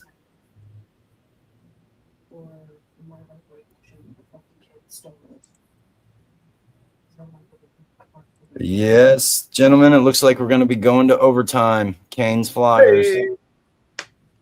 Cash. Plus 3, what did I say? 310 moved to boosted to 370-ish. It is official. 2-2 tie after regulation. Fuck yeah, baby. Nice work. Good call. Thank you, sir. Yeah, I'm still on Carolina money line at plus 100. Head kick. And they were down by 1. I think that's a better price than you could find now. I'm not sure. I guarantee Carolina's juice still. They're probably minus 135. And there's some in your room. Fight's still going on? The wall, I think. But yeah, that's where What I'm an at. appropriate time for a fucking smoke break. Who keeps Oh, No, come on. Why you fucking step in that quick? What's up with the premature stoppage there, Jeff? Right? I mean, All he those did fucking get stops rocked, that happened no doubt earlier? about it. But it was a glancing blow. I know his knee buckled there. There we go. Let's go. Sorry, Jeff. Sorry. All good. We cashed that overtime. Overtime. I told you he was going to finish this fucker. He did. This is what he should have done in the first round. Come out here in a minute and fucking get this done. Why did you wait, dude? Just fucking do that. Oh, they God get damn him it. right in the ear? Is that what I'm seeing? That he just got him Oh, right? he fucking mashed him easy. A minute and 10 seconds into round two. That's I think he could have survived. Maybe the damage was done and it was going to be an onslaught from there. But he wasn't unconscious or anything. No, the rep was already jumping in. He folded like a lawn chair, certainly. But look at him. He's got his wits about him. That was an early stoppage. It is what it is. Nice Gary work, boy. More. Early stoppage. I took the Flyers, boys, in overtime. I got a little boost on it as well. I got a plus 144 for the Flyers. Man, I would look at not to contradict Mike, but dude, Stankoven. Dude, there's a couple of goal scorers in this OT that Slapkovsky. Is that his name? I got Jarvis a on the secret street. weapon. You guys don't know this yet, but plus 2 for luck. I found a can of Red Bull in the garage, and so here we go.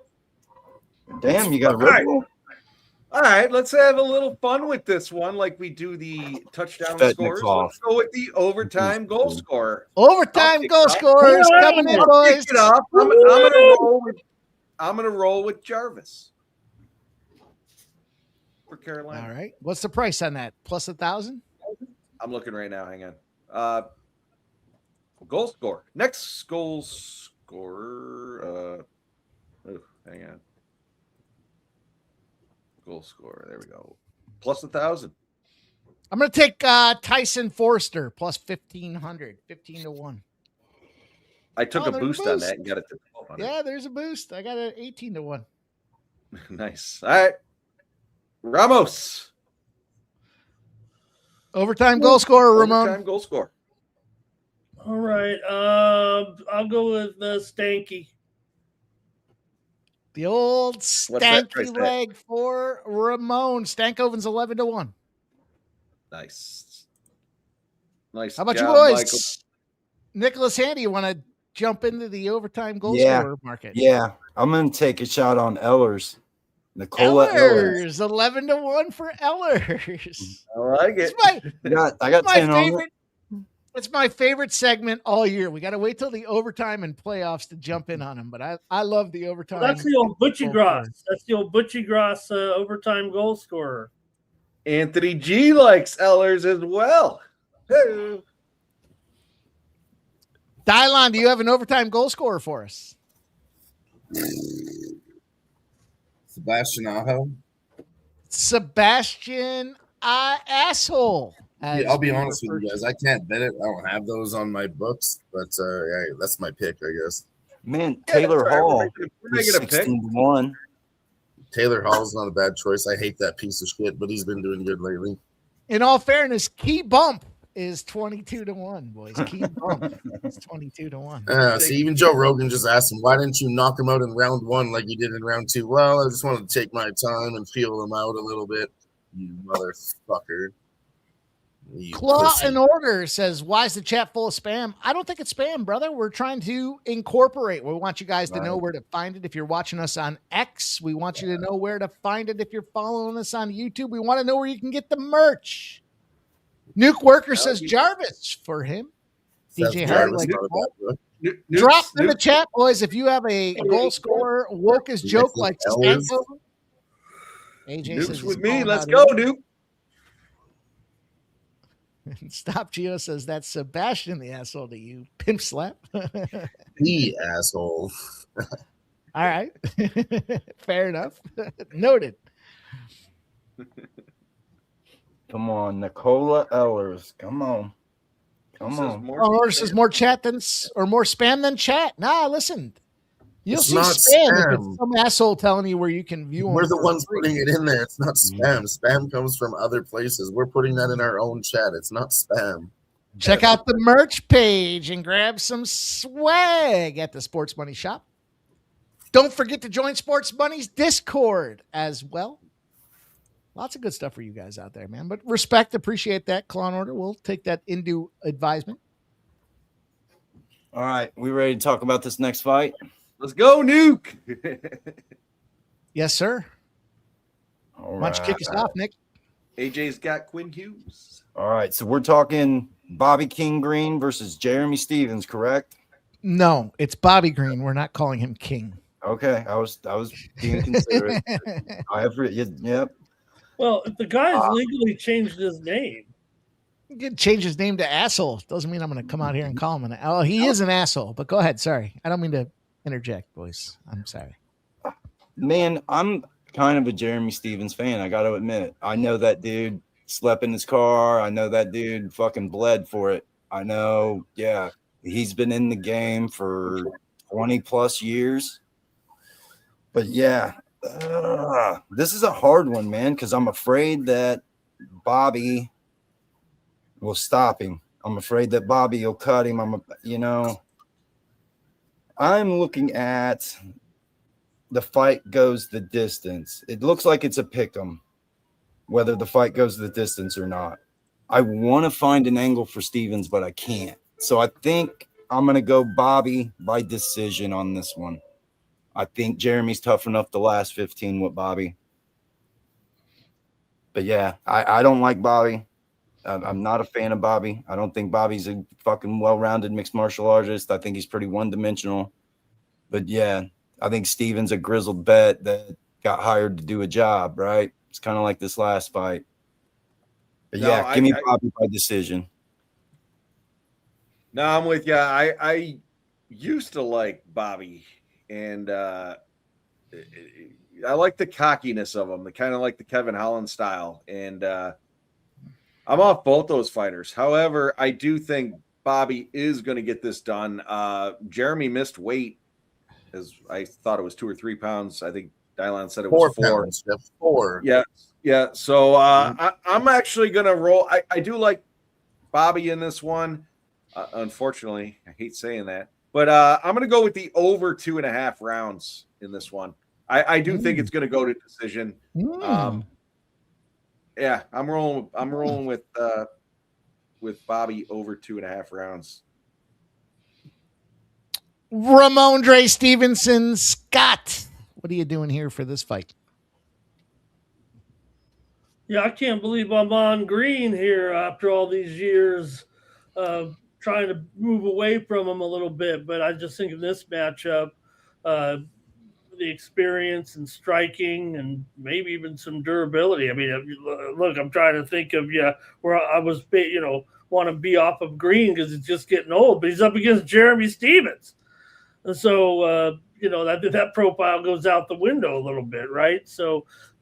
Stevens can get really gassed. I guess Green can too, but Stevens doesn't have the power really. If he ever did, not very much anymore. So I think just everything rides with Green here a little bit. I took him at -3.5 points as my official high roller play here. So I think his striking and movement allow him to maybe bank some minutes, even if it gets to the cards here.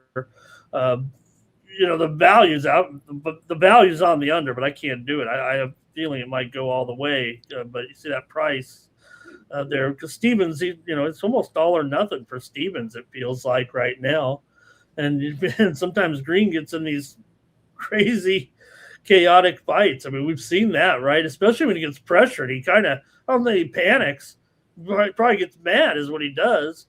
So if Stevens lands early, I mean, watch out. Green, but if he dominates the exchanges like I would expect, late stoppage maybe it goes all the way here, and I took Green -3.5. Dylon, I want to hear you in just a second, but I have a breaking announcement. I am going to say this. If you boys call the overtime goal scorer properly, I will give you a free 30 days to my winnable membership out there. Maybe we get Ramon to say he'll do it too. I don't want to put any pressure on him. Maybe we'll get. Yeah, but let's get it right. I already get your winnable, so I guess I can't win. Well, maybe you can throw 30 days out there for somebody that does win. MMA Jeff, maybe we'll get him to do the same thing. So there you guys go. Get your first goal scorer, overtime goal scorers in the props there. And if you do cash, we'll hook you up here. Dylon, bring us home. How are you going to get paid? Bobby Green, Jeremy Stevens. I think I'm going to shoot a little shot here at Bobby Green by KO. Okay. That's what I'm going to do. Plus 215. And I don't know, the 4-pound weight miss, I think everyone's looking past Bobby Green. He's always looked good in all his fights. He's still the same guy that he always has been. Still the same. So I'm going to go with this one. Plus Still 250. the same. Final. The same guy, same as the old guy here. Man, I did take Jeremy Stevens. I did take, what else did I take? Let me look. I took 2 Jeremy Stevens props here. Jeremy Stevens did knock him out as well at plus 600. Jeremy Stevens plus 350. Jeremy Stevens to get the KO plus 600. Listen, don't sleep on it, boys. I gave you Jimmy Miller submission. Just saying. Man, I'm seeing great numbers for a Jeremy Stevens takedown. You only need one. And I think that's almost a given. We were talking about it last night a little bit, but yeah, I'm going to sprinkle that. I got it for 195 at Bet365, but I'm at Fanatics, and Fanatics is offering plus 215 for it. One takedown. Final. Shout out to Fan Cash Fridays. I have not won in several weeks, but I always play. I do have this graphic for Bobby Green when he started in a little younger league here. Look at this one. They have Bobby Green listed at 22 years old. Style of fighting, hood. Wow. Versus a wrestling and a jiu-jitsu artist. I like to bring that one up every time Bobby Green fights because I think it's probably the funniest one ever. Hood style of fighting. Final. Hood style, Ramon, is wild. Oh, man, when you're in the hood and they're lining you up for your bout and you're in the hood style, that means no rules. No rules. Yeah, that was actually a great fight against old Dan Lozon. Both of them actually were very good in their careers. Dan Lozon and Bobby Green had great careers. Is that Joe Lozon's brother? Joe Lozon's brother, Dan, yeah. Joe Lozon from The Ultimate Fighter. You guys might remember him. I think he was there. He fought Nate Diaz at least. I think they were on the same season, though.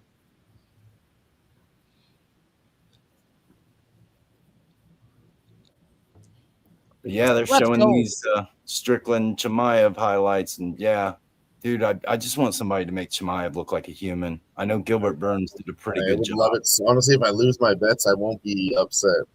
I'd be like, fucking Sean Strickland does it again. God damn, this guy. The things that he said at the press conference, I mean, I guess they were allowed to say it on YouTube as far as the UFC YouTube channel goes, but I don't think we should repeat them, Mike.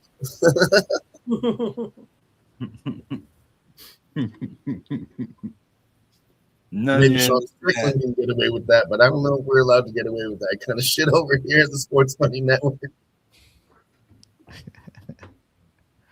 Ooh, showing that arm pop.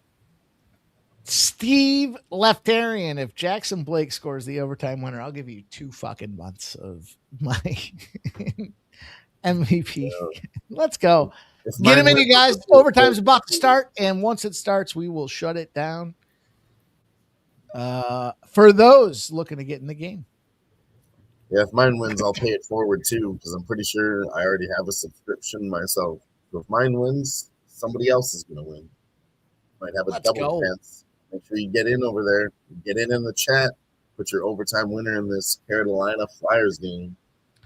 Just having some fun, you guys. Just a little bit of fun. Sebastian Aho seems to be the popular play. This guy is leading all teams in ice time 19 minutes. Well, I guess Rasmus Ristolainen has 21 and Travis Sanheim has 26. Let's first go to Anthony Gallo quick. He's going to take a shot at Martin Newt. But Nicholas Handy gifted a Sports Money Network membership. Can I get a Nicholas Handy? Cheers to Nicholas Handy. Let's get this train started, baby. Let's go. Shout out Twisted gets the membership. Appreciate you, Nicholas Handy. Let's get it going, boys. Let's go. Overtime has officially started. Last chance to get your bets in, and then we are done.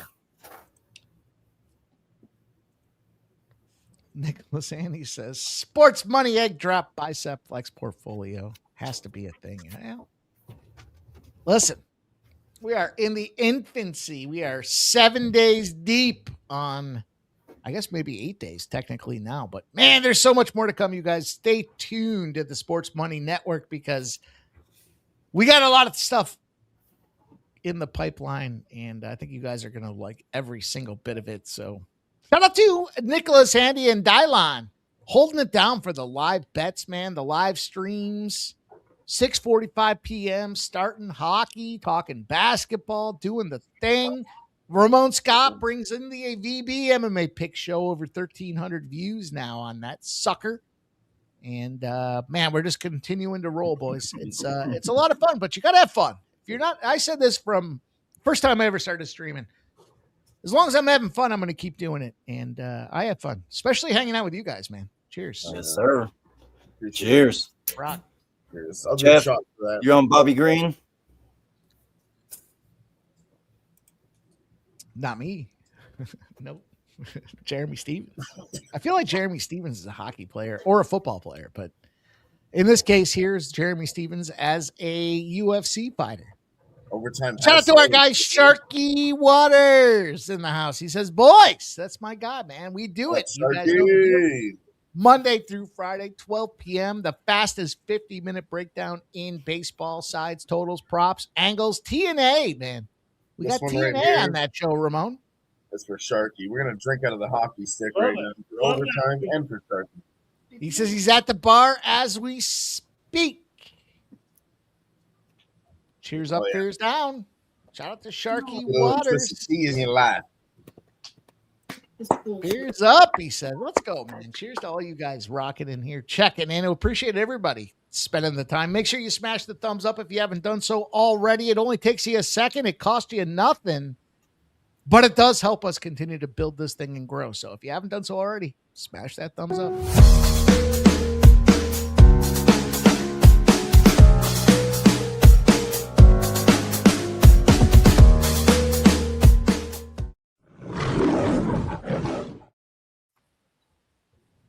Nick, Grab his dick and twist it! You twist that dick! Yes, sir. I took the over in this one. Okay. I do think Green's going to win it. But you got over 2.5. Yeah. MMA Jeff gifting a sports money membership. Shout out to you, MMA Jeff. Cheers. Let's get this train started, boys. God damn if this train's not running slow tonight, man. Let's go. Cheers. Cheers. Hell yeah. They're giving a special shout out to Sharky Waters, of course, for stopping by. But he did say in the chat, Mike, he said, let's go. But you know what he taught me?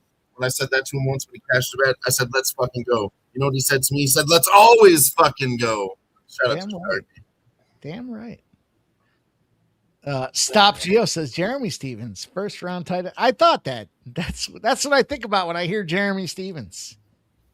This one's not dating a celebrity, so well, at least not that I'm aware of. Seems like a good split here, says Anthony Gallo. Shout out to my guy Shark, man. We're gonna be back after it, you guys, Monday through Friday, 12 p.m. Look, the best damn show in the business has to be the morning steam. You catch the first movement overnight. What's going on? Boots on the street in Vegas. We're fortunate to back it up here at 12 p.m. Give you guys an hour of Major League Baseball content Monday through Friday. What a team. What a squad. What a crew here at the Sports Money Network, you guys. Just getting started, Ramon. What do you think about that? Hey, I did jump in on on Bobby Green minus 5.5 at minus 120 as well. Oh wow. Okay. No. Damn. Yeah, the only reason I took my KO prop because I was looking at Bobby Green by decision and the spread and all that. It's like plus 110, minus 115, all that. So yeah, I'm shooting my shot at plus 215. Do I feel comfortable with it? No, but let's ride.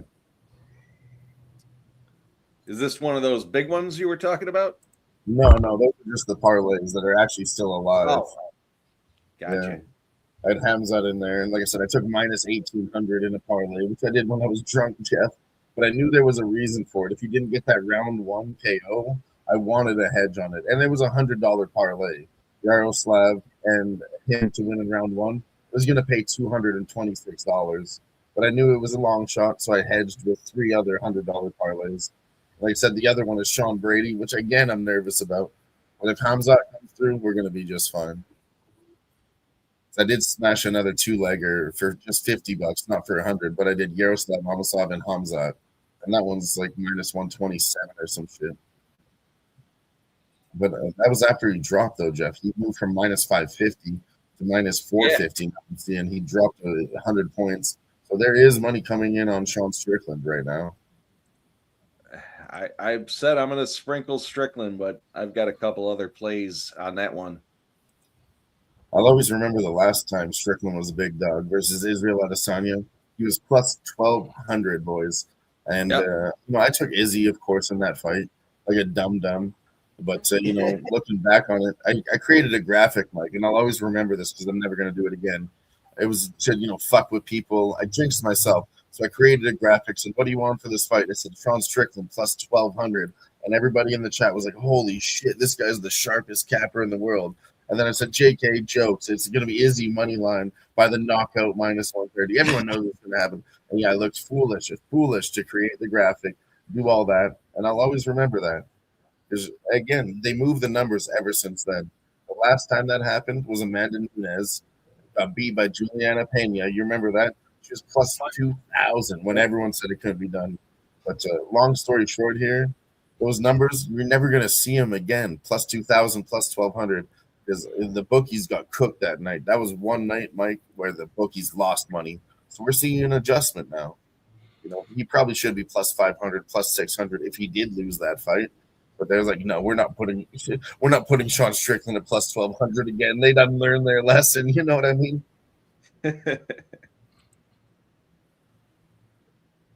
Twisted says the morning steam show is by far my favorite YouTube show. Down. Oh my God. But I do dig the rest of you as well. Well, we appreciate it. Hell yeah. I got to switch my TVs around here, though, with the games on TNT, and then they're switching this one around here. What's going on? Okay. All you got to watch is Paramount, Ramos. Well, I want to watch these games, too. Does anybody have YouTube TV out there? They have a quad screen, always, and it's usually like, just like right now, it's always the same thing. It's like NHL playoffs, NBA playoffs, Yankees, Red Sox, and then it's like Shark Tank. It's always like one. There'll be like Game 7, NFL preseason, the fights, and then it'll be like American Idol. And then Barbara's over there like, well, there's a whole bunch of NHL, NBA playoffs, and UFC, and for that reason, I'm out. Twisted, Strickland's going to fucking jab. He's going to jab. That's generally what he does. Jab. Jeff, we know Sean Strickland's styles. He never changes it. We know exactly. And if Khamzat is going to come out and do this, is like, we know this, boys. We know this. If he prevents the takedowns, he's got a shot. If he gets taken down, he's going to get fucking mauled. Yeah. I would say, I think we're totally correct, 100%. But we do have to watch it live. If he does do that, Jeff, then I agree. Khamzat at a better price live. Oh, not good stuff. I don't know.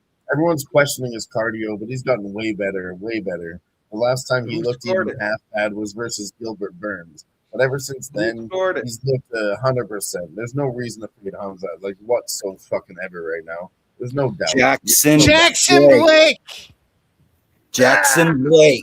Jackson fucking Let's Blake. go. Congrats on your sweep, Nick. Congrats on the sweep. Blake, right? I had Ellers. Oh, Somebody in the chat had Jackson. No, shout out to the guy that had Jackson Blake because I I'll go back. said if Jackson Blake scores, I will give you 2 free months. Carolina. It was Steve Leftarian. He threw that one in late too, Mike. That was like right before it started. Yeah, right before it popped, boys. Leftarian. And then I said, if Steve Leftarian, I said, if Jackson Blake scores the overtime winner, I'll give you 2 free months. So reach out to me on X, Steve Leftarian. Great fucking call on Jackson Blake, dude. Yeah. What a fucking slimy scumbag. If I could for 1 minute.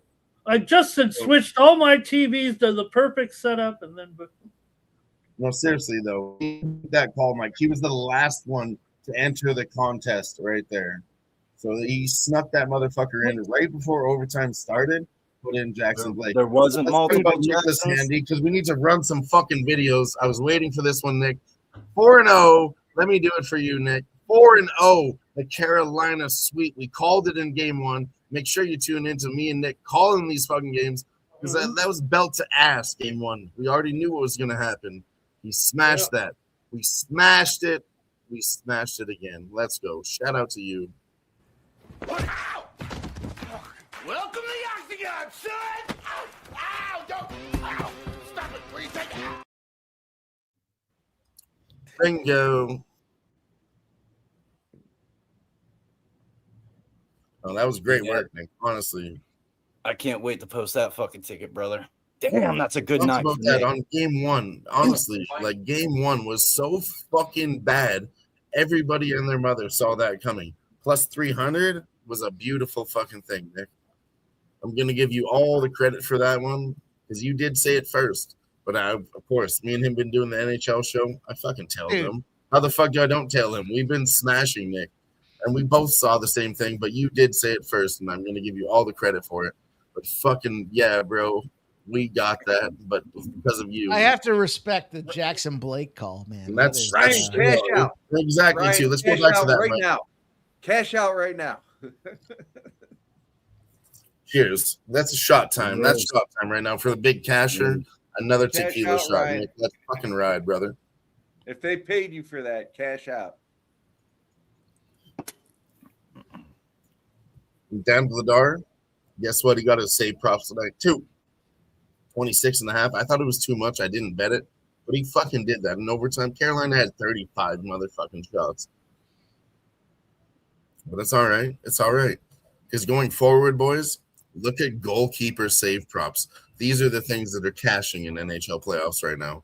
Nice, sneaky way to play it. Doesn't matter who wins. Yeah, I like it. To get those saves. I'm a big goaltending cash prop. Let's go. Ick said it one night. It kind of shattered my glass. Like it's the same as taking like the pitcher outs or the strikeouts in the MLB or the kicker props in the NFL. A nice little sneaky. So I'm excited right now, boys. I'm fucking on fire. We're all on fire tonight. Shout out to the Sports Money Network. We're cashing all over the place. We got basketball. I mean, MLB been cashing, hockey, MMA, all on a Saturday night.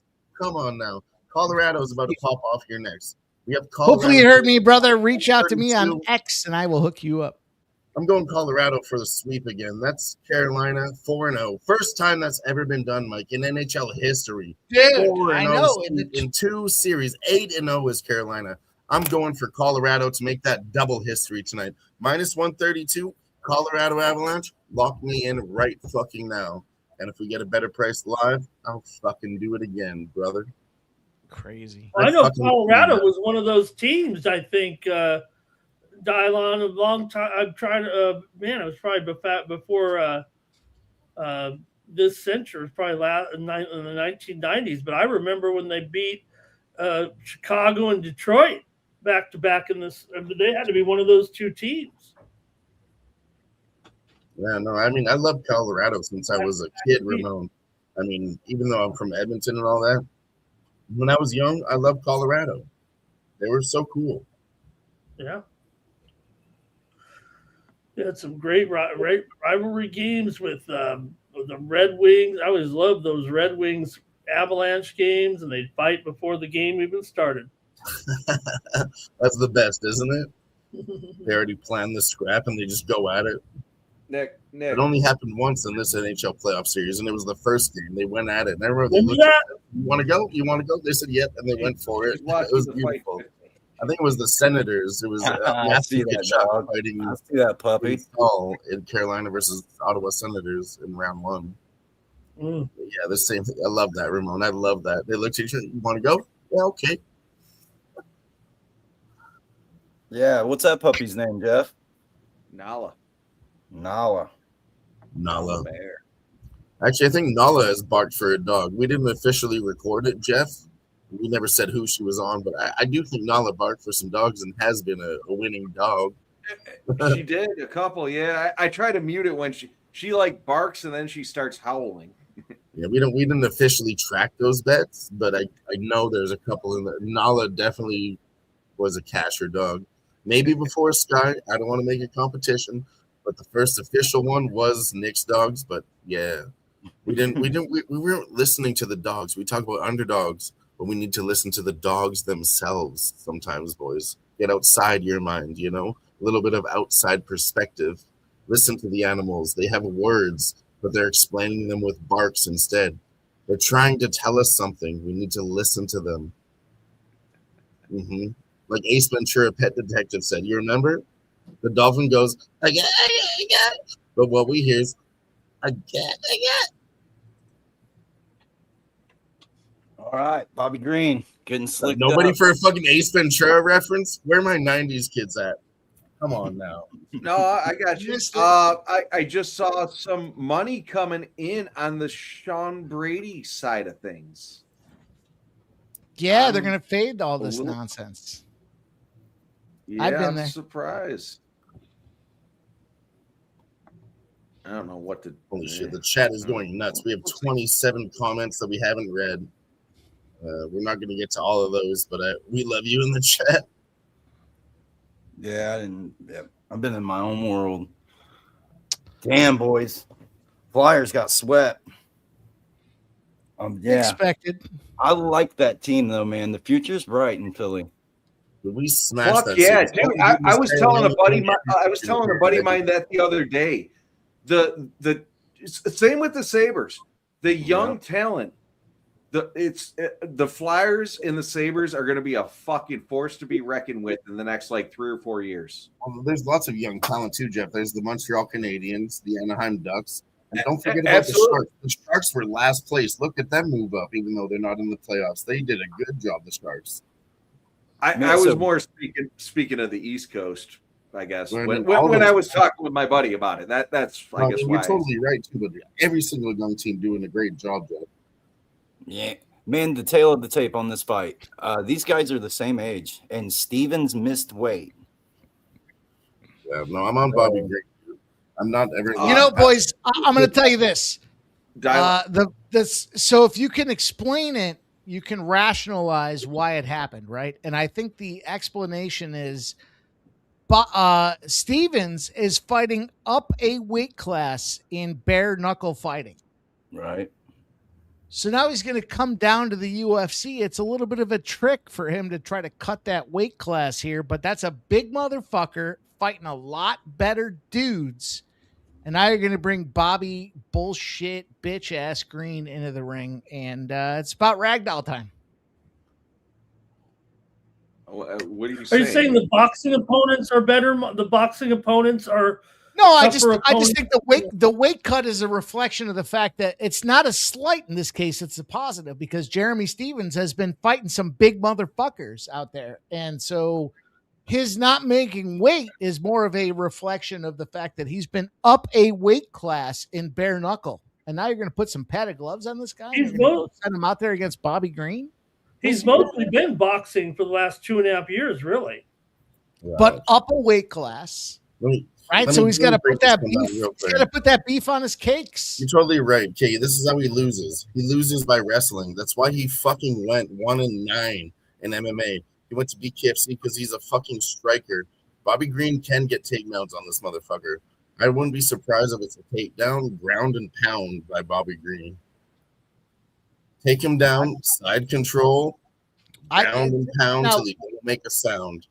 Time will tell because I'm on Jeremy Stevens, but I just don't think the weight cut miss is Mike, he's 1-9 and he missed weight. How the fuck are you gonna bet on Jeremy? Because he's Ladies and gentlemen, long shot. I'm not Bare gonna knuckle show. fight? That's good. Fuck me. we're You're gonna put underway. pads on his hands. All of a sudden, you're doing is helping him. You're helping him by putting pads on his hands. Bare knuckle, nothing. We'll see what happens. Bobby, you're gonna want to keep them hands down. You're gonna find out, Bobby. You're about to find out. Dylon, I did want to say the Sharks are going to be impressive, especially with Macklin Celebrini is the best talent of all those young teams. Give them 2-3 years. They're going to be fucking dangerous. I don't know if you guys saw this competition for the Flyers here, the debate about their top round pick next year. Because Toronto did what they did in the draft this year, getting the number 1 overall pick, might be, and they've gone to the league to sort it out, but it might be a top pick for Philadelphia next year as well. So let's continue to see Toronto suck a big D. I mean, there's obviously been rumors of Austin Matthews leaving, but you guys think that's actually going to happen? Well, he wanted to go to Arizona because that's where he's from. Yeah. Flyers had expressed interest in him as well. Well, there's no team there.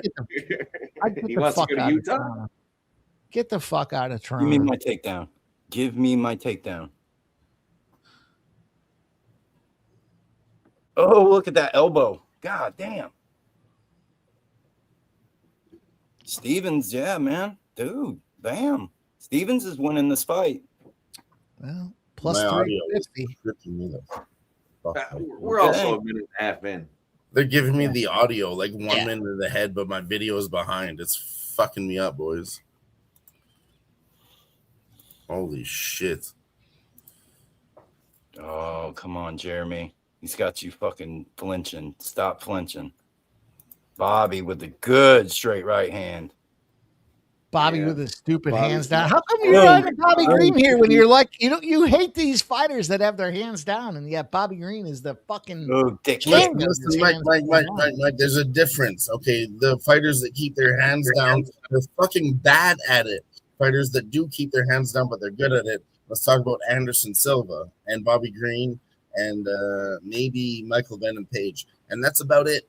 But yeah, it's a bad style. But some people can make it work. There's only like 3 or 4 of them, but some people can do it. I was talking about it pre-fight. Kevin Holland. Fucking. Well, Kevin Holland's in that group too. Sometimes he does it, but he grapples too, right? No, he's a fucking bag of shit, though. He's in that category. We actually just saw that guy tonight, Clayton Carpenter. He's in that category, but he didn't do good with it. It's not a good style. I think, honestly, Bobby Green and Anderson Silva are the best ones to ever do that, Jeff. Number 1 and number 2. Everyone else, totally fucked. Don't ever do that. Oh, and there's a nut kick. Oh, timeout. Fuck, that was a minute ago, Dylon. I know. It was actually 50 seconds. That's how far behind I am. I saw 54. I know. It's bullshit. They said it's free here on Paramount Plus. No, I have Paramount Plus. Not in Canada, Jeff. I still have to pay for the pay-per-views for $60. I mean, now I'll be a minute behind. My boys will tell me what's Jeremy's all right. We touch gloves. We start again. Yeah, it really angers me, so don't bring it up again, Jeff. Fair. Just kidding. Jeremy It does piss me off, though. Bobby setting traps. Yep, that right hand. Look at that straight right hand. Straight down the pipe, man. Man, you can't stand in front of him and let him run his fucking mouth. There you go. There's Bobby with a takedown. Oh no! Mike, so I felt like you kind of questioned my. Come on, Jeremy. Over 2.5. Come on, Jeremy. Heels on hits. You can, yeah. Oof, based on my unless he cuts you. Pick. I think Bobby's going to get this done late in the second round, but we'll see. I mean, he's clearly taking it to him right now. Come on, Jeremy. You're better than this. Heels on hits. He's not better than this. Push off.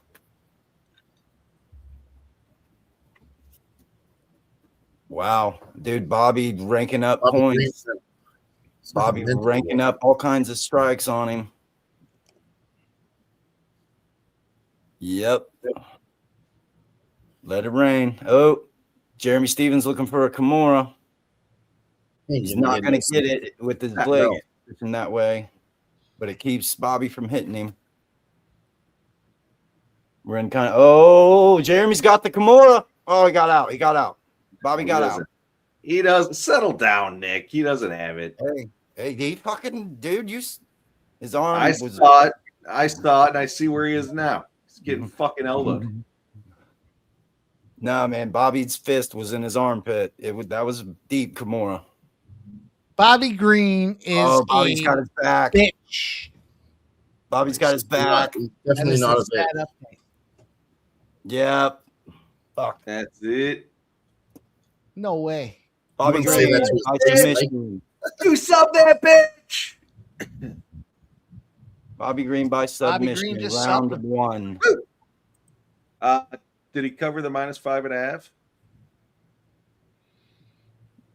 Yeah, I'd imagine so. If he finished it, dude, he fucking nuked him. Rhetorical question. Rhetorical question, Woodcock. What was that movie? Mr. Woodcock? Mr. Woodcock. You know what it was called?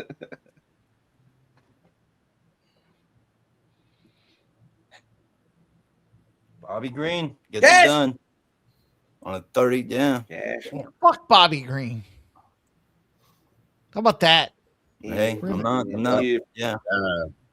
We lose the KO. If you followed over at winnable, Jeremy Green. Bobby Green inside the distance was +190. Cash him. Nice.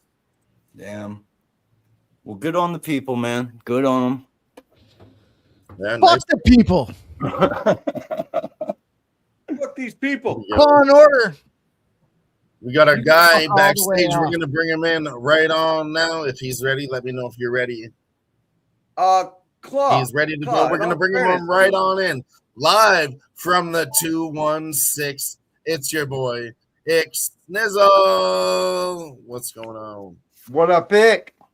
Hey. Yo, what up? What up? Who messes with us, Ick? Nobody. But can somebody full screen me real quick? I got you. What do you want to do?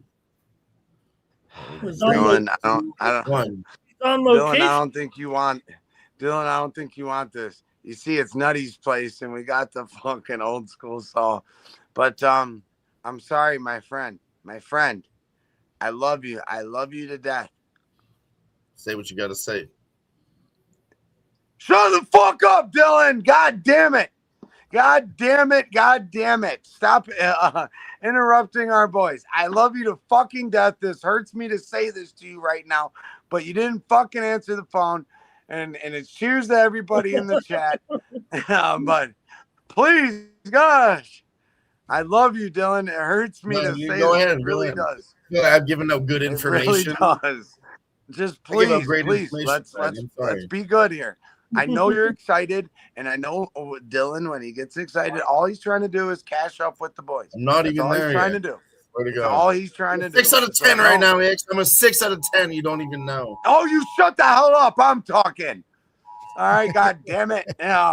So we're putting you on fucking timeout for 5 minutes. God damn it. Someone's got I the love you to death. But you're going on timeout. This shot's for everybody in the chat. I love you guys. I had to change my name to Ick the Enforcer here, and I really don't like doing this, but I love you guys. Let's have a good rest of our stream. Take me off this shit. Get me out of here. I love you, Mikey. I love you, Jeff. I love you, Ramon. I love you, Nick. Let's go. Love you Dylan, too. Shout out I to the fucking love 216. you. Cheers to everybody. Cheers, shot. Anthony, that was me getting the Amber Alert. There's a I got the same Amber Alert. child missing from Monroe Shout out to County. that poor gal in Fairport. But listen. All right, I'm out of here, boys. I love you guys. Get that cash, okay? Smash that like, fucking fam. You know what the Sports Money crew does? When the boys get together, they cash. Even when Dylan's talking, there's still plenty of room to get that motherfucking cash. Because Dylan knows what he's talking about. Just sometimes he gets a little excited. Don't hate on him too much. He's our guy. We love him. All right, but let's get back to business. Let's get back to work. Love you guys. Cheers. All right. Let's go. We got our guy backstage. He is Sharky Nation is here. Let's go. What up, Sharky? Boys, what's going on? What up, Sharky? I don't know. Man. I had to come home. A fucking bomb that just dropped here. We got Amber Alerts. We got updates. We got, holy cow. I mean, I was sitting at the bar. There was not enough beautiful talent at the bar. I thought, we got some great people on this chat. We could probably find some beautiful women in the chat coming on here live over the internet. We got a little OnlyFans ladies probably. I mean, Mike, where are we going with this? I mean, I feel like this is where we want to jump. Where are the ladies at? Jeff, you're over there sitting. I know you want to talk. Talk to me, bro. Come on. I think we found out the Amber Alert. The Amber Alert. Sharky's got her. Sharky's got her. There's no Amber Alert around here. I mean, this is all very happy. It's another stepdad trying to see his children, There was no kidnapping. He was just going to be a kidnapped. He wasn't allowed to see his kids, but he fucking did it anyways on the weekend. It wasn't his allotted weekend, but he fucking did it anyways. There's Rip. I copped a 6-pack for the show here, guys. Hop Storm IPA here, beautiful beer from BJ's Brewhouse in Florida. Yeah, there you go.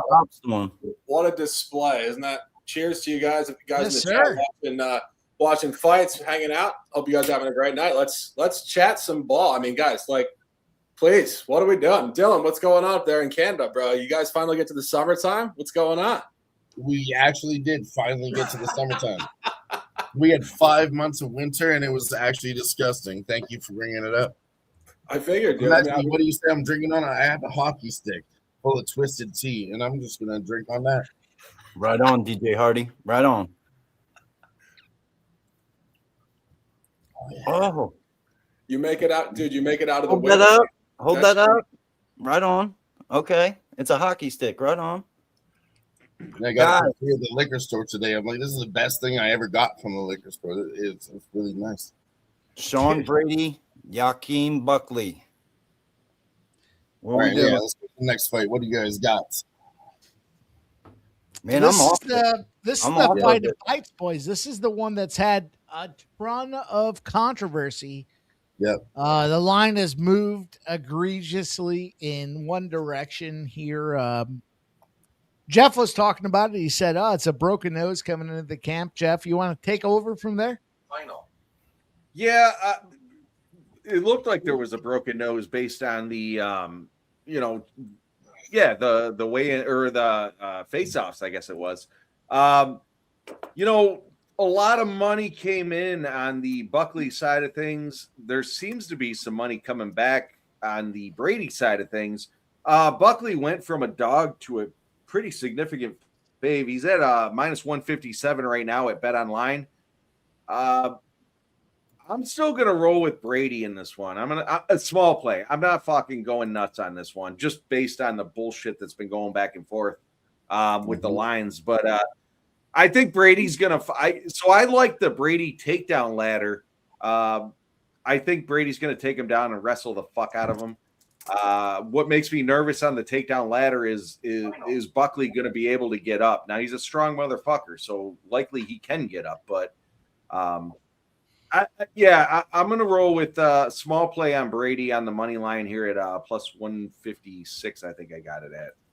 Shit, I am actually seeing it move now, Jeff, to plus 137. And I mean, we need to talk about that because Sean Brady was minus 155 literally all week. It sat there. This line movement It didn't happen all week. It happened in the last 2 fucking hours. It's a bad sign. Now it's moved down, so I'm seeing a live line down in 9 cents. Sean Brady. But I'm telling you guys, I can break this someone down perfectly. I don't care about what happened to the weigh-ins. I don't care about nothing. We're gonna watch it live, okay? Because we know how to break down this fight. We've already said it. Joaquin Buckley needs to defend the takedowns and keep this one standing on the feet. Now, look back to the Bilal Muhammad fight, okay? He made Sean Brady look foolish on the feet when, Bilal's a great grappler, trains with Habib, of course, but he didn't even go for the grappling. He struck with him. He outstruck him. Sean Brady has no striking. He's not a boxer. He's nothing. If he can't get the takedown, he is going to be ruined. And I'll tell you exactly what takedown he's going to go for. He's going to push him against the fence, trying to go for that double hip, lock his hands behind his hips just above him, and then he's going to turn him around, and he's going to take it to the center of the octagon. Why? For control time. Now, if it's up against the fence, Joaquin Buckley has the takedown defense. He's going to, what did we see before? The legs, literally do a pizza instead of a French fry, and Sean Brady's not going to shoot for the single leg takedown. He's going to keep going for the double leg, hip lock, try to turn him around to the center of the octagon.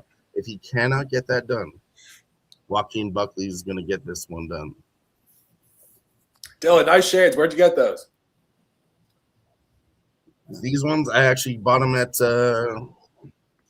we'll give a shout out here if we can get a new sponsor, Too Savage. Actually, very nice glasses from Australia. We got plenty of pairs from them. And they're honestly high-grade glasses. They're only $75 a piece, but they are about $200 worth of glass. If you bought Oakley's or any other big brand, they're about the same. And they're honestly high quality, safety rated if you work in construction. So, we're trying to get some sponsorships over here, Mike. So shout out to Too Savage Glasses. They're actually very nice, high quality, and for a decent price. Just on a total little mini segue here point, I was thinking about this. I know Mike would enjoy this, and I'm sure most of you guys would enjoy this too. I was thinking about this at the bar before. I was sitting by myself, and I was debating whether I should talk to these two ladies next to me, but I found myself debating the names of athletes and wondering if there's some sort of predestination. So we're talking about savages. Talk to me about how Trey Savage is just a legitimate savage as a pitcher. Do you think his parents were just like, son, we laid you up with the name. You got to live up to it. Like, that's what you got to do. Your name is Savage. You're a dog. Like, is it that simple? I mean, Nicholas, bro, I think about it all the time. I'm like, how is this pro athlete playing directly to his born name? Isn't it insane? Brother, it doesn't make a lot of sense to me either, man. I'm glad you brought it up, though, because, it's been bothering me, too.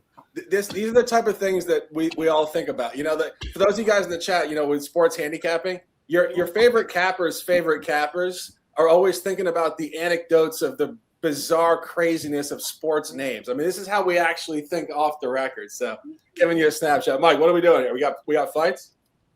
We got Buckley and Brady. I'll tell you, man. Listen, I've been on the wrong side of where they say the fix is in. The Minnesota Wild have moved up 2-0 against the Colorado Avalanche. Wow. That is breaking news. That is current information. Ramon Scott, critical notice. Wow. The Avalanche are down 2-0. But second goal just right now. That was a beautiful goal. Scott Wedgwood reached out for that one. It was just on the tip of his glove, Mike, but it goes far to the left side, and Scott Wedgwood could not get there. Nice goal from Minnesota. Wow. I took some Buckley by KO before they dropped the line down. I did cap it as a Buckley spot, not a Brady spot, but I got my dollars in there here. I just don't like these spots, man. It's, Shark, you and I talk about this on the baseball show. This is the greasiest spot. No, don't do it. You find some situations, rain delays, pull out, short notice. Like, there's just some anomalies in the world that create this situation where I don't want to be involved. So, and that being said, cheers to anybody that does want to take. Seriously, Mikey. if you see this type of line fucking movement, I mean, I know you guys are all UFC cappers. I've been watching UFC since I was fucking 18 years old, okay? This is disgusting. This is unprecedented live movement. It happened in the last 3 hours. You sat there at minus 155 all week, and it flipped. And I tell you, I talked to my boy on the phone who does, UFC capping. He bets big money. He said, my friends are in the group. He didn't bet this much, but like a friend of a friend type shit. And I know that sounds weird, but he said, I read the Discord with these guys that I recognize and I respect. Said there was $180,000 bet on that Discord. They said, move on that. Sean Brady has a broken nose. He's not good at striking. And that's exactly when the line flipped. Everybody's saying that. Once you watch the weigh-ins, which only come out on Friday, but yeah, the bookies waited to move that line. There was early line movement on Friday, but the bookies waited till Saturday to show you that hand. So yeah, I do think it's Buckley here. Switching. You guys live on anything within the I know our guy says he doesn't want to watch a nice little sunglass showcase in the chat. That's okay. We get it. We know it's an evening. It's a Saturday night. We get it. As far as I know, the best handicappers in the world own nice sunglasses. So, correlate the two. Winners will wear their sunglasses. But I will say this. Dylan, I would defer to you on this. Nicholas, Ramon over there. What are you doing over there? What are you watching? Some Indonesian football or something? Yeah, we got some great games going on here tonight, but it's all about hanging out with these guys, fight night, and trying to figure out if the fix is in or something. No Indonesian soccer? I heard there was a banger at 11 o'clock local over there. Nicholas, you're on tune with that, right? I want that overseas shit. I swear, like the NBA throwing games with the refs. Give me some backwards shit over there, right? Man, I subscribe to Ramon Scott's Winnable, and I get all kinds of killer middle of the you guys are laughing. Oh, so that's why Ramon has. We're not laughing at you. Laughing at what Strickland said. Not what you think, Nick. I'll never laugh at you, dude. Ramon, you're the guy in the back of the restaurant nobody approaches. You keep it quiet when business is at its level. I see what's going on here. But you ever gamble with some Vietnamese guys in a liquor store, sitting around at small tables, watching tube TVs from the 80s? That's where I come from. Oh, absolutely. I live for those days. I swear, both of you guys are older than me. I think in this hierarchy, Nicholas, what are you, 45? Negative. I will be 48 this year in September. Perfect. Beautiful. So you're older than Mike. Ramon's the oldest guy in the room, and that's why he's always watching. Dylan is the youngest guy in the room. That's why he was talking. I'm the middle ground guy. That's why I have the sunglasses on. And Most Mike is people the would smartest say guy that. in the Let's room. go around the panel right now and ask you guys, how old do you think I actually am? Dylon is 33. Probably less. I thought you knew the answer. Anyway, no, 33. And- That's fine. Anyways, wait. go around. You can't give it away. No reaction. You have to be totally ice cold here when people say. I thought he was about to call it because I know I told Nicholas Sandy. But anyways, let's go around the panel. All right. Well, you also, again, you can't react because you're giving more information to the next guesser. No, he just took himself out. He's not. No, I took him out. Hang on, he'll be back. What do you got, Jeff? How old is he? 36. Yeah, I was gonna say 35. That's my guess. Ramon, come on, bring us home. Hurry up, where he's backstage. Oh, we don't have to guess his age? Yeah, his age. 38. All right.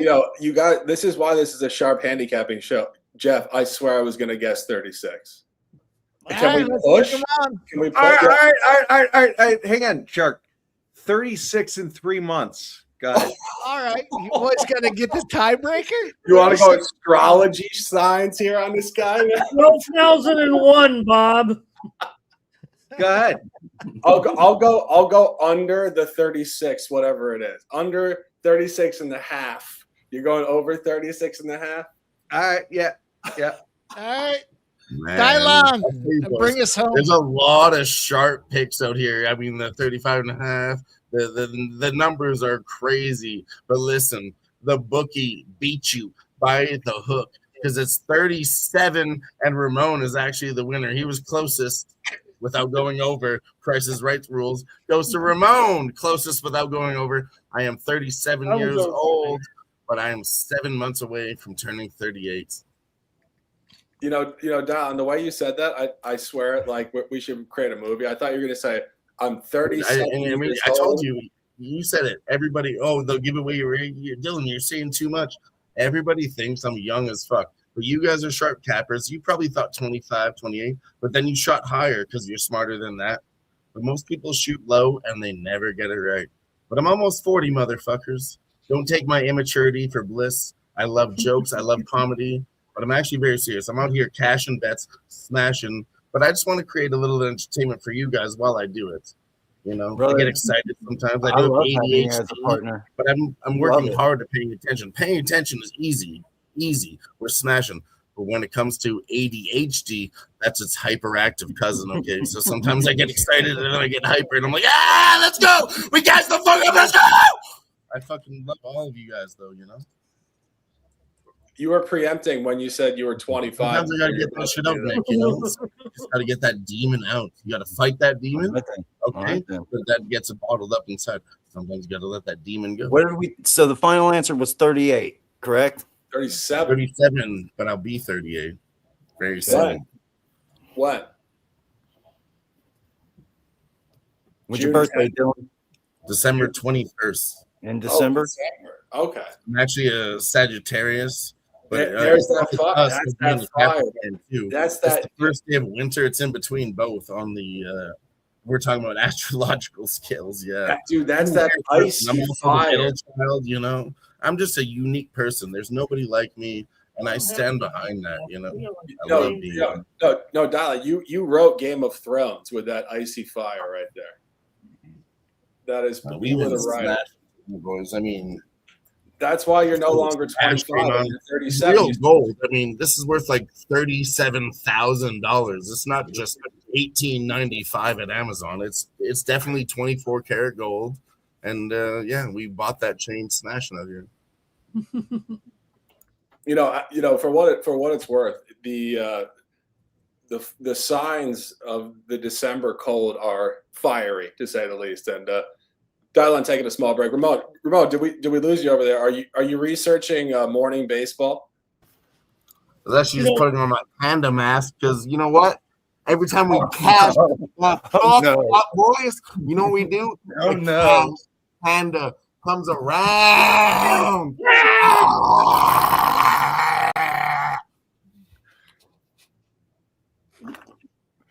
All right. I'm not sure what just happened there, boys, but I did make a couple of small plays on some golf, the outright winners tomorrow.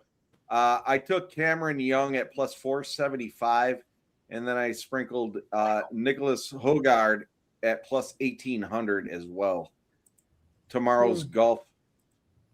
You're talking about futures to the tournament? What's that? Is that futures to win the tournament or just tomorrow's round? Well, tomorrow's the final round, so to win the tournament, yeah. Oh, yeah, excuse me. Sorry. I'm caught in the matrix here. I thought it was Tuesday morning. No, jokes aside. Scheffler's not in the field. I took Cameron Young at plus 475 and Nikolai Hogard at plus 1,800. Scheffler's not in the field this week, right? Nope. What happened? There was no cuts. Really good job on golf. Like he's actually been lights out. Yeah, Cameron Young is he reminds me of like a young Justin Leonard. He's a little undersized, great tee to green, ultra solid, top 10 every week. I think he's got a better mind than Justin Leonard, but I would go back to Brookline in '98. Jeff, you remember that? Yeah. The Ryder Cup. Justin Leonard hit a fucking 50-footer to win the tournament, and literally looked at Tiger Woods like, "I'm colder than you," and Tiger Woods was like, "You're not colder than me. I got 50 wives on this side, bro." But that all being said, Justin Leonard's he's one of my favorite guys. Just met him one time. He came into our restaurant and he had a big group with him. He tipped pretty fat, I must tell you. He was in my little circle of where all my gambling friends were. I always booked my action with them. But brought in a great group one time at the San Diego tournament. And this guy, totally down to earth, man.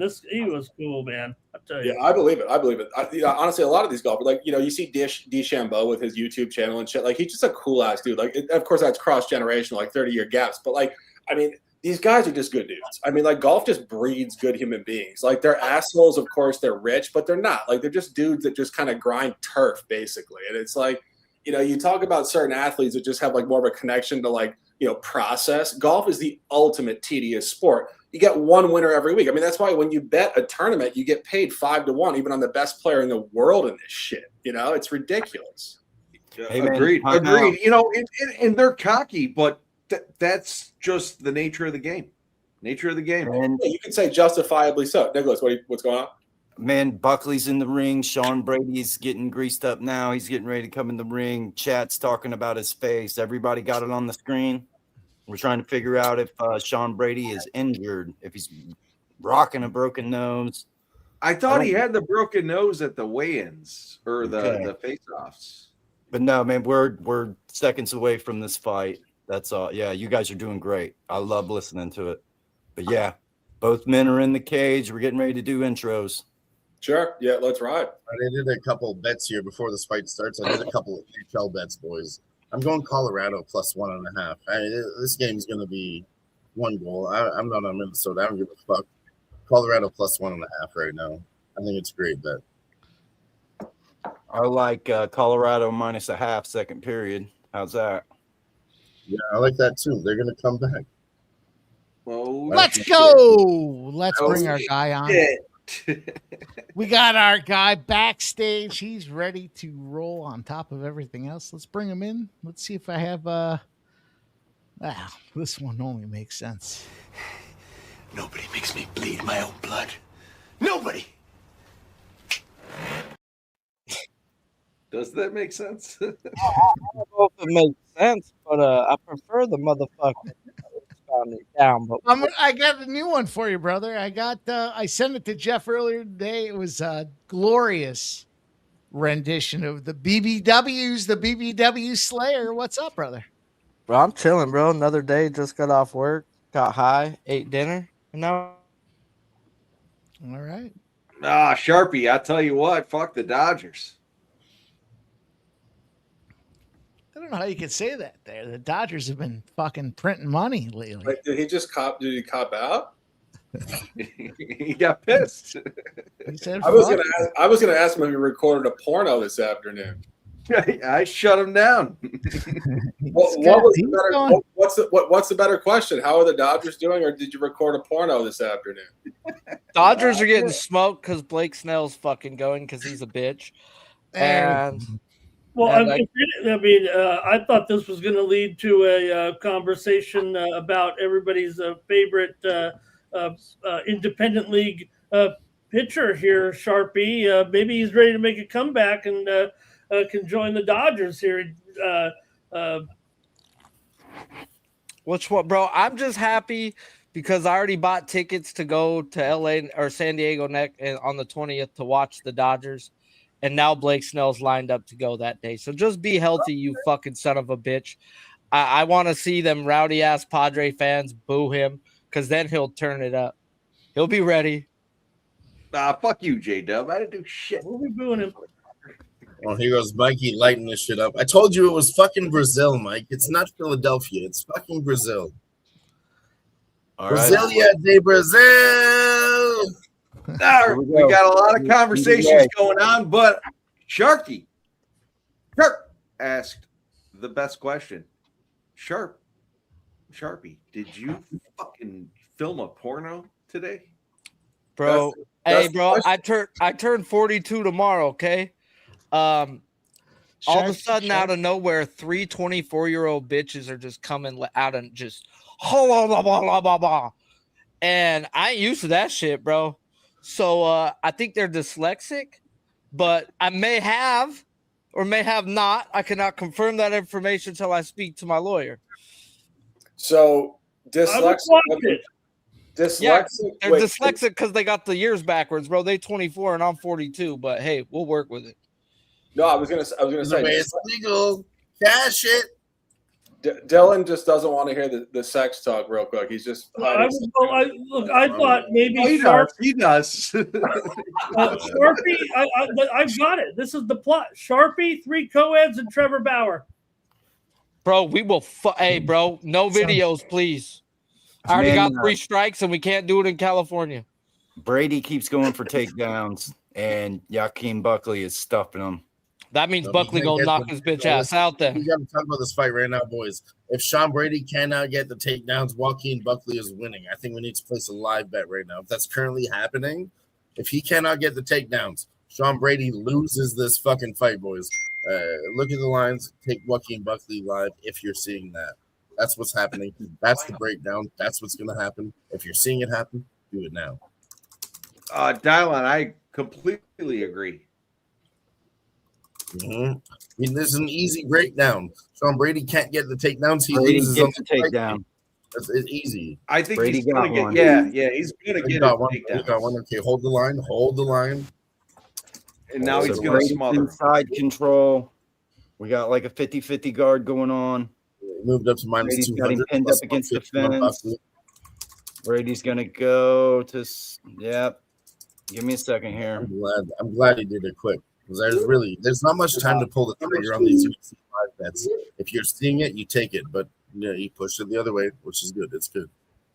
So, yeah, man, Brady softening him up with shots, trying to progress his position. Man, Buckley looks like a fish out of water here. He is a fish out of water on the ground. Brady's got his head pinned up against the fence. Oh, it's grayed out. Uh-oh. It's Man, I'm been great seeing hours, Jeff. Mount. Brady's got Mount. Only if you see that information should you take it live. Thank you, Nick, Brady's teeing off. Let's go. Let's fucking go. 2 minutes left in round 1. Somebody with those $1 million Buckley tickets are cringing right now. Man, a lot of these shots aren't getting through. A lot of them aren't getting through, but Buckley's turning over. Brady's feeding him punches. Ref, step in there. These shots aren't powerful enough, though. Brady back to Mount. He's teeing off. He's teeing off. To talk about Brady. Get him. There you go, Buckley. There you go, Buck. Supposedly on his strength here that he'd be, he's supposedly fighting here at about, 40 or 50% strength here. Riding him like a cheap mule. Brady's a minus 810 and it got grayed out. He's covering up. He's fucking covering up. Elbow. I got 1:15 left in round 1. And yeah, Brady's inside control. He's looking for a Kimura. Go! He's trying to get a Kimura. Buckley's fighting it pretty well. 1 minute left in round 1. Oh, did he tap? Did he just tap? No, we're still going. He's about to get enough money from this fight to finish his full body tattoo, ladies and Man, gentlemen. Buckley's doing a good job. Buckley, he's out of danger almost. Does Brady have enough Brady's got grab the armbar. Nope, he couldn't do it. Sorry. We got north-south. Sean goes to side control. 30 seconds left in round 1. No, Brady's trying to get back to Mount. Does Brady have the strength to finish a guy off, to submit him, especially after he tries very, very hard on a first and second submission attempt? Can he? I hear you, Ramon, but Sean Brady has incredible cardio. He really does. I'm not scared of round 2 and round 3 with Sean Brady. He has cardio. All right. The key is Dylan. The reason why the line is shifted is because the rumors, if you will, or the Twitter sphere is that Brady is very compromised here with his health. No, man, that's a 10-9 for Brady. Little lies. Tell me lies. Tell me sweet little lies. Why has the line shifted? Why has the line shifted? Because people overreacted. They overreacted. They thought Joaquin Buckley was going to defend the takedowns and win this fight on the feet. Because what we've seen before, Sean Brady's not a good striker. If it lands on the feet, Joaquin Buckley is going to win this fight, but he's currently getting the takedowns. You got a big ticket on Brady at this new price before the fight? No, I had a fucking parlay that I'm sweating the fuck. I hear what you're saying. You're not wrong, Ramon. We are going to sweat it. It's not for sure. I will never say this is for sure in UFC. Anything can happen. Our boy could get head kicked. Well, here you. I mean, look. I mean, I had to go with Brady after this. I don't believe the line movement. That's what I'm saying. I don't believe in the line movement. Fuck I them. don't know what's going on. I've been looking all show trying to figure out, trying to look through social media and see if there's any, and the announcers are doing a total disservice. Like they don't even know the lines move. All these channels say, all these major channels say, oh, we cover gambling. They haven't said shit because they don't even know. Mm-hmm. Listen, like I was saying, okay, so it's an overreaction. Okay, Sean Brady has a busted up nose, right, Ramon? But okay, that doesn't matter because what if he can't get his striking going? Then it doesn't fucking matter at all. It was a huge overreaction. In the market. I'm preaching to the choir. I'm preaching to the choir. Ramon, you know line movements better than me. Brady live if you can. If you missed him at the plus money, sorry. Plus monies. Sorry. I gave it out. I said it. I wish I took it when it was higher. Here we are. All right, Jeff. It's okay because honestly, we're capping these fights correct. If we miss one fight, whole panel tonight is crushing it. Honestly, the reads on every single fight tonight, boys, have been fire. Win or lose, the reads were there. Okay, we're calling these fights perfect, but the numbers, whatever. But we cash plus money on the other sides, anyways. We're doing fine tonight, boys. It ain't over till it's over. Holy shit! Write that down.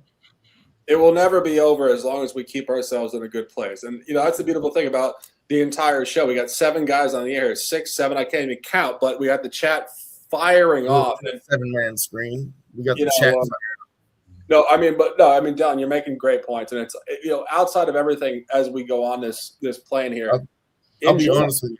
Enjoy. Always UFC capping, Sharky. I do terrible at prelims. I do terrible at early prelims, okay?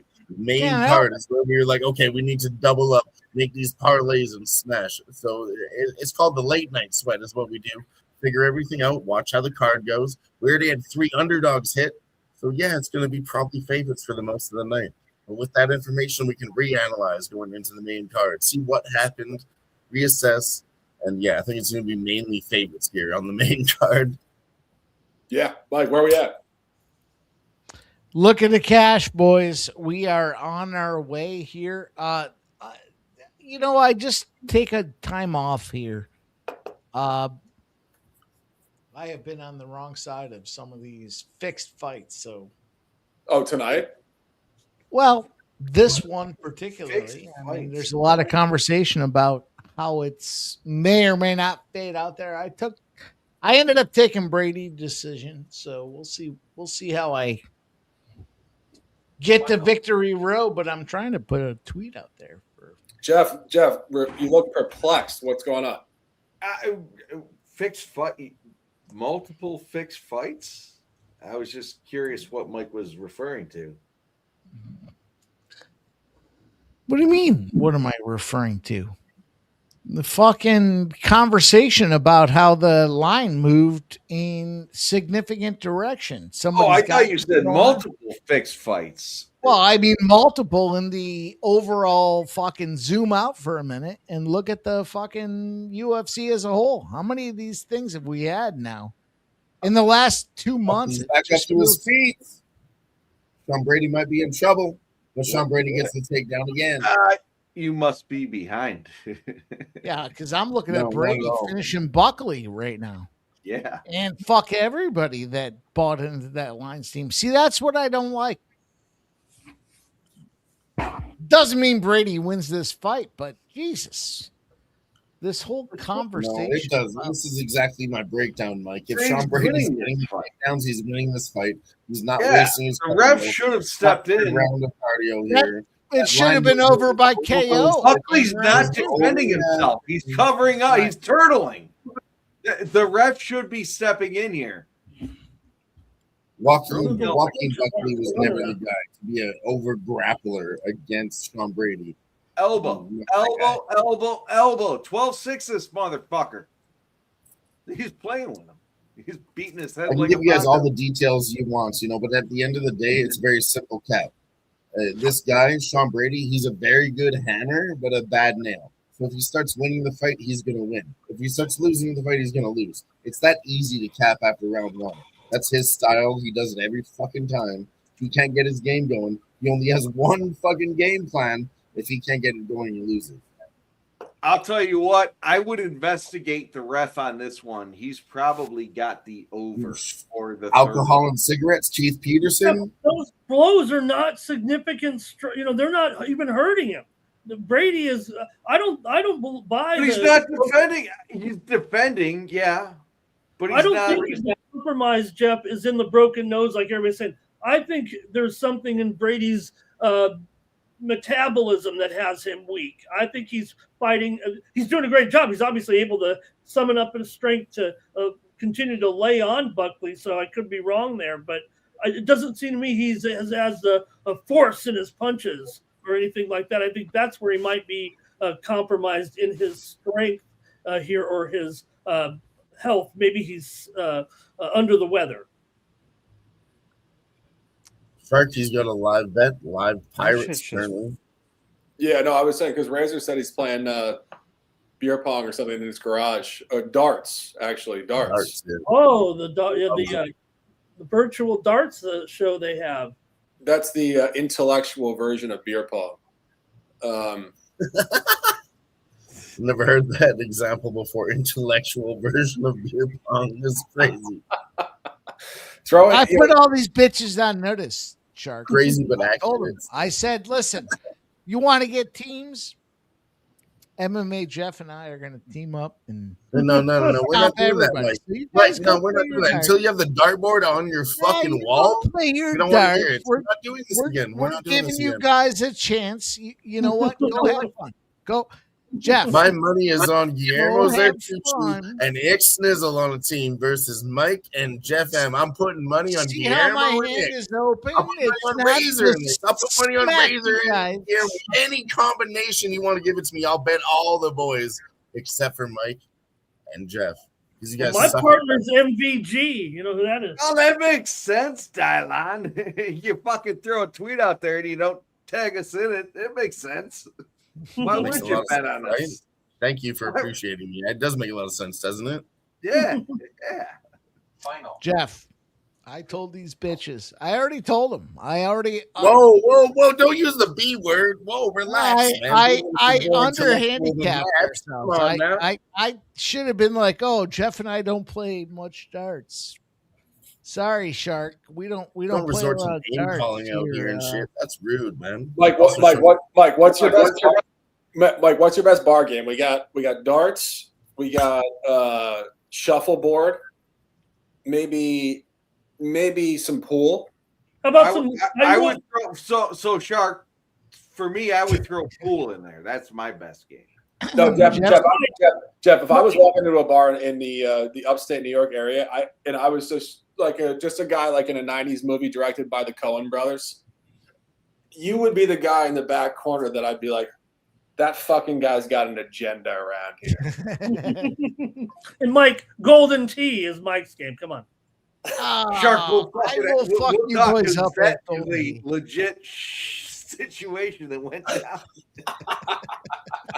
And you'd look at me and you'd be like, who is this maverick coming on my boys? Bringing I all would the look at games you out. and be like, does this dude got money? He's playing pool. He thinks he's good. And then Mike would stumble in out of the bathroom and be like, amongst my vodka drinks, I heard that he was playing a high stakes card game overnight down the street.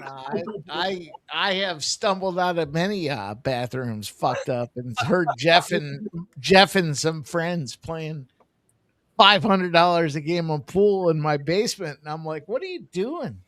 And Dylan right now with the vibe here, he'd be the guy that was the first guy to have a .com millionaire vibe coming from Vegas to play, and he'd be just dusting off stacks and not giving a fuck about it in the process. No, I mean, I don't like to talk about it too much, Sharky, but yeah, my family comes from old money. My dad invented that little Microsoft clip on Microsoft Word. He invented the paper clip.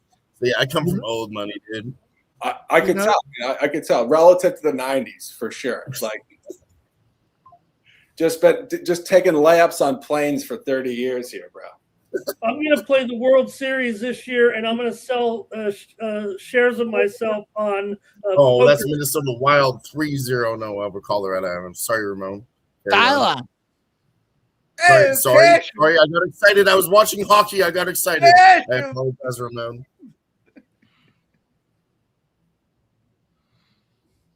Jesus. Cash it over. Gotta work on passing the baton around. I was doing good all night, and now you cash the over 1.5 at plus money for Dialogue to interrupt somebody 2 times. I'm sorry, Ramon. I saw a goal and I screamed. Carry on, Ramon. I'm so sorry. What 3-0, man? Colorado. Hey, I'm on Minnesota here, so I'm happy about it. You're on Minnesota, you sharp motherfucker. You know where you can catch the sharpest plays are the morning steam. Ramon, guy comes on at 9-10 a.m. He gives you guys the best breakdown in the business. You guys know the deal, right? There's 3 spots where the line moves. They open up. They put limits on them. Ramon Scott comes out there and reports it for you. Shark and I come out there at 12 o'clock, tell you, all right, the limits have been removed. What's going on with the game? And then by the time you get to 5 p.m. with pre-gaming, here we go. The public's about to hammer it. Here is the truest information on the board. You know, Mike, what people are wondering right now for Ramon is what exactly happens between 9 a.m. and 9:10 Pacific? Right. That delayed the show by 10 minutes. I mean, we're talking to Sharpie here. Did he bring one of his beautiful broads over to the house for a quick 10-second grip? Oh, I'm a man of stamina, Shark. You don't kid yourself. Okay. My man Ramon. Well, that it happens automatically when you're in your 50s, Dylan. But it happens automatically first when you lose your virginity too. In there. every morning at 9 o'clock, I'm actually getting a nice little cup of coffee on the East Coast here. Ramon's getting in there. I'm just watching him like in his house, like literally getting like I don't want to get too graphic with the commentary here, but you know, like just out there hanging out with a beautiful lady. He's like, hold on, Dick, I gotta record the show. Like, give me a break. It's like 9:10, 9:12. Like next week, it's going to be 9:14 a.m. and it just like keeps going on and on with this guy. Ramon, come on, what's going on? It's later every day. 1 minute, like a few seconds later every day. It's in line with the centripetal force of the universe. One of those late for everything. Here we go, guys. We know Dylan, just by the way, is that a self-printed hat with your name? No, we'll get to that after the official decision here. For sure. Sean Brady wins. Of course, we all knew Sean Brady wins. We actually cashed a big fuck-off parlay. That's the 3-legger that I was worried about. But I said it earlier. I was a pussy, honestly. We should have taken that. That was overreaction. Oh, he had a busted-up nose at the weigh-ins. But listen, Sean Brady ain't a striker. He's a grappler. Busted up nose doesn't fucking matter. But I put him in a parlay. I was worried about it. But we're going to cash that. We cashed 2 2-leggers. Now we have the 3-legger live with Khamzat Chimaev in the main event. These are all $100 pops. I told you guys I'm flying large tonight. When Dylan says $100, he means $100,000. Managing my bankroll. That's something I learned from all you guys, I know. You guys are following my betting career, Sharky. I mean, we smashed 11K, and that's American on a parlay. So I won 18,000 on a fucking horse race for like a $20 bet. So now I'm really trying to manage my fucking bankroll and be smarter. No, I agree. We talk about it every day. Now I got to be smarter with that cash.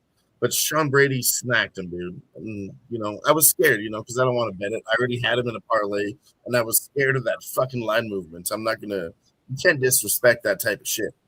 But my buddy did tell me a lot of money's coming on Joaquin Buckley. He told me a friend of his put $180,000 on Joaquin Buckley because he saw him at the weigh-ins. He's oh, this guy's got a broken nose. And we have seen this before, Sharky. With Sean Brady, terrible at striking. If he can't get those takedowns, he gets pieced the fuck up. Let me ask you a quick question on this.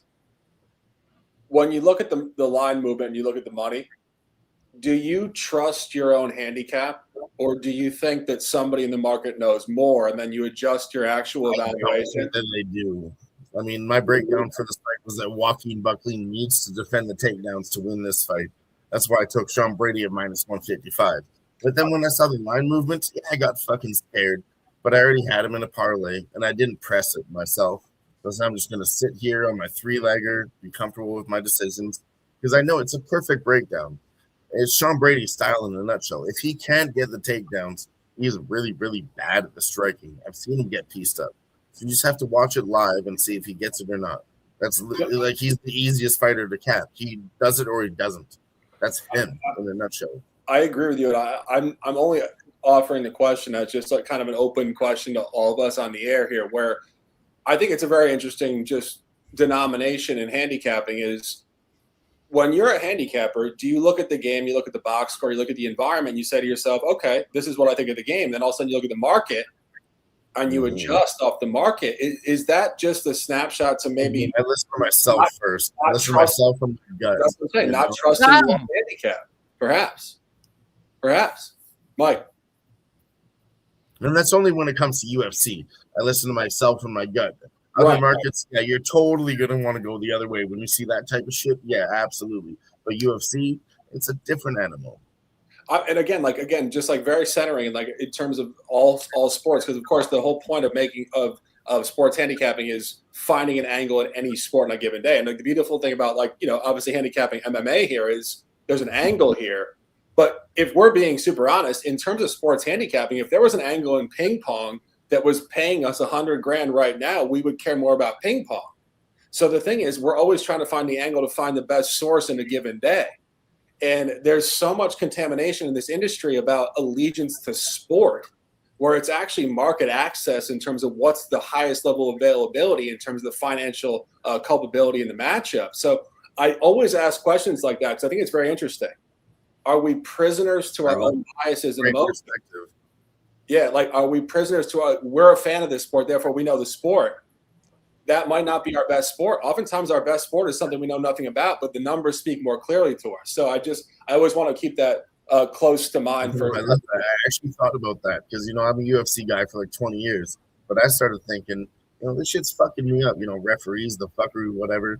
So I actually analyzed it. I got to keep it tighter on my bets, I'm not betting every fucking fight. I'm just going to pick out, there's 14 fights. I'm going to try to pick out 3 or 4 that I like. And then, maybe shoot for some plus money spots because the UFC is for plus money. Get a couple of those, couple of these, do that and nothing else. But just pick your bets. Maybe you have 3 money lines, whatever, parlays. But literally, I would say limit yourself to 3 or 4 bets because there's 15 motherfucking fights. And then bet it live after that. Yeah, you got to follow Dimash for the table. You got to follow the table tennis guy. That's the secret. No, I mean, Ramon, like if we're being honest, right? Like it's not about any sort of allegiance to a sport. It's about the indefinite universal market access in sports betting. There's a better angle somewhere always, right?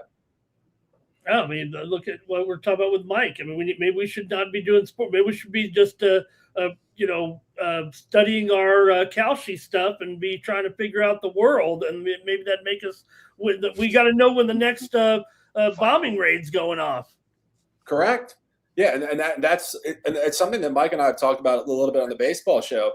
But everything is so universally connected here in terms of sports. It's not just sports; it's activity. Basically, we're capping activity of human beings. So if you can find an edge in the projection of human activity, you can bet it. And that's what Kalshi is. But it's also the general conversation of the things that we know and we grew up with are not our best friend. Oftentimes they're our biggest hindrance. And we really have to keep that in mind in sports betting is that oftentimes the best sports to bet are not the ones we watch. It's the ones we don't watch. So I always want to make that a really relevant point for people, because I think people want to watch sports and enjoy sports and bet sports almost as a bias. Do we want to make money, or do we want to enjoy maybe losing money in the process of just watching the sports we love?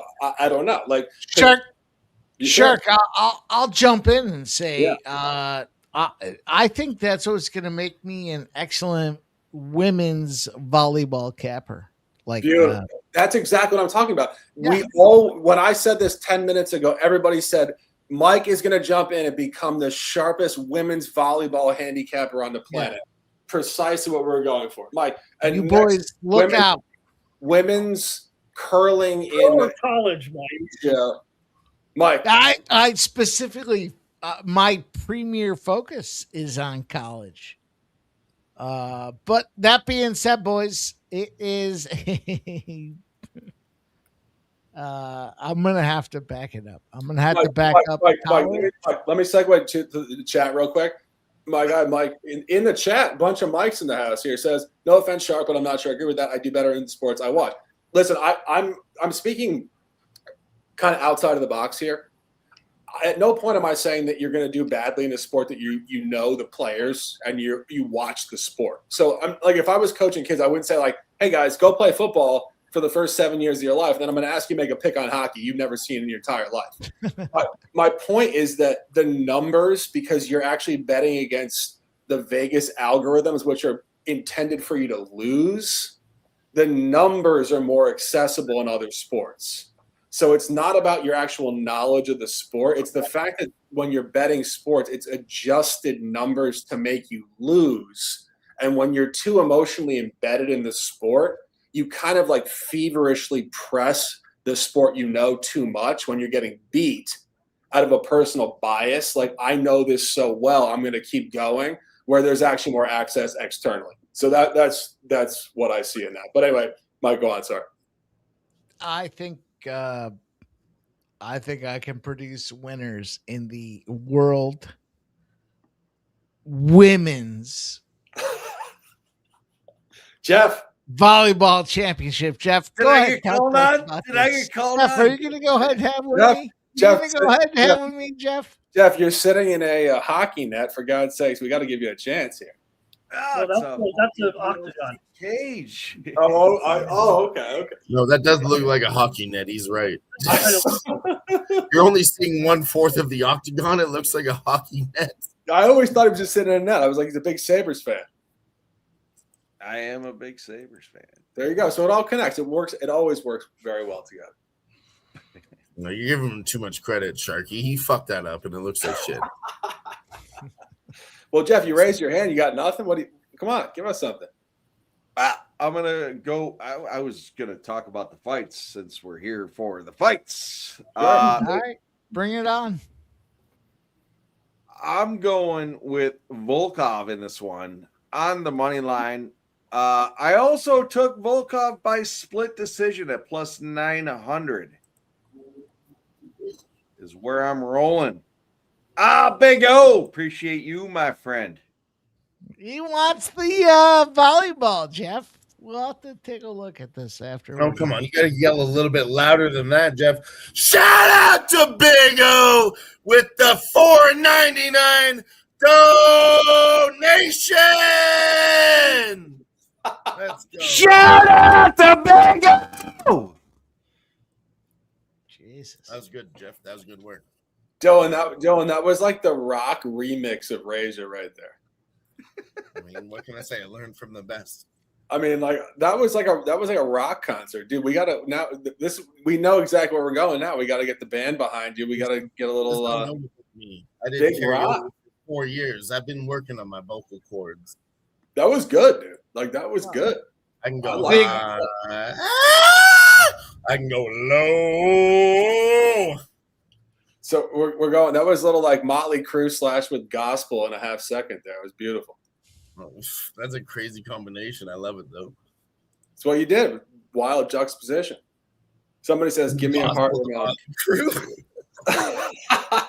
Dylan fucking that's a sharp analysis out of anything. Sharp analysis from the shark.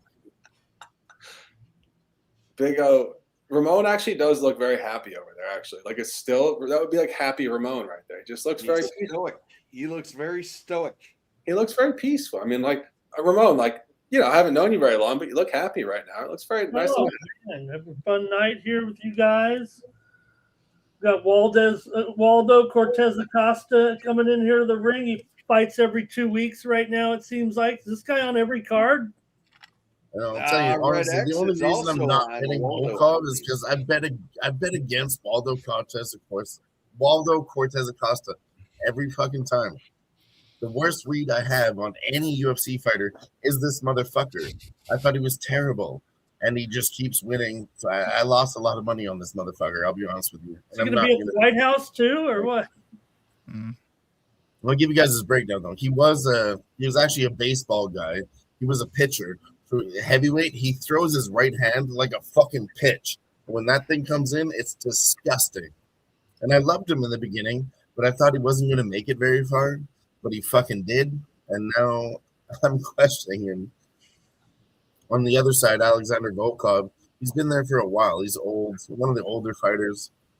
And I don't think he should be the favorite here. It moved up 11 cents now that the fight's about to start. But somehow, Waldo Cortes-Acosta is a fucking weasel, boys. He always finds his way to victory. This one's probably Waldo by decision. No, okay, Waldo, I mean, no way. Volkov has the more,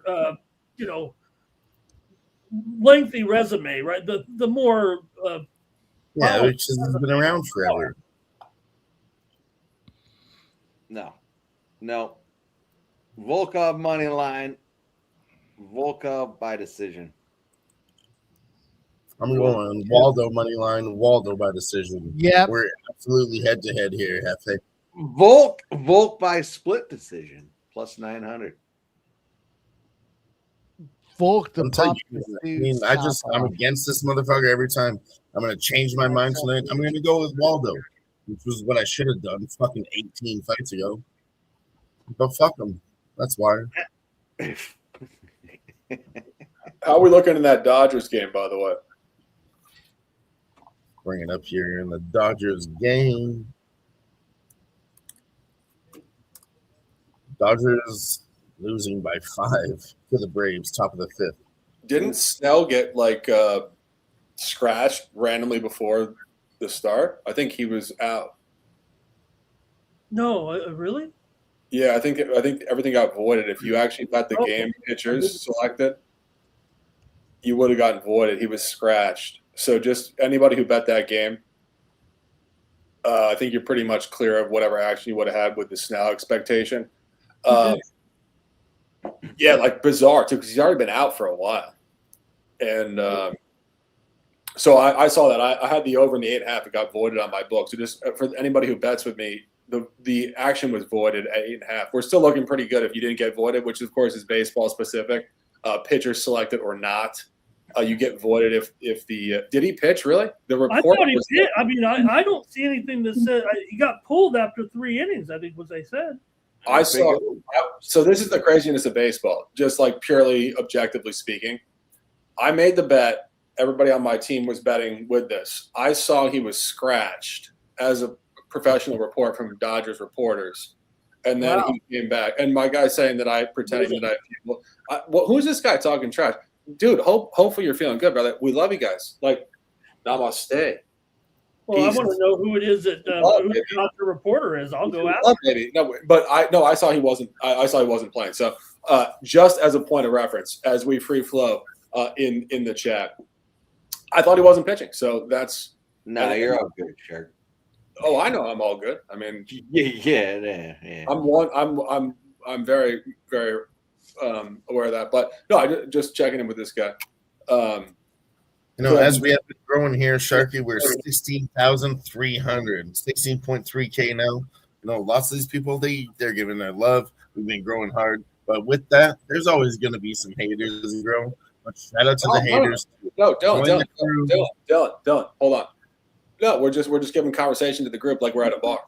Like I was saying, Mike and I were talking about this before. Like, the internet is such a unique place where if we were at a bar, we'd just say, "Yo, bro, we'll buy you a shot. Let's go. Let's jam." So we're just jamming. Never any hate.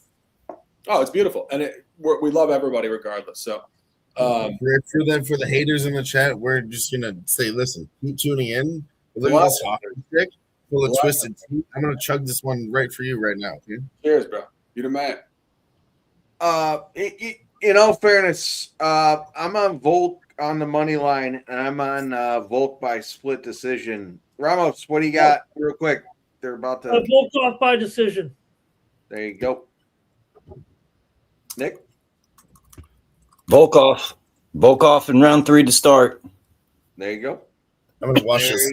I think Waldo comes out hard here, Jeff. Quick breakdown. Waldo comes out here easy. I'm gonna take Volkov at a better price live. All right.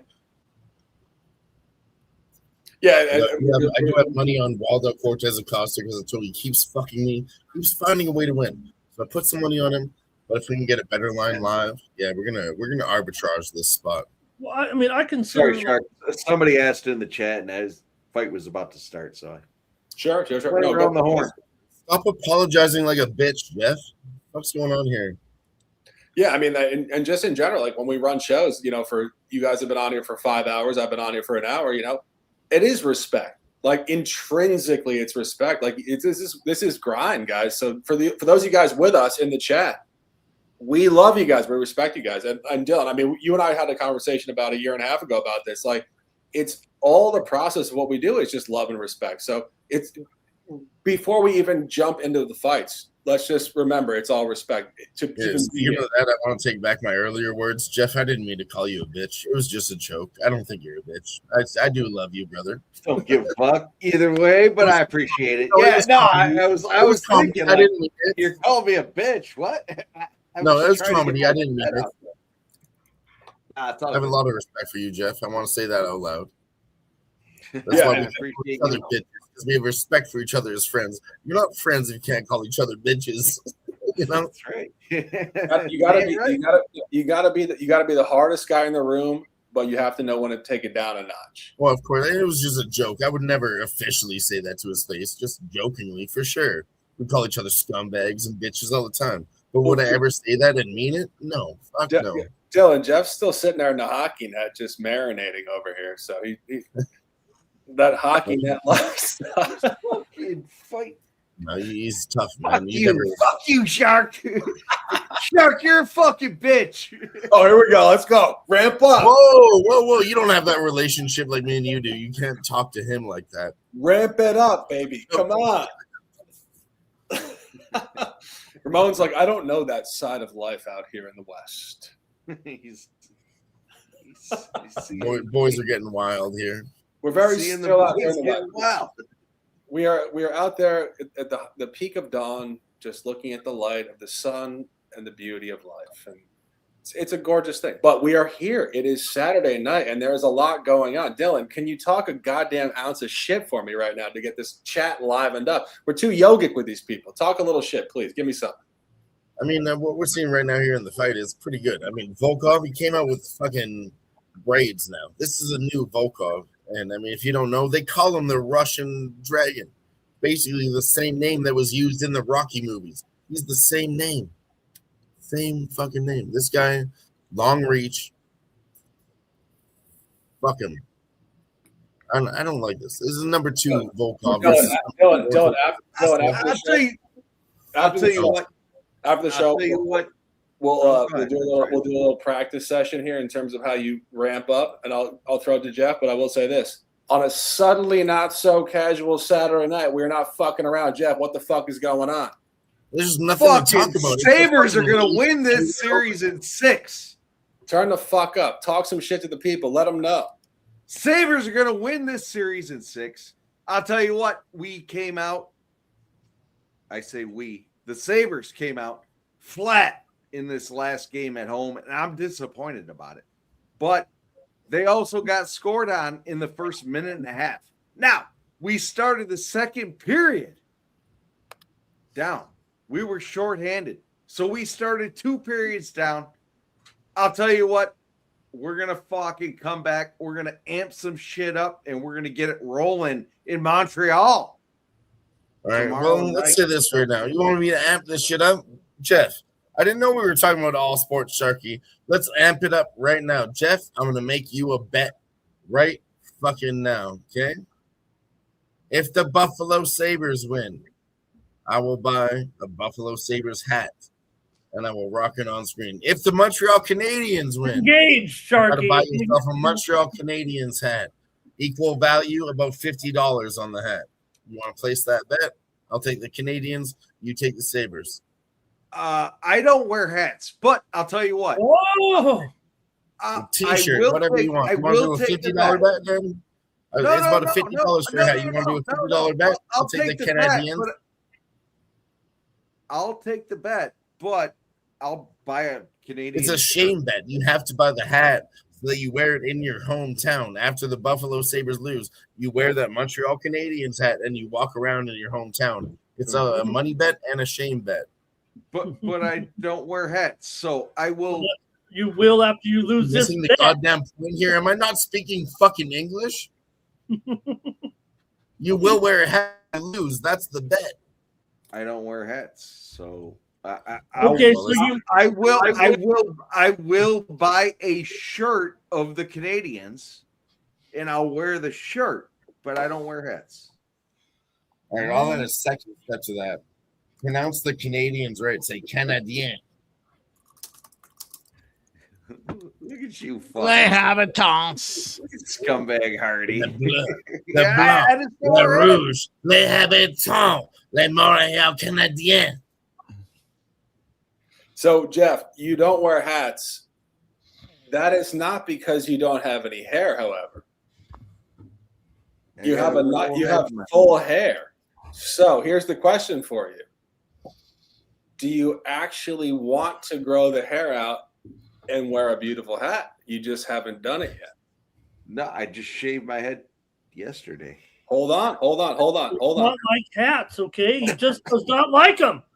Hold on. I wanted to look like Ramon. Hold on. Here, I'm a guy. I had a shaved head for 15 years.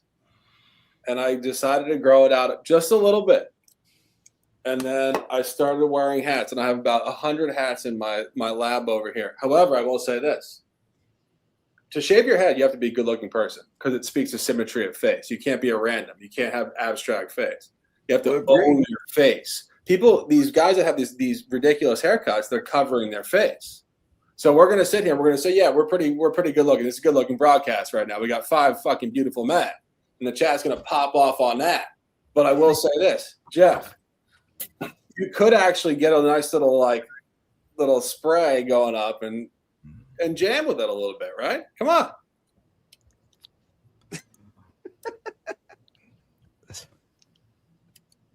Like the Ron Popeil, little puff, hair in a can. Nah. Shark, dude, I fucking wore hats from 12 years old to 19, maybe. Oh, and in all fairness, I got hat. My wife fucking shit talks me. You don't wear hats. Get rid of these. And and they're Mike. When we went to Hawaii, I got Hawaii hats. Sure, but no, I won't get rid of them. But I don't wear hats. It's not my thing. What about a Buffalo Bills hat week 1 next year? And I told Josh Allen that you actually wouldn't put a Bills hat on. And Josh said to me, I won't even fuck my wife until this guy puts a hat on. All right, fair. All right, fair. No, fair. I'm buying a winter hat and I'm putting it on. You boys bring up a interesting spot that I've had some time to think about here. Mike's gonna get one. Fairness, before Josh Allen married Shark, dude, fucking love you. Before Josh Allen married this little siren, could you name a movie she was in? No, I could not. Absolutely not. Nope. Now, all of a sudden, Josh Allen is here, and this little siren's Would you be surprised to say she's got shit going on back when she was a kid? She's back in the game. Now, here's the problem I have. She's coming out as a little siren, a little missile twister, Jeff. You know, a little, she's got a unique face. She's got herself a little missile twister. But guess what? Now she's got a kid. Like, hang on. I'm just saying, now she's got a kid. What is and a I'm missile saying, twister? why does she have to have a kid to be in the process where I'm seeing all these pictures of her on the beach and Mike, can wherever we get the back fuck to she the main is? card here? Or, I mean, round 2.5 minutes in. This is Okay. a great heavyweight fight here right now, Mike. Let's call this fucking fight. Call it. I mean, Waldo Cortes-Acosta is coming back. Volkov not looking so good anymore. I'm just saying. Call it. I'll call it. Calls him out. Go ahead. No, Dylan. Back to the action. We're gonna talk. We're gonna talk lifestyle here. It's Saturday night. 10. Volkov rocks him. He walks him down up against the fence. He says, "What, bitch? What? That's a big What, bitch? man." What?" Mike, Leg kick. the Leg pop kick. up, you know, Leg the- kick. the hats Double from body to the combo. Waldo Cortes-Acosta. Volkov backs up here, but he presses forward with a jab. That's it. Come on, call the Volkov's fucking gonna fight. smoke I'm this 40 seconds fucking- behind. You guys call this fucking fight. This is main card action. This fight is getting crazy. Dylon. All right, I'll call it, boys. Call the Dylon fight. We're all is sitting fucking down. watching. Can't. Nobody Dylon needs doesn't to have call the the fight. late. Call it, boys. He's Fucking gonna call the reach fight. down. God damn it, He's gonna Elizabeth. reach down to his cocktail. He's gonna bring it up to the lip. Here, he's working on it. He's thinking about whether or not Like, call the he's goddamn going. fight, you son of a bitch. No, I was calling your play-by-play. What do you want me to call? The fucking UFC 328. Nicholas Handy's got to call that. He's 30 seconds ahead of everybody. Now, nobody fucking call anything. Everybody's got eyes. There's a fucking TV on. What the fuck? That's why we're keeping it light on the periphery here. That's the whole point. That's a terrible perspective, Jeff. We're here to commentate the fights live. This is a UFC 328 live broadcast. Are we not supposed to talk about what's fucking happening in UFC 328 on a UFC 328 broadcast? We should just shut the fuck up. What it is, it's both. It's the center point to the fight, and it's just life as it lives concurrent to the fight. So that's what we're doing. We're just jamming around, hanging out, and everybody in the chat's having a great time. We love you guys. And guys in the chat, we love you guys too. We're doing both. So it's like we're at a bar. We're at a bar. We're not screaming at the TV the entire time. We're human beings that are running concurrent to the event. So let's continue to have a great conversation. We have a lot of time here, and we love you guys for it. We love literally every single person in the chat. And you guys just understand this is beautiful things. We're living life and betting sports, and that couldn't be any better. You guys have to remember, 30 years ago, you could not do this. We would all be sitting in houses, working random jobs on Monday, basically hating our existences, thinking, wouldn't it be fun to talk sports on the internet, which didn't exist with people? So just remember, this is a high-level existence here we're living. It's fun times. Mike, I'll throw it back. I'm going to take a quick piss. I'll be right back. Yes, sir. Jeff, I think your split decision ticket is looking fucking great. No, this is a close fucking fight, dude. I think my ticket on Waldo by decision is looking good. Waldo money line. But it's all coming down to this third round. Down to this third round right now, boys. Just like any other sport. Third round, I think it's 1-1. This is what it's coming down to. We're going to see what the fuck happens right now. 1-1, baby. Let's go split. 1-1. Who's doing the judging around here? Some scumbags. That's who's doing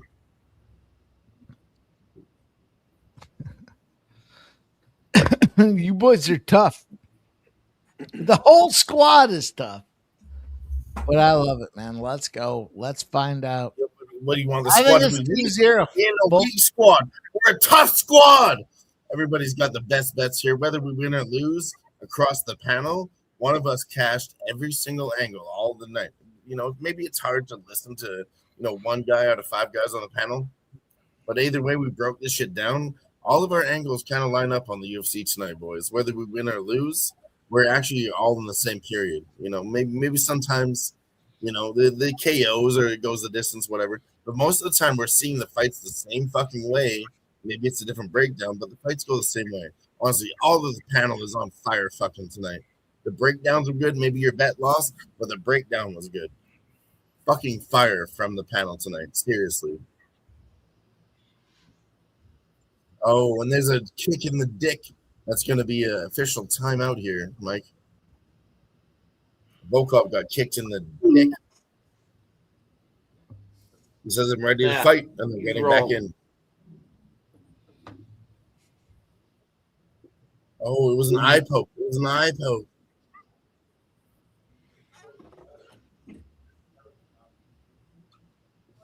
Yeah. Round 3, 3.5 minutes left.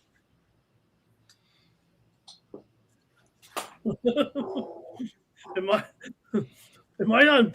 I gotta fast forward my stream with you guys. That's what I was thinking. Jesus. It's funny. I come back. What's the play-by-play? Funny. I come back and my guy says Shark reminds me of a head of a cult member. Sometimes I will say this, guys. Zoom out in your life. Everybody's living in a cult. Everything you've ever been in your entire life is memorized since you were in preschool. Every single person that thinks they're free is unfree because you are totally a prisoner to what you've been told from the minute you even knew your fucking eyes were open. You're all cults. You're all cults. Just remember that. The reason why you even think that you're in that somebody else could be a cult is because you are in a cult you don't even know you're in. And Mike and I talk about this all the time. The only non-cult is getting outside the box and living free entrepreneurial life like myself and Mike. You can't because you guys are too busy talking about being in cults. No, Ramon, I'll tell you this. My guy Shark is a desperado. He wants to bring him along. I say fuck him. Desperado. Let them sit where they are. Knock the skull, baby. Go sit over there. You go sit over there. I'll say this, Mike and I talk about this all the time. And the crazy thing is we're watching MMA. That's what those guys do in their training. They knock the skull. If you haven't kicked your own ass enough in your life to actually look at yourself sideways and say, who the fuck am I? You haven't lived. Dude, I fucking love everything you're saying, Sharky, right now. Seriously, everything you're saying is what I've said to myself. I pride myself on being unique. Everyone's like, oh, Dylan, shut the fuck up. There's nobody like me, okay? Dylan, shut the fuck up. We got a fight going on. We got 30 seconds Jeff, left. I'm not done talking yet. Jeff, don't cut me off. I'm not done talking yet. I fucking love you, Jeff. Dylan, I didn't see you raise your hand. That was a joke. That was a joke. I fucking love you, Jeff. I'm telling you guys, and I'll say this to you guys, if you haven't ever knocked your skull and said to people, I've kicked my own ass so hard that I actually know myself. If you haven't kicked your own ass so hard, you don't even know who you are as a person. Just remember that. It's the only way to live. And I think Waldo is going to get the decision. I'm not sure he won, but I think he looked better. I think the judges will give it to whether or not it doesn't matter what I think, but I think that Waldo will get the cards. No. Okay. Volk looks terrible right now. I think hopeful on the other side of things. Is my thing blacked out right now? Yeah, it's blacked Yeah. out. I'm gonna come right back in. I'll be right back. Dizzy Donut says Waldo wins by I'm telling you, boys, this is disgusting shit, Mike, that I've seen every single time. You think Waldo's winning the fight and he comes down to fucking win. It's disgusting, dude. All right, we're good. Gas drops You're in. back. He says, I Good. thought it was closer fight than the live odds. It was, would and he always indicate. pulls this shit off every time. I talked to you earlier about Sean Brady and his fighting style, whether he wins or loses, blah, blah, blah. Fucking Waldo Cortes-Acosta is out here playing Where's Waldo? Find me in round 2, round 3, bitch. I think it's going to be a split decision. No, that split decision, Ramon, was a great bet. That's a great bet looking right now. Here we go. Look at this. The Paramount's promoting it. UFC at the White House, June 14th, 8 p.m. Unanimous. The winner by unanimous decision, Alexander. As a Gracie loss. Cash him, baby. That's all right. Cash That's him, all right. motherfucker. Fuck. I knew it too. I said the one time I bet on Waldo, he's gonna fucking burn me. He fucking burned me, Jeff. I told you so. I was wrong. I bet on Waldo because I said he fucks me every time. And I said this too. Now I'm gonna go bet on him, and I'm about to lose. I hate this guy. I fucking hate this guy, Sharky. Worst cap fighter in the UFC. I bet on him to lose every time and lost money. Now I bet on him to win, lost money. But that's okay. That's okay. Cashing on plenty of bets. We're fine. But I tell you, I'm not going to stop. This motherfucker gets to the top 5. I will put $1,300 on him to get my 13 bets back. I swear to God, I'll fucking do it. You don't know me like that. I swear to God, I will fucking live on the streets for 2 years just to come back from this. Oh, no. I mean, like, and honestly, my guy's complaining about the chat. I will say this. We don't give a fuck. No, seriously. I want to talk seriously. I was just joking back then, but seriously. I watched Alexander Volkov's career, okay? There was one fight. He absolutely won that fight, boys, okay? No, listen. This is very important. He won that fight very seriously. He egregiously got robbed by the decision. And Dana White came out and said, we'll get you back for that one. I promise we will get you back for that one. And everybody was on it the last fight. Everybody was on it the second fight. But Dana White didn't say it was going to happen next time. He just said, hey, we'll get you back for that one. And he's going to get your money back. I agree. It's disgusting. But seriously, if you watched UFC, you would have known that. But Sure. No, dude, you guys are. I should have recognized that too, but I really thought they were out with the old and in with the new. And that's what I've been betting on. And that program is still alive. No, I I'm agree. sticking to my guns. I actually think that the asset is the chat, clearly. And we love you guys giving comments in the chat. So we're always going to objectively comment with the chat. And but I will say this, it's Saturday night. We're enjoying life, gentlemen. So, this is not just purely, the business of it. And, honestly, the kind of the comedy of it, in my opinion, and I think Mike and I have had numerous chats about this off the air, is that, as sports bettors, we're working when everybody else is enjoying. And this, for Mike, I know is a massive profitable scale here, and it's not enjoyment. So to record throughout the process of it is not exactly luxury here. We're not sitting on an island in the middle of the Caribbean here in January while the NFL playoffs are going on. So, no, and I love you guys. And my guy says the philosopher shark. You're absolutely right. I own that. I love philosophy. I love people. Philosophy is people. It's the theory of life. It's why we live, the depth of life. We all think about it. In our darkest days, some of us always think about what's going on. We always think, what is going on? So, yeah, like I will own that 100%. I love to think about that. Actually, I think that's a fascinating thing. And my guy says, shut the fuck up. I appreciate that. We can all, we could all go under a rock and just be done with life. And it's a beautiful thing. But I think it's fun to enjoy chats. And I think it's fun to have a great conversation with everybody. And I think truly we all gain from just high energy stuff. So, Dylan, you're the man. Ramon, you're the man. Mike, you're the man. Nicholas is taking his dog out for, I believe, a nice little deuce right now. And Jeff is over there trying to figure out if he's sitting in an octagon or a hockey net. And Mike, you want to wrap?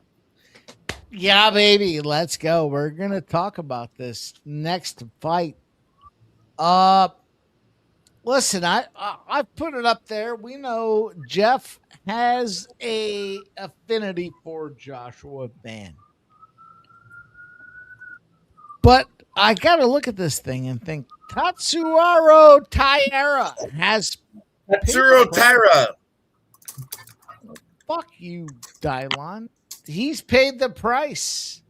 This guy's ready to go. He's got the height. He's got the reach. He's got.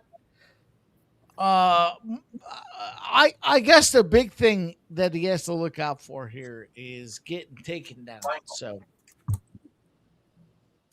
I do like this though, and I've said this before when I cap fights. An aggressive fighter that wants to go get them takedowns is vulnerable to the counter takedown. And I think that's the situation. So I'm going to take Taira. I'm going to take him to win the fight. And I'm going to take him to get submission in rounds 2 and 3. Ramona, I'm not sorry, but go ahead. Talk to us. Yeah, I don't know if we're talking toddlers and tiaras or if we're talking about the championship here, but I've got Taira. I've got Taira here. I took a minus 5.5 points. This one, I think, pure price. I think it's a great price on him here against Van. Van's great. I love Van, but he's got great toughness, good pace in there. But come on, Taira's got the overall skill set. I believe he's just more complete. And also, I think 5 rounds is very, very key for a guy like Tatsuro Taira. We could see this one even go all the way here. I definitely have this one going over. I put it out on the Win Club that it would be an over fight here.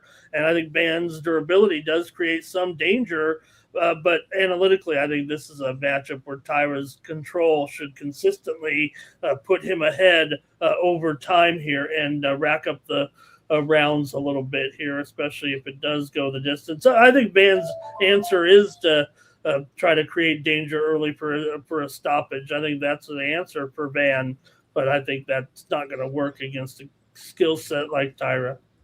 Mm-hmm. I agree. Who's next? MMA Jeff, do you agree or do you disagree? I'm trying to go around the horn with you boys here. Jeff, scumbag. Everything that guy said is bullshit. No. MMA scumbag, what do you have to say about this process? Everything Ramon said is bullshit. Well, that's not going to set here. That's not terrible breakdown, Jeff. A breakdown, Jeff. Give us something else. What's going on? Whatever. All right, Van's gonna. Ramon said, do the opposite.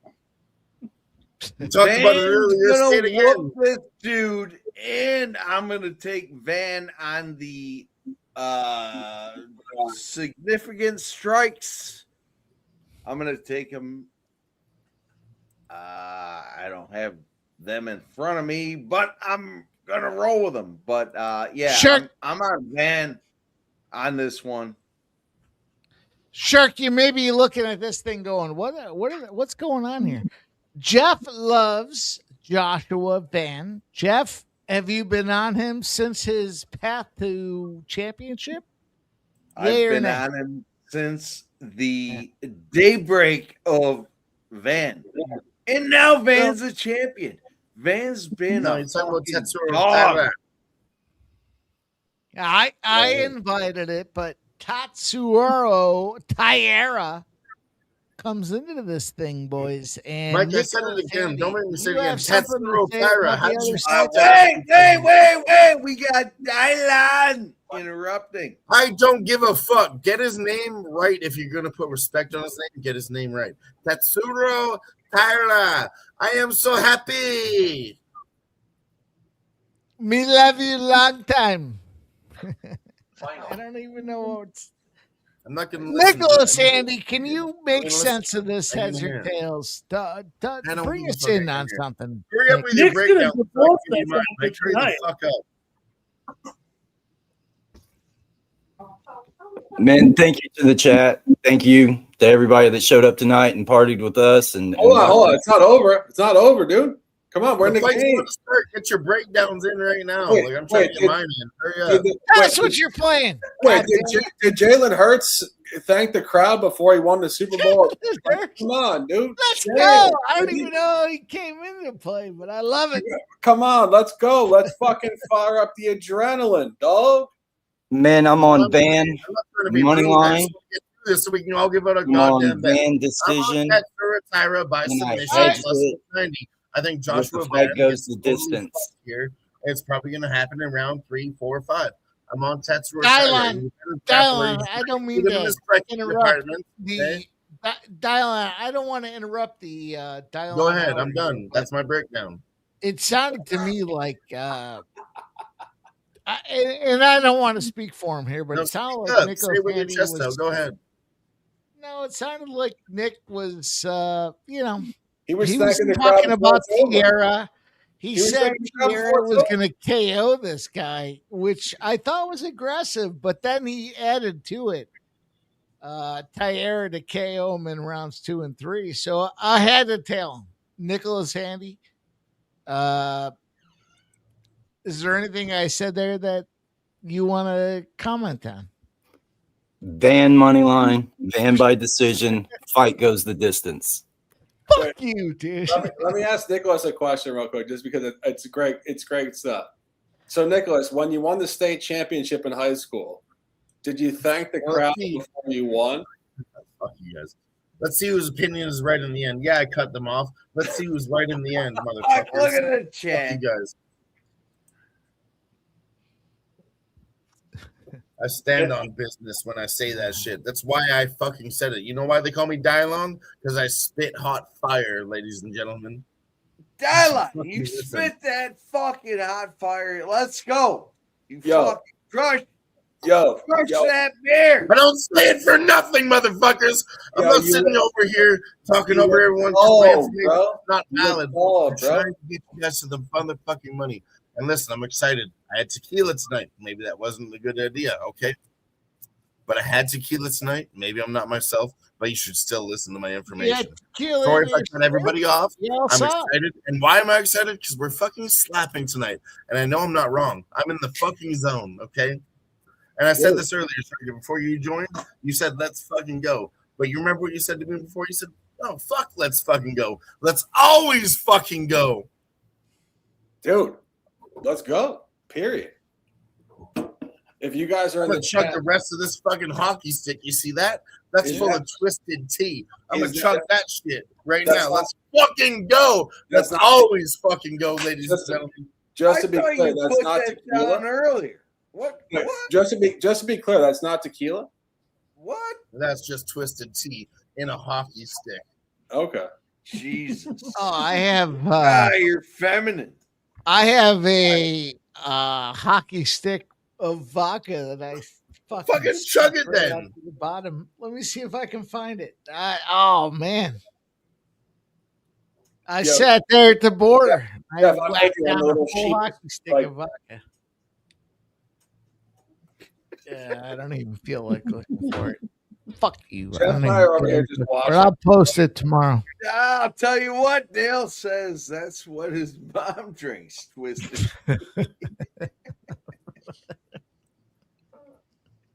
Shout out Dale's mom. Fucking smart woman. Your mom's a smart fucking woman. Sometimes Dylan, did you make a significant wager on this last fight or not? Yeah, I got Khamzat Chimaev to close out like 3 different fucking parlays. On the $100 last each. fight. And he lost one. I got 4 parlays. Khamzat, fuck Sean Strickland. Yeah, I agree. And our guy Nick in the chat says the train is officially off the rails, and I love it. I mean, he defines train off the rails. So the mayor of Rails Off Train has just confirmed it. We love that. Thank God. And I talked to this guy. I talked to this guy 7 years ago. Literally, Nick and myself were having a conversation about how to put on great content with sports gambling media with different like actual randomness, if you will. We had lots of membership tonight, okay? But I was the conductor of the train. We got about 8 tonight. But let's get the train rolling again. Let's get the caboose going. Let's get it going. If you get gifted a membership, you're gonna receive a membership. If you get it, membership. That means you got to give 2. Let's see who gets it. It's like when one membership and it goes to Knows It All received a gift membership by me. Let's go. Shout out to me, ladies and gentlemen. It reminds me, like when I was just saying, like gifting to yourself. It's like when Carlos Alcaraz just like walks into the club by himself and he just goes, "Yeah, I'm the best looking guy in the room. I have the most money, and I also play tennis professionally, and every girl in the world wants to fuck me." So basically, it's like, yeah, pretty much. It's what we do around here. And we got people in the chat. They want plays. Are you kidding me? This what we think of ourselves. Jeff, let me raise my hand here for a minute, boys. I don't want to cut anybody off, but I hate to call names out, so I'm not going to do it. But shitbag status, man. We've had 15 minutes to interlude this process, and we've given you sides, totals, props, parlays, special fuck yous, everything in the Van and Taira spot. So you're lucky I don't have the option to come out there and shut you down, because goddamn, let's go, boys. We're having a good time. I'll tell you what, though. Let me get to my spots here. Taira is going to sub this prick. You're what I'm on, Mike. I'm on Taira by sub plus 190. That's exactly what I was awakened. We were all awakened there. Mike, how about the significant strikes for Van? X-Nizzle says we have 80 likes. We have fucking 80 likes. That Jeez. Is Nick out there just hanging the fuck out or what? I mean, this dude just is a professional drinker. I mean, like Mike, you and I both have had claims to fame at one point in the past. Jeff, can you even hang out with guys like us? Or like if the three of us hung out, me, you, and Mike at a bar, would you just bow to our glory, or what would you do? Would you just shotgun a couple to prove your worth? No, I go home. I can't. I don't drink. 80 likes, Sharky. Sorry, come on, Jeff. Don't be you got 80 likes. It's fucking shot time. You know what that means? Dylan's like, yo, I'll take that bait. I'll take that bait. Sure, let's get hammered. I don't give a fuck about what anyone's saying. I'm doing me. The rules say, okay, we hit 50 likes. You know what that means? It means it's fucking shot time. Cheers. Oh, vamos.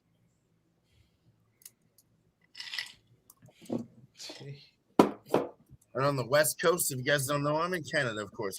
West Coast, it's only 9 p.m. over here on a Saturday. Okay, so yeah, of course, I'm ready to party. You guys are already late night thinking about going to bed. I'm thinking about I'm going out to the bar again. Wait a minute, boys. Hang on. Mike, I'm not done talking. I said I'm going to pick up some pussy tonight. Oh, sorry. That was alliteration. It's hard. It's a pick up some pussy tonight. Pick up some pussy tonight. Pick up pussy. Pick up pussy. All right, yeah, we got this. We got that. We're good. We're locked in. All right, Jeff. The Human Torch was denied a bank loan. The Human Torch was denied a bank loan. Mr. Fantastic tried to give me credit, but he didn't have it because he didn't have a house. Unique New York. Unique New York. Unique New York. Let's go. I mean, Jeff, do you have a comment here? Nah, I'm all He's done? You're done? Yeah.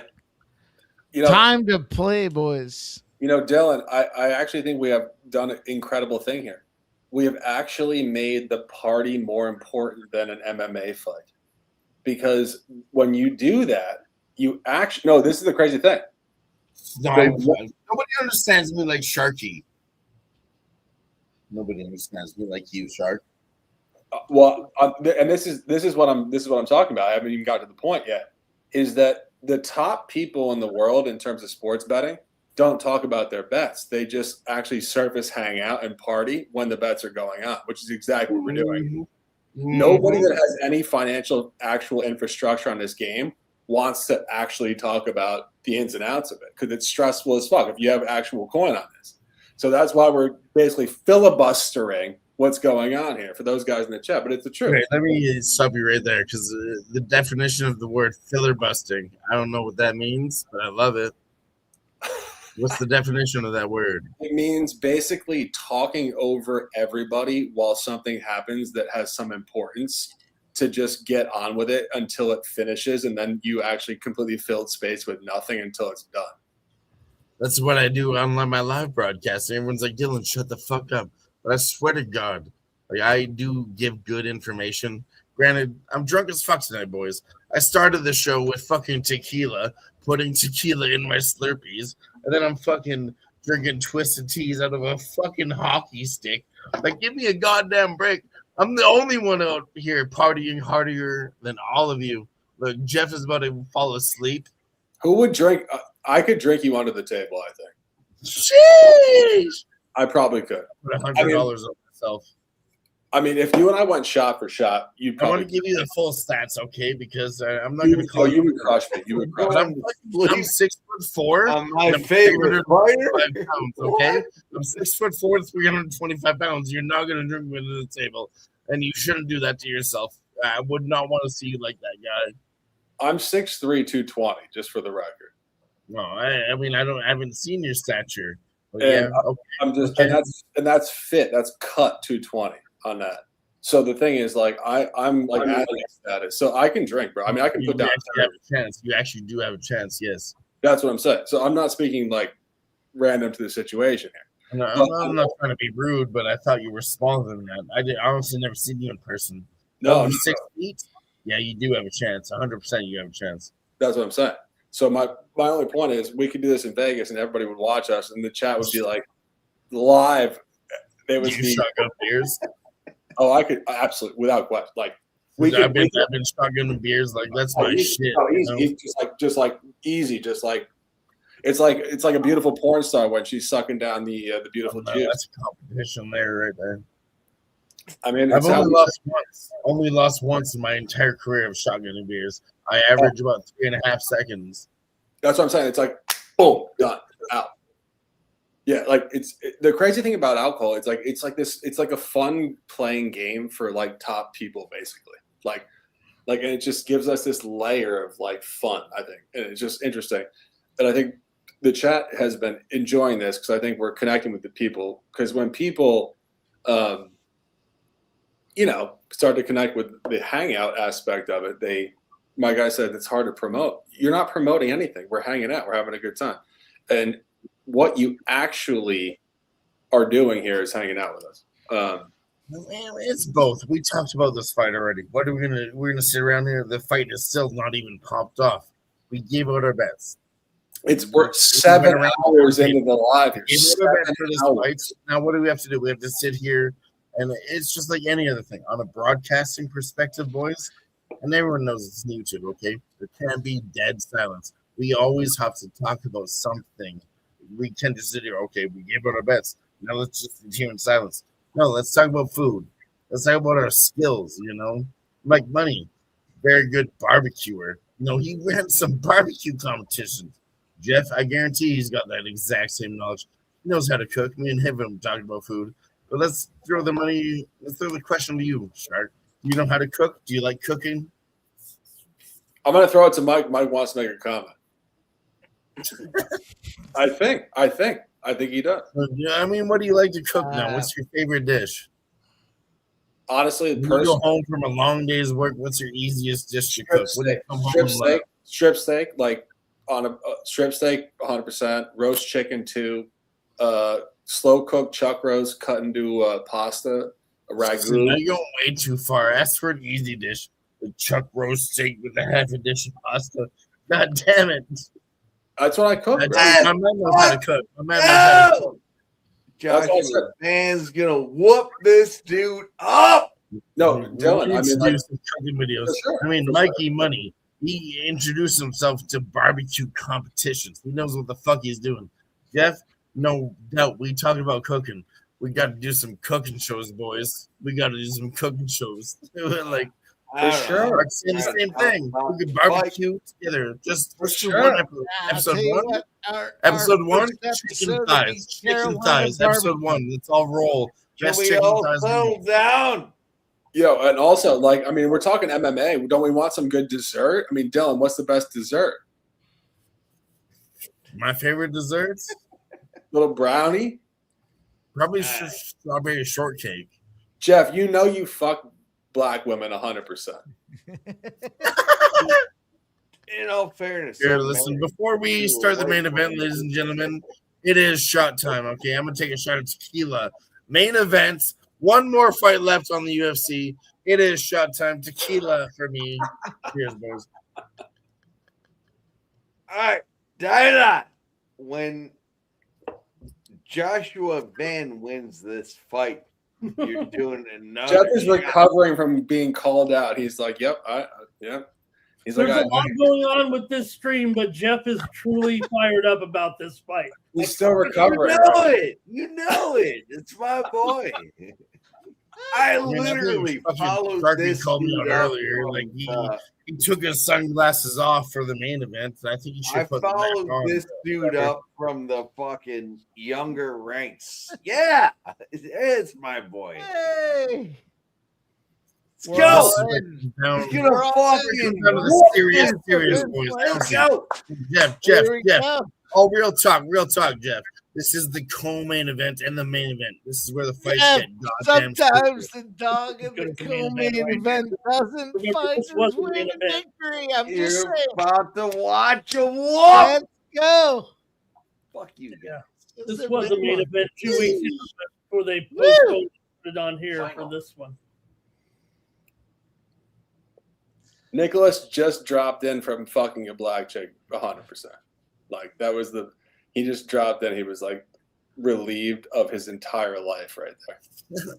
I think Snowzell said the best right here. He said this is like the train wreck that you can't take your eyeballs off, but you still don't want to watch. I feel like Nick up there in Cleveland has been around. I mean, honestly, I'm speaking from experience. I mean, like I actually love all races when it comes to sex. So I'm speaking, but everybody, the beautiful thing about this is like we're watching two grown men maul each other, and we're having a nice little peaceful chat about men caressing women. Like, how balanced are we here? This is the balanced chat. Like, it's incredible. I mean, like, we balanced the ticket. I mean, we should actually run the next political debate in 2 years. So Dylan, myself, and Mike will just run the next political debate. We get Trump and we get he's actually off the record on that point. So we get the next. You know what, Sharky? I actually cashed the bet on Donald doesn't count. They were talking about, is he going to be the next president? And then, like, honestly, on my side in Canada, it was minus 140. Everyone else was like, yeah, it's minus 180, minus 240. You can't run the fucking line. I put $1,000 on Donald Trump to become the president for the second time. The lines were wide on the American side, but the Canadian lines were like minus 120. And it was disgusting. It was disgusting. Dude, but he like, by law, he can't be in there 3 times. I smashed it at minus 142, and I smashed it again at minus 120. So minus the 118. bullshit, Minus like, It's gotta be plus 100,000. You seem to think that laws mean something. I don't Taira know. with it. Let's go. So if Trump, like, obviously he can't run, who's going to run for the What are you talking about? All you have to do is kind of overthrow the government a little bit. I don't think you're looking at how you just said. You're talking about how life. I'm way zoomed out. I'm like dead. I'm dead. Everybody's talking at once. Blah, blah, blah, blah, Don't talk about politics at all. Let's get back to the fight. Tatsuro Taira laying on top of him.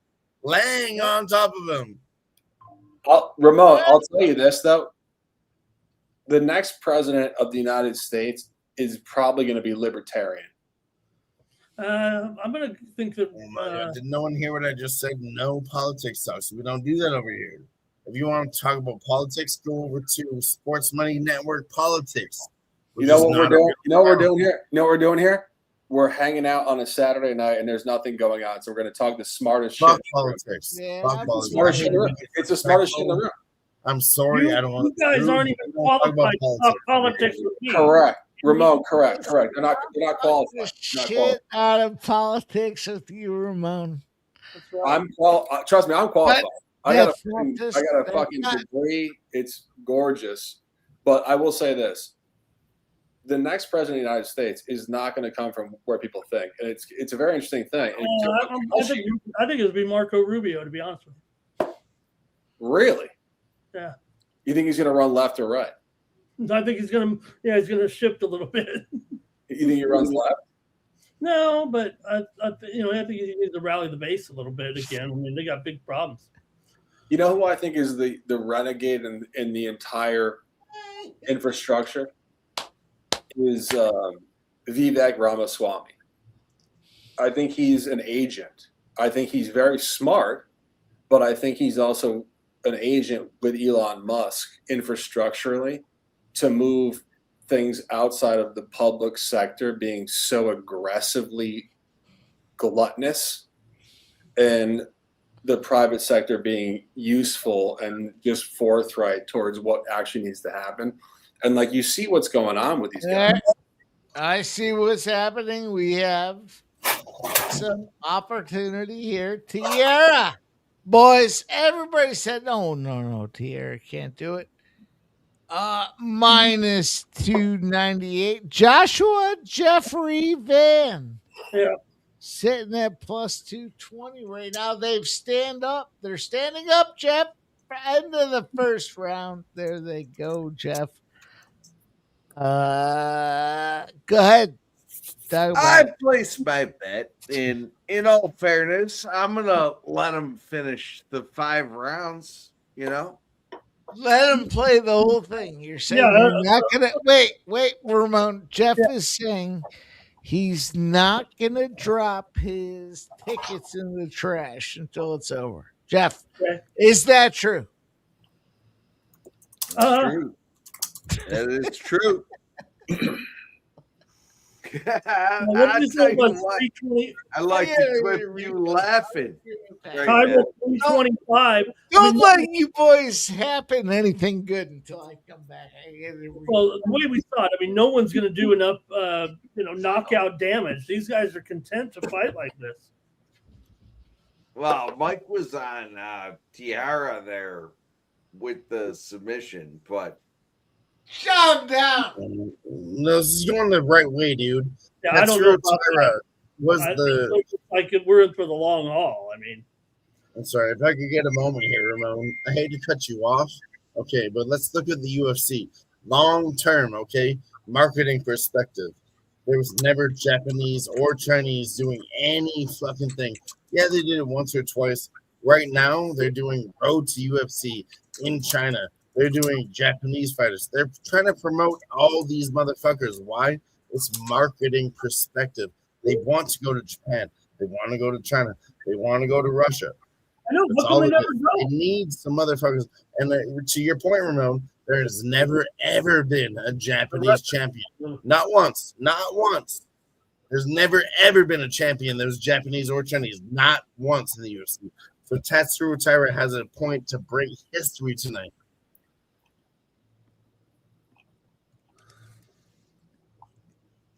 Dylan, you make such great points, and I will say this. Personally, I don't have the knowledge in MMA to go on it like I do with basketball, football, baseball, and other sports. I was going to say to Nicholas, he's out there in his own little world, like absolutely crushing right now. Jeff, outside of being in the net, there's nothing there. But Ramon, if we're being honest, when you wake up in the morning tomorrow morning, right? So it's Sunday morning on the West Coast. What's the angle, if anything? And if not, I can clearly jump back off. What's the The sports general, betting? like, let me just rephrase that. because I think Dylan and I have like a I would say like intrinsic like wavelength of like deep truth here, which I think is very interesting. We're on the same wavelength. 100%. Exactly. Hey, hang on. I'll jump in there. Okay. So we're saying like Shark, a three-way Shark, prong, you like- against a wall. I'm with it. I'm with it. And that's what I'm saying. Where You're like against a blank wall. What do you think's happening in this fight? I think it's abstract randomness, if I'm being honest. And I think there's no premeditation. I think it's physicality, and I think it's premeditation in terms of the actual strategy. I think like the top level fighters are strategic, just like a batter versus a pitcher. Yeah. It's process understanding, like the frequency that's about to like be in their little small window chess game for that period of time. So that's why I don't watch the fights. That's why if I make a bet, I don't watch because I trust the analytics. And one of the things that's so interesting about like the entire scope of conversation within this is that everybody's so sensationalized in watching the fight and like all the drama of it. Top sports bettors don't want to deal with any of that. You just want to make a bet and then come back an hour later and see it won or it lost. Those guys are a bunch of losers. No, I mean, everyone has their own different style. I've been doing both sides, Ramon. I sat there and cashed a bet that I sweat the fuck out, and then I cashed some easy bets that I sat there and didn't sweat. You know, it's always an angle, but it depends on how you fucking bet. You know, you want the money line, the dogs, you do that every time, or else you don't do it every time. But if you're on the dogs tonight, that's fine. 3 dogs cash, but you got to recognize probability towards where it's coming from. Yeah, dogs are fine, but stick to your fucking style, ladies and gentlemen. For sure. Follow your gut. No, without question. You know, and Dylan, like just on that line, it's I would say at all points you have to trust yourself. So it's trust yourself first, adjust within the process that's available in this sphere. Because I mean, look, when we're betting sports, we are betting some of the most difficult stuff in the history of the world, if we're being honest. Like, people act like this is easy because they're just sports fans. They watch sports. Like, oh, this team's going to win. The Yankees were going to win tonight until they blew it in the 9th inning and lost 4-3 in extra innings. Everybody, the genius is all lost. So shit's crazy in sports betting. It's wild. So you have to keep yourself at one point before anything, which is lack of ego. And the ego in this industry is ridiculous. And I will say this. Yo, Jeff, what are you going crazy for? What happened? Wow. Great job by Van. Great job by Van. Clip! Jesus. Fuck yeah! Clip! Call, ref, he's done! Clip! He stole the round, that's for sure. Yeah, the line completely flipped right now. Line completely flipped. It was Josh Van losing. Now it's back to Josh Van winning, Jeff. That flipped.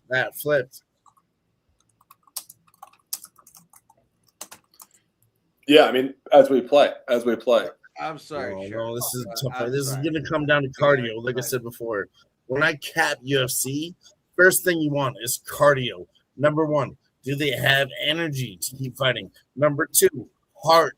If they get punched in the face, are they going to push through? That's fine. Number 3, do they have long-term fighting ability? Do they have grappling? Do they have striking? If they can get through heart and cardio and still have skills, they're going to win. But, man, Josh Van is pushing tonight, Jeff. Hey, Jeff, if that was a fight on some undercard, they would have just the ref would have went in there and jumped on Taira and said no more. Right? Jeff, this is the same Can I call this round? Jeff, this is Gasper Oliver, the same referee we were talking about earlier that fucked all that up. It's the same guy, Jeff. It's that same guy, Jeff. My boy's gonna put him down.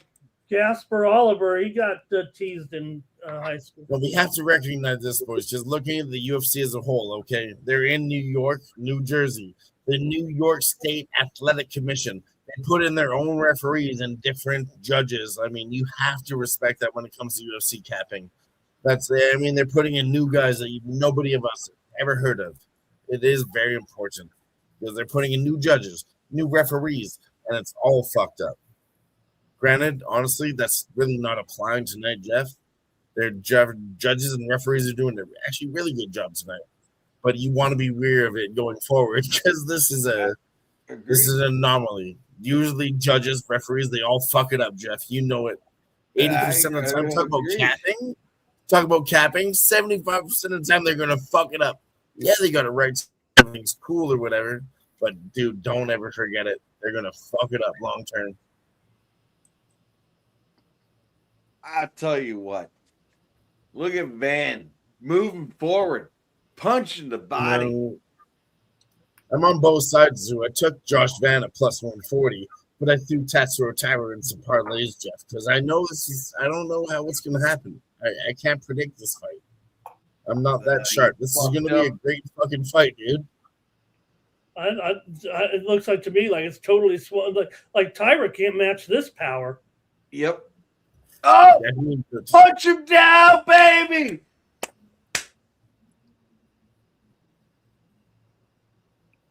1-1 here. Round 3. I think it's 1-1. Well, that's okay. It's 2-1 now. What do you guys think, though? Ramon, you think it's cool? You're behind. Yeah, I'm not Tatsuro Taira here. He's going to get this shit done first.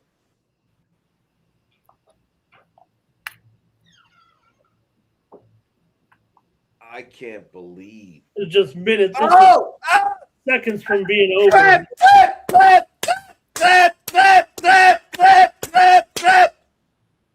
Come on, ref. Oh, Taira's in trouble. What? Yeah, throw him down. Clip. Wow. Let's go. Choke his ass. You choke him. Oh, he stuffed the takedown, Jeff. He stuffed the takedown and started striking with this man.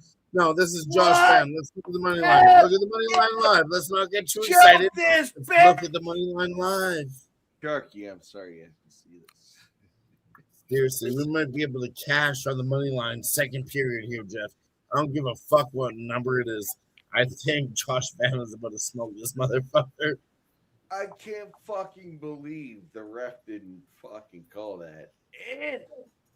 I should have sucked my gut. I told you, Sharky, I was on Josh Van, but I had parlays, and, they were fine, but I hedged, and we're about to crush it. Now, Josh Van is fucking it up. Let's go. If Josh Van wins, I win way more money. That's where my heart was at, was Josh Van. I put plus 190 on Tatsuro Taira just for a hedge. But I knew Josh Van was coming through for the 2, 3, 4-legger. I mean, come on. Let's go, Josh. Man. No, I mean, no. That's in Houston, Texas. No, I mean, honestly, that's why I was throwing it to you guys for the commentary because I don't have a TV in front of me right now. I just got back from dinner. So, guys, keep jumping, please. Seriously. Let's get a buzz on. I mean, I'll be guys. I love you popping by with us. I mean, real talk. Last time we hung out was a long time ago, like you said. Since then, I mean, I love my girlfriend. Don't get me wrong, but I broke up with her, so it's a totally different. Fuck said it was a 5-round fight. You're the only one on the panel that actually met my ex-girlfriend. I remember that conversation, late night, 2 a.m. Hell yeah. We'll talk about it later. Let's get through this show and we'll talk a little bit. These guys are smashing. Seriously. Funny, dude. I remember that conversation. Jesus. I remember nobody stays up to 2 a.m. talking all that shit. Talking all that jazz. Got him! Let's go! Call the fight then. Call the fight, Jeff. Call the fight, Hefe. No need to call the fight. Van's fucking kicking his ass. My guy says, Shark, how do you assess the betting public so far in the NBA playoffs? I got to be honest, the NBA playoffs have been very difficult. I've taken a small loss myself. For me, that's at least a couple $1,000s, if not more. I've been unenthused by it. sometimes in the NBA playoffs, it's just weird because it's like you don't see the patterns you see in the regular season where these teams are playing a long schedule where there's such specificity, within these travel points and this whole thing. So it's very difficult. I will say this: I can't go into extreme detail on a big oh my guy. I appreciate the comment, and I do appreciate the intelligence to want the high level that I certainly want myself. But it's been a little tough, just to put it mildly. I know exactly what you're saying. Everybody is saying the same thing that you're saying about the NBA. It's crazy right now, It's ridiculous. It's like the teams, dude. Like to watch the goddamn games, dude. Like it's just not fun, dude. Well, fun is random in my opinion. Like it's kind of just an arbitrary thing. Like you select in your mind if it's this fun or not. But like I would say this. But like NFL playoffs, okay, versus NBA playoffs. I watch NFL playoff hockey, and it's so much fun to watch. But you got to call yourself back. Play the plays, right? But NBA, dude, I'm literally just watching the numbers, and it's boring to watch a fucking game. I bet about the numbers never catching, but dude, it's disgusting. It's not fun to watch. I agree. It sucks to watch.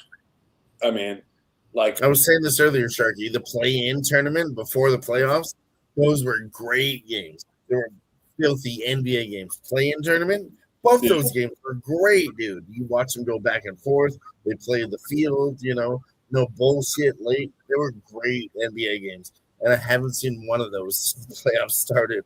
Oh, I know. It's fucking pathetic, honestly. It is. It's like the NBA has done themselves such a disservice with allowing fouls to become basically theatrics. Like it's complete garbage. Ramon, are you alive over there, by the way? Oh yeah. This is incredible. Give us a little commentary, bro. Well, I'm ahead of Jeff. So I don't want. I'm way ahead of Jeff, so I don't want to. No, you're all good, my friend. No, go on. No, this is your spot. Go on. Round 4. Call it, Ramon. Everybody's watching this. This is a great fight here. I mean, Taira's been incredible to find his way to the top of Van here, using what strength he has left. I can't believe Van didn't finish him off before. Well, that's what I'm saying. Let's throw Tatsuro Taira with the takedown. No, I'm just There's saying. No way, honestly. Let's look at the numbers really quick, boys. Okay, so Josh Van, he's the champion, right? But he lost last fight because the other guy got his fucking leg broken. Now he's an underdog as the champion. That tells you everything you need to know. Yeah, I agree. Every time you see the champion as an underdog, the books are telling you that motherfucker's gonna lose. Correct. Yeah. Like I've always thought that at the baseline, the books tell you the story. Like anybody that thinks that they know more than the books is just kind of like, come on, man. Like, what do you do? The last time I cashed it was Francis Ngannou at heavyweight. He was plus 125. He had the belt. And they were like, oh, he's got knee wraps on his knees. He's not going to be able to wrestle. But I was like, yo, he's the current champ, and he's the biggest fucking guy I've seen. Anyways, I cashed that one, Sharky. But after that, no, never bet against that. When they're an underdog and then a champion, that's wrong. Right, Ramon? Oh, man, I can't believe that. I mean, Right? Look at these fucking assholes on screen talking shit. Yeah. Who's calling the game? Call the game, baby. We're round 4 here. 3 minutes left. Tatsuro Taira needs a submission for plus 190. Let's fucking go, Tatsuro. Tatsuro Taira! I am so happy. 3 minutes left. Come on, buddy. He's getting blessed. For the boys. 1, 2. Man's clipping him. You got up? Call it, Jeff. You're ahead of me. Call it, please. Am I behind? No, I'm behind. Please call it, Jeff. Honestly, please call it. I'm behind. Dancing around the middle of the ring. Nothing's Let's see, happening. 2 minutes and 30 seconds left, Jeff, and he still has him on the ground. If he got up to his feet and started striking him, you call the fight, please, Jeff.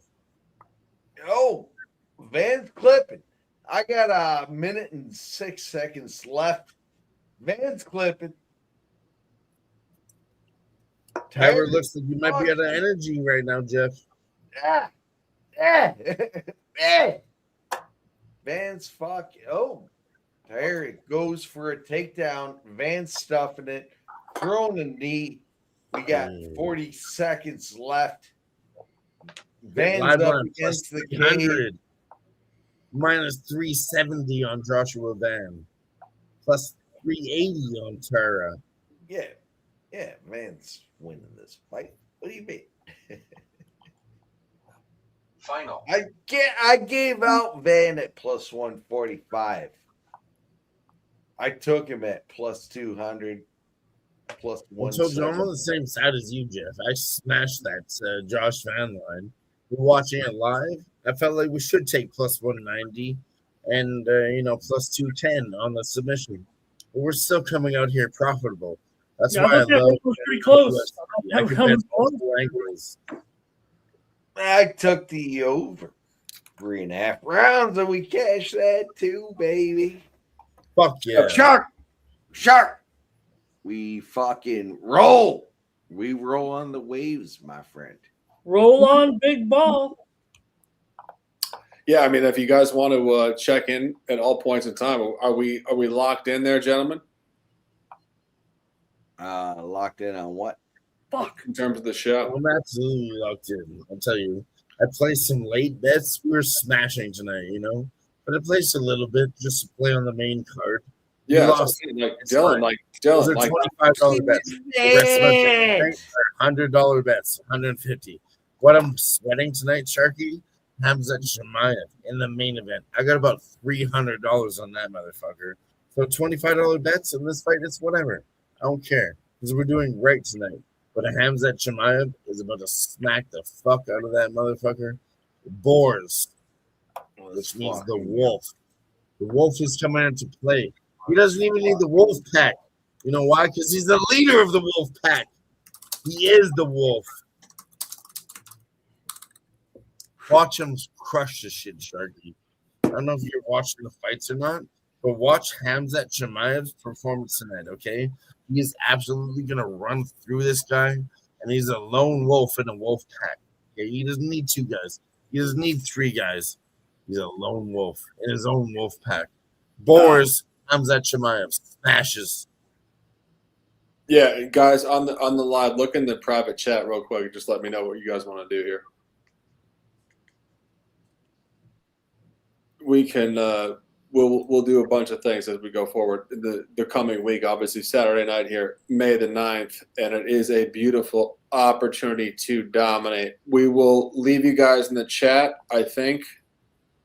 Shark, we're gonna roll the main event. Okay. Let me know. I'm here, but just look in the private chat on StreamYard and comment, because I will be here throughout the process. So, how many more hours are we going on here? There's one more fight left. There's one more fight. Last fight, and we're out of here in about 20 minutes. Okay, for sure. This is the main event. Beat him up, man. The main event of the evening. Baby, who the fuck doubted Mike? What a performance by Joshua Van. I feel like I won that fight myself. Let's go, Jeff. Let's go. Feel like I won it I myself. had Josh Van and parlays at plus money, but the only reason I took a hedge I won it Tatsuro myself. Taira inside the distance was because I knew he was the real deal. Let's go. Boy. Let's go, Jeff. Fuck yeah. Dial. I'm gonna fucking wow! What a great performance by I'm Joshua. Jeff, we talked about that earlier. Really, Tatsuro Taira is gonna win. I took that motherfucker with the juice, and I took him by submission. I lost that, but who saw him coming through? I had him equally at plus 145, and then I threw him in parlays. So yeah, we're smashing tonight, though, dude. And the last part, I'm telling you, I'm all mixed up right now. We got back and forth shit. That's the way UFC goes. I played it live. We got one left to smash Sharky, and that's Khamzat Chimaev in the main event. He comes through, we're up another $500. We hedged our money smart tonight. I gotta get some coffee. I'll be right back, boys. Hold on one sec. When I do this knock knock, what that means is the right people are in the building.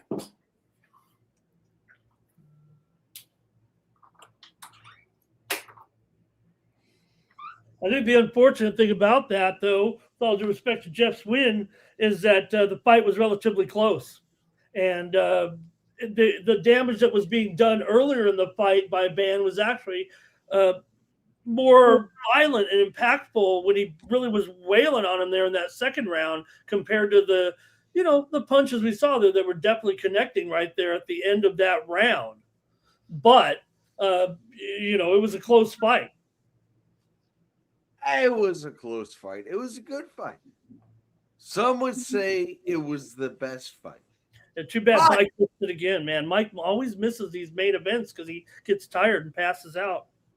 But Ramos, never bet against my boy Van. Mike said it. He's like, "Oh, your boyfriend Van." Dude, the fucking dude's an animal. Call it what you will. Dude's a fucking animal. Nick, what'd you have on that? Fucking scumbag. You.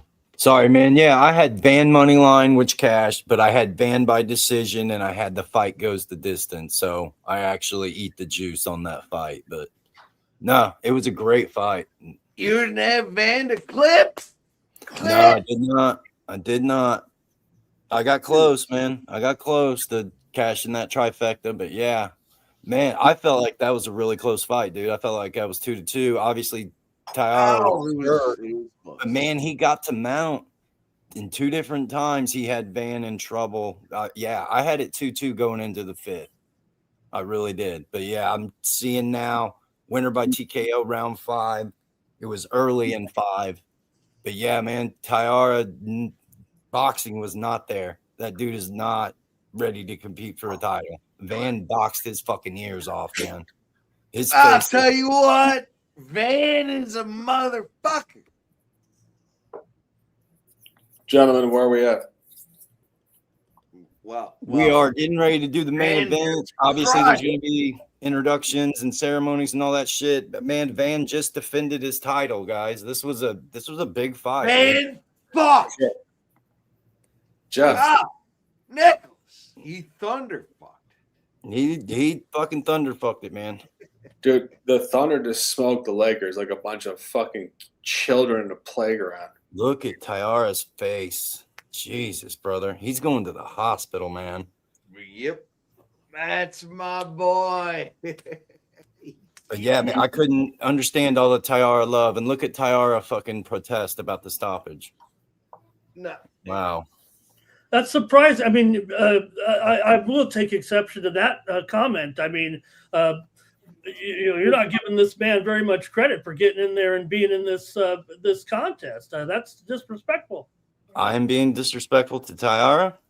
Yeah. Okay. I gave him 2 rounds. It was a close. I'm sorry. I did not mean to be disrespectful, but it looked like it took a lot of damage to his face. No. Well, if we're being honest here, where was the point of disrespect? What Nick was just saying, he's basically not ready for this, title bout. Right. You're kind of going again. You gave him 2 rounds. This thing was going the 5th round. You said he's not even ready for this type of bout. Which is it, Nick? Nick, you're muted, bro. I apologize, Ramon. It looked like Van had stopped him in the second. It looked like Taira was really knocked did. out. Yeah, I apologize for the comment, but yeah, Taira's a Great fighter. All props to him for not giving up. But yeah, that 5th round, Van really closed that door on him, didn't he? I apologize for the comment. No, Well, it's all good. You're allowed to have an opinion. It's all good, Nick. Yeah, you're good, dude. I mean, like, don't worry about it. Jeff, I mean, like, just like on the candidness of the entire conversation. I mean, like, nobody's like taking super offense here to the comment, Nick. So you're good. Like, for real. Like, you don't need to apologize like that. How it happened. No, like we're all good here. Like, for we're sure. on to the next one. Yeah. So please don't think it like that, because I actually dislike that for all of us. Like, I think that, like, this whole idea that, like, if you make a missed comment slightly, like, you're off center, like, therefore it's just, like, you're done basically. It's sharp. Yeah, like, completely. All right, I stand correct. I just, to me, I thought it was a close fight. We're not putting Van here on a pedestal, I don't think, as far as his his title here. I mean, there are other, I don't know, maybe he is the greatest of all. Maybe he is the greatest flyweight of all time here. In all fairness, Ramon, I am putting him on a pedestal. Okay. No,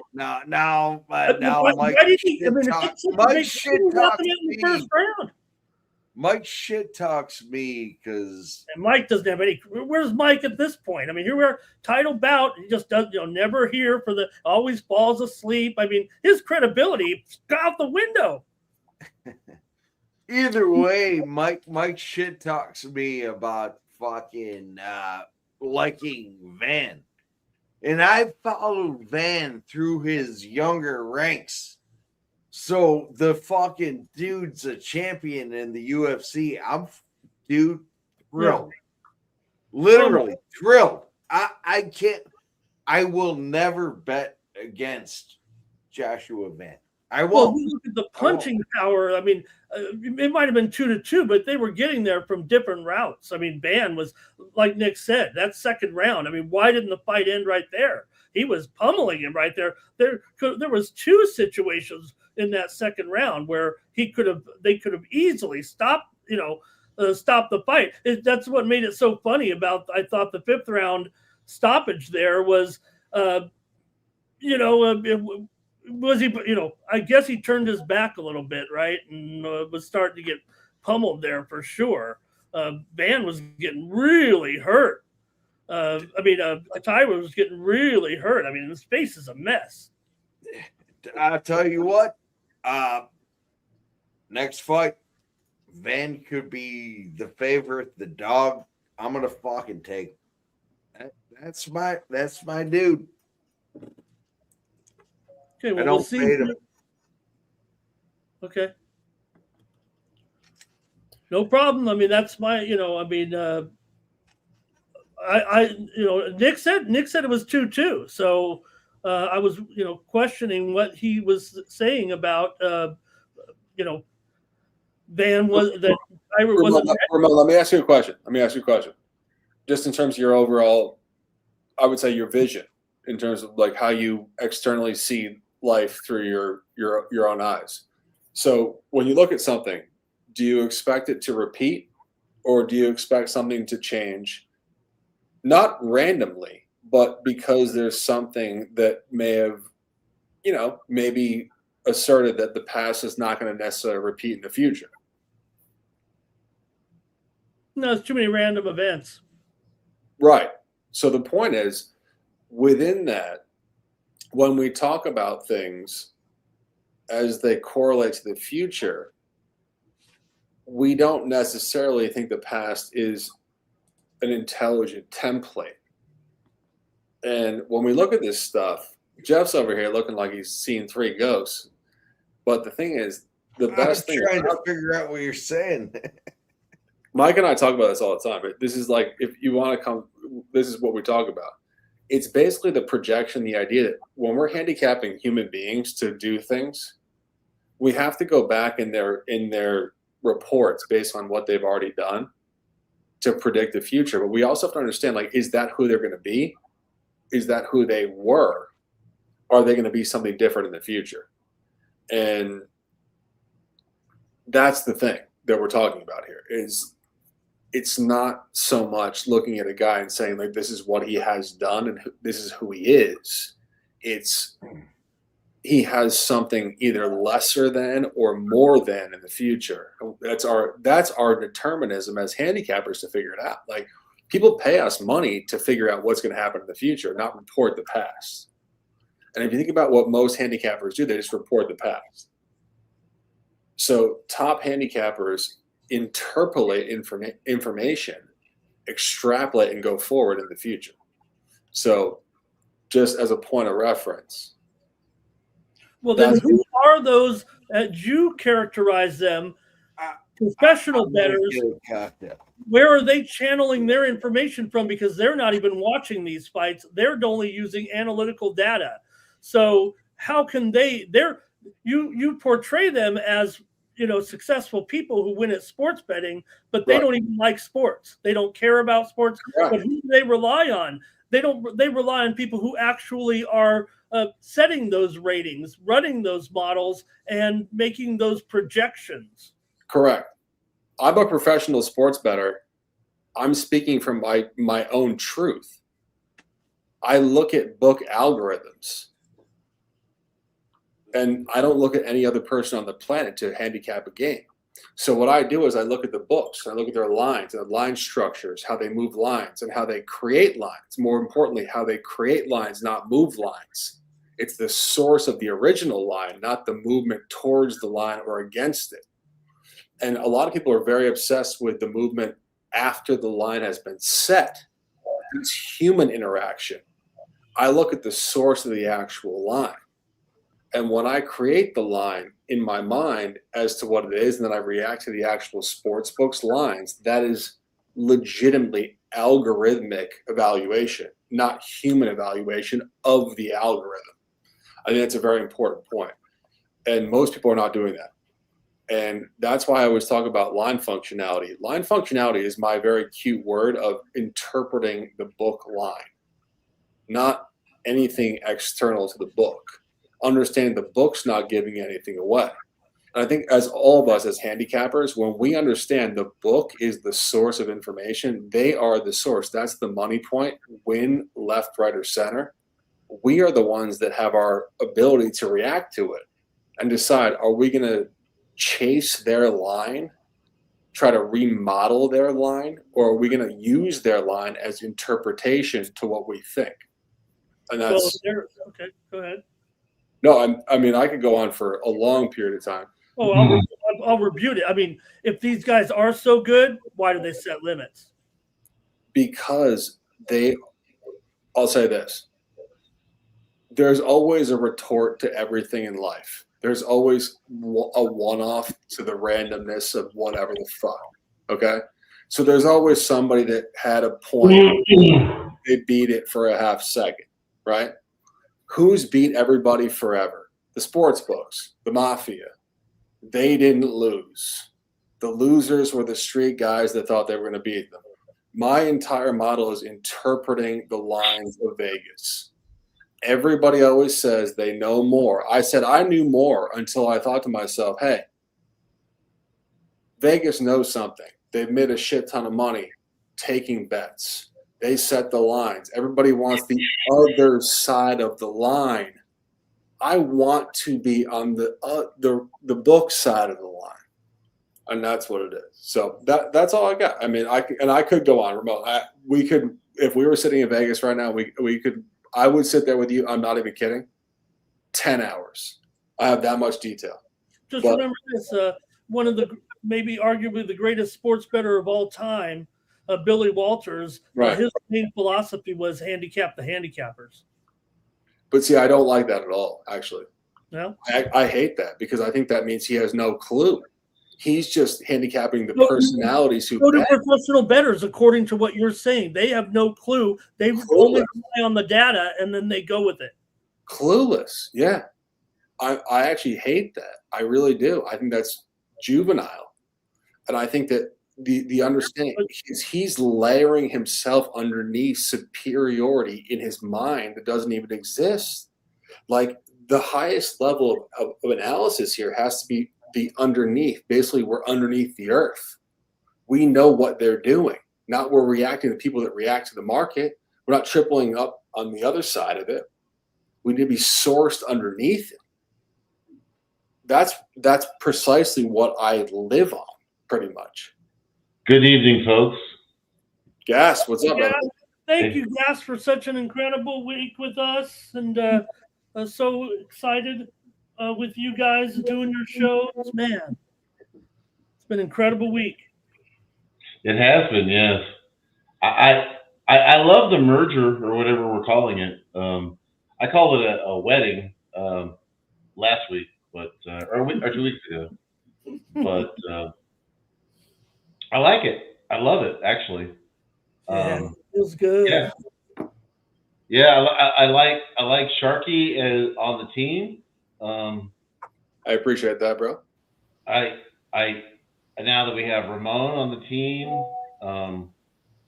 now that we have Gas on the team. Yeah, we have Mikey Mike, and then MMA Jeff. We had a little crossover before in the fall, definitely in football. Well, but I'm now sweating everything tonight. And we did well on UFC tonight, sort of cutting everyone off. But everything I have money line lies tonight on Khamzat Chimaev getting the W. I have a 2-leg parlay, a 2-leg parlay, a 2-leg parlay, and a 3-leg parlay, and a 4-leg parlay, all riding on the Khamzat Chimaev. Boars, the wolf. All right. This is how we hammer UFC, boys. Live betting, you take some money, $25 bets, cash them. You take all those bets and you smash it on the main event. It's not smart, but I swear to God, when you feel it, Shark, you feel it. Yeah, and I will say that. No, Dylan, 100%. I will say this. We will jump quickly into a very intelligent conversation. I will say it is Sunday morning on the East Coast, May 10th. Bless everybody with great energy. I don't know if you guys are religious. I'm not religious. I am energy driven. And I think everybody in the chat, we love you guys so much. So enjoy your Sunday morning. Let's talk some sports. Dylan, bring us into it. And first of all, we're Mother's Day, so Mother's Day. Hey, happy Mother's Day to everybody. And we will say this. We will say this before we jump off. Mothers in the world are the highest level of energy, and we love you guys so much. We know we don't have a female construct in our chat. We have a lot of yes, we do. We have Tristan Craig, been around. And Dylan is a perfect example of a grown man drinking beer who's not a mother. But thankfully, Caitlin Clark is stroking threes. WNBA is great. Mothers are alive. Nicholas looks uncomfortable. Nicholas, give us a little Mother's Day. Come on. What's going on? I want to give you guys some Mother's Day right now because it's 10:05 on the West Coast, okay? But on the Eastern Conference over there, 12:05, okay? We would not be here. Neither one of us men would be here without the women in our lives. The mothers, the grandmothers, the great-grandmothers. Maybe your aunt raised you, okay? All right, amen. Don't forget about your uncles and your grandpas and your grandmas too. But it is Mother's Day. And literally, we give a shout-out to all the men and women that are fighting for our country, in the soldier division. Men and women are putting their lives on the line to fight for us, to do what we want to do. So shout out to the men that are serving, currently serving, or thinking about serving, okay? Because that's different. But shout out to also the women in your life, because we never would be here without the women in our life. And that's a scientific fact. And your mother was a beautiful woman, or your grandmother was a beautiful woman, and or your mother was a mother. Third generation, they're all beautiful women, right? We would not be here without them. Literally would not be here without them. True. Anyway, words never spoken, sir. All right, guys, let's talk some ball. What do you guys think? Nobody's got anything? Let's talk about what path to victory Strickland has. For sure. To me, I don't think knockout or submission's not in the cards, right? So, I mean, theoretically, yeah. What's your avenue? Decision seems like the only path to victory for him. Tell me I'm decision wrong. is 5 rounds, guys. That's 25 minutes of a fight. So for me, I did something I don't really do a lot. Honestly, is my minus 500. I fucking threw that motherfucker in the parlay. Yeah, the favorite, right? I was talking about Strickland though. You gotta look at both sides of the equation, right? Goddamn thing. If I'm wrong, I'll be really happy. Honestly, I love the fights. But I think Khamzat smothers him. I think he gets it done in round 2 or round 3. I think Sean Strickland's strong enough to survive maybe at least first round for sure. Maybe gets into the second round. Could go 10 minutes. Let me ask a question, a real simple question. If you were taking bets on this fight, what would you make the line at? The money line? Yeah. I think it's actually pretty fair, to be honest with you. He's the current champion. I know it's so like 500 minus 500. Going for a double contender status. So yeah, it's a disgusting, juicy fucking line. But I do think it's actually pretty fair. The fight to end by submission. Well, I was just talking about just the outcome, right? Who raises their hand at the end of the fight? The fight to end by submission. No, I get all the bets. I'm just saying, like you got to start with like who's going to win this fight, right? To me, and then you get to kind of break it down from there. I like that for sure. That was just. I'm not saying anything. I'm just talking about the process. Right, like you start from the source and you kind of segue out. You're talking about the props and the way things should go. Like us, we're looking at Khamzat Chimaev versus Sean Strickland. What a crazy fight! You're asking us what's the process though? Where does this really go? So Dylan, your source was the gas station to the woman, and then the abstract nature of nothing. Those are too many big words. I actually watched you over the course of videos. Anyway, Gas, can we find something clearly? Well, my point was I was just trying to say like, okay, so what's the path to victory for Strickland, right? Yep. And to me, it seems like decision based upon the odds. If you're looking at the odds board, because everything else is like crazy for Strickland to win by knockout or submission or anything like that. I mean, it's literally like 40, 50, 60 to 1. Right. We've seen that before, though, too. That's why, I don't want to pick a proposition here. I'm just on Khamzat money line, which I literally don't do this. But he is worth minus 450 on the money line. Like, he's going to fucking 5 rounds? No, I agree. 100%. That's less than 100 points per round, okay? And that's the way I break it down. Minus 450, 100 points a round? I didn't bet this fight, so I'm kind of like Switzerland here. I'm just trying to like see where we're at. I love it. I love that you ask us questions because you should. Like I said, we need to break it down. Who is this guy? This is round 1, round 2, round 3. Where does it go? The process and coming up with the breakdown says it's Khamzat Chimaev 1, 2, 3. Once this fight gets into round 4, round 5, yeah, we're gonna be looking at Sean Strickland if it does go that far. That is the breakdown here. But I mean, the numbers say Khamzat Chimaev should smash to fuck. But if he doesn't, and it goes around 4 or 5, then we're gonna take a second look at it. Yeah, I mean, like honestly, in terms of the breakdown, guys, I mean, what do you think? I mean, if I was gonna throw a number on it, I would probably throw it maybe minus 700. Honestly, if I was pricing it out. Really? Like that? Honestly, I was saying that in minus 550 sounds crazy, but I would put minus 700 on Khamzat. Last time he did it, it was like minus 360 for me on my cap, and they gave us minus 250. I was like, well. Again, I don't do this a lot, but I was like, let me throw $1,000 on this at minus 250.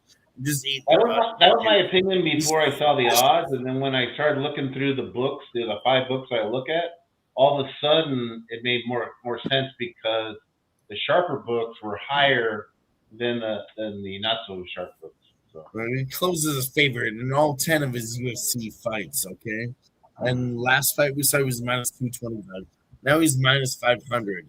I mean, up to this fight, he's going to be your minus 1,000 favorite. He's not going to be bettable anymore after this fight But this fight is where they're giving him a goddamn chance. And why? Because Sean Strickland was plus 1,200 the last fight. The bookies are really, they're not going to forget about that. They're trying to get their money back tonight. Everybody's going to bet on Sean Strickland. What's the money line? I don't think the bookies are changing the money. The bookies are going to clean up tonight, but we are going to be better than them. You guys are cracking me up, man. They've not touched gloves once but twice, smiling at each other like it's old times again. I have a feeling there's still a little respect. Now look at the eye. Look at Boris Chimaev. The look in his eye when he does the standoff. Look at his fucking eyes. Yeah. Over. Our guy says if we all had unlimited bankrolls, wouldn't we bet everything to win? I think like there's actually kind of a bizarre intrinsic like cross section within that where like the best people in the world, the most rich people in the world, the highest market level people, they don't want a cheap way out, actually. Like, we would not just take the cheap way out. We actually would kind of try to denominate what's the truth and what's not. Like, it's kind of our puzzle in life. Like, we want to figure out the truth, not take the easy way out. So I kind of disagree. Like, that we sit there, yes, and we keep our composure. When everybody else thinks, oh, yeah, it's getting crazy, we keep. I'm just saying, like, I think that We've gone too far. There's too much to lose. We've got to just keep our composure. I think the sharpest bettors actually become the house. Exactly. Because they're making bets that are in their favor all the time. Precisely. And so the more time goes by, the more money that they win. Just like, you know. I mean, like you and I have not like precisely how I live. Actually, it's actually a good word, Sharky. Precisely is the perfect word to define that. We are the book. We're with go. Chimaev gets the takedown, dominating Sean Strickland. Yeah. I'm gonna get a little coffee, guys. I'll be right back. Hold on. Yeah, so I don't usually do this. I don't bet a minus 550 in UFC, okay? But fucking Khamzat Chimaev is absolutely worth it. I follow his whole entire goddamn career, boys. He's wrestling. Okay, he's a wrestling phenom. Get a little bit of sickness. He was off for 2 years, whatever, blah, blah, blah. I hate to say this, Gas, but it's value. Minus 550 is value. You should be minus 1,000. It all depends. Fuck him. It depends on how you price the event, right? So if you price it at 450, then getting 550 is absolutely great. I priced it a little higher though, you know. He was higher, and then the price dropped. It seemed like a trap, Gas. Well, you can't say my opinion's wrong, and I can't say your opinion's wrong. What I'm saying is that maybe try to make your opinion before you actually look at the odds. That might be the best way to do it. I hear what you're saying, Gas. I had made my opinion before the odds. I didn't need to see any of that. Khamzat Chimaev is going to smash Sean Strickland. The odds minus 550. That's kind of what I was saying. What's Strickland's path to victory? In UFC, that's Strickland's path to victory is making it a stand-up fight. He's going to turn it into a boxing match. He has what is Chimaev's path to victory? Chimaev is what he's doing right now. He's boring wrestling with no action. Yeah. Yep. Yeah. You're right, Ramon. That's it. It is, yeah. And plus, I do think that like the live betting, they put more emphasis on the takedowns than they probably ought to, compared to the actual like judges. And so even if you gotta fight to fight. So for me, you watch the fight. We saw this in the Bobby Green fight tonight. It was he was winning, he lost, and then he started winning again, and that was a big swing in the numbers. You know, we saw him plus 800 to plus 200. They come back, but usually they don't do that, guys. It's like correlating it to horse racing. It's No, like I'm not saying like number okay, 18 comes all the way from the back, and you're like, who the fuck saw that one coming? You know? Well, we've seen some turnarounds definitely tonight. Guys that have, cheers, guys! Beautiful little black coffee here, fresh ground. Cheers up, fears down. Yeah. So you think it's going to be really 50, probably 50, 45, 5 boring rounds of partial wrestling? Might be. That's fucking good coffee. Or maybe it's like a gentleman's sweep. Oh, you give him a round in there? Yeah. He might not get a chance. He might not get a chance to get out of his grasp. I mean, look what we're looking at here. I know I'm behind you guys, but I mean, the first round was just. Interesting, guys. Like when you drink super hot, like aggressive coffee at 12:18 a.m. Eastern, you basically become reborn in the day. It's pretty interesting. Yeah, you do. I know. Guys, you and I have had obviously zero conversation before doing this nice little broadcast here, but we both know a nice little hot box of caffeine is fantastic. I would say this though. I mean, as we go this morning, caffeine? Did you put fucking coffee beans in the crack pipe? It's actually black coffee, fresh ground. It's basically like cocaine if you guys want to party like that. But it's well, I mean, no, the only difference is whether you smoke it or sniff it. That's the difference between crack and cocaine. Just saying, it's actually fantastic. And I'm encouraging everybody to get some coffee. Like, let's gamble overnight. Let's make some fucking money. I mean, like, for God's sakes, like, I mean, I've been on coffee, like Shark. That's what I'm saying, dude. Like, let's fucking go. Honestly, for me, I'm on the West Coast, okay? It's only 10:15.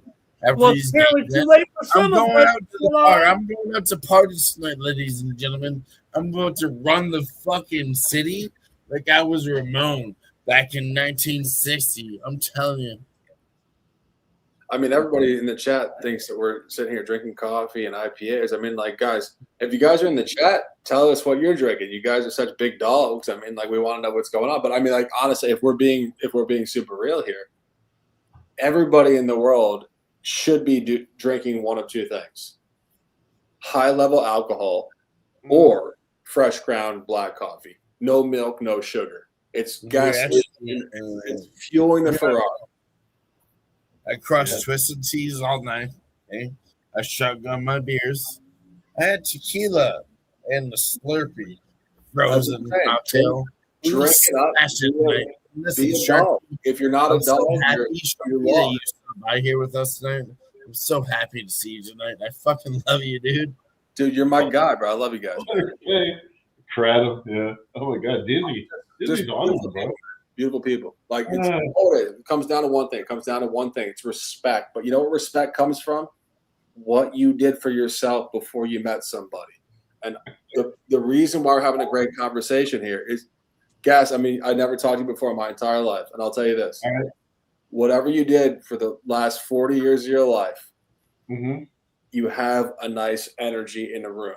So you did something right along the way. And Dylan knows this. He and I talked about this. The energy in the room is what you did before you come into the conversation. And and that's why the chat's always just popping off and says this beautiful stuff. You know why they don't respect me? I'll tell you this. Because they don't respect themselves. It's a sick thing. It's a beautiful. They're deflecting. They're gaslighting. I love them so much. That's a beautiful thing. I love them so much. No, I respect other people's opinion. I get it. Like, I don't really have a problem with people. Hold on, boys. Sean Strickland gets the fucking takedown. But I will kill them with kindness. I agree 100%. I will absolutely murder them. Sean Strickland got the takedown. Let's take a look at the live line.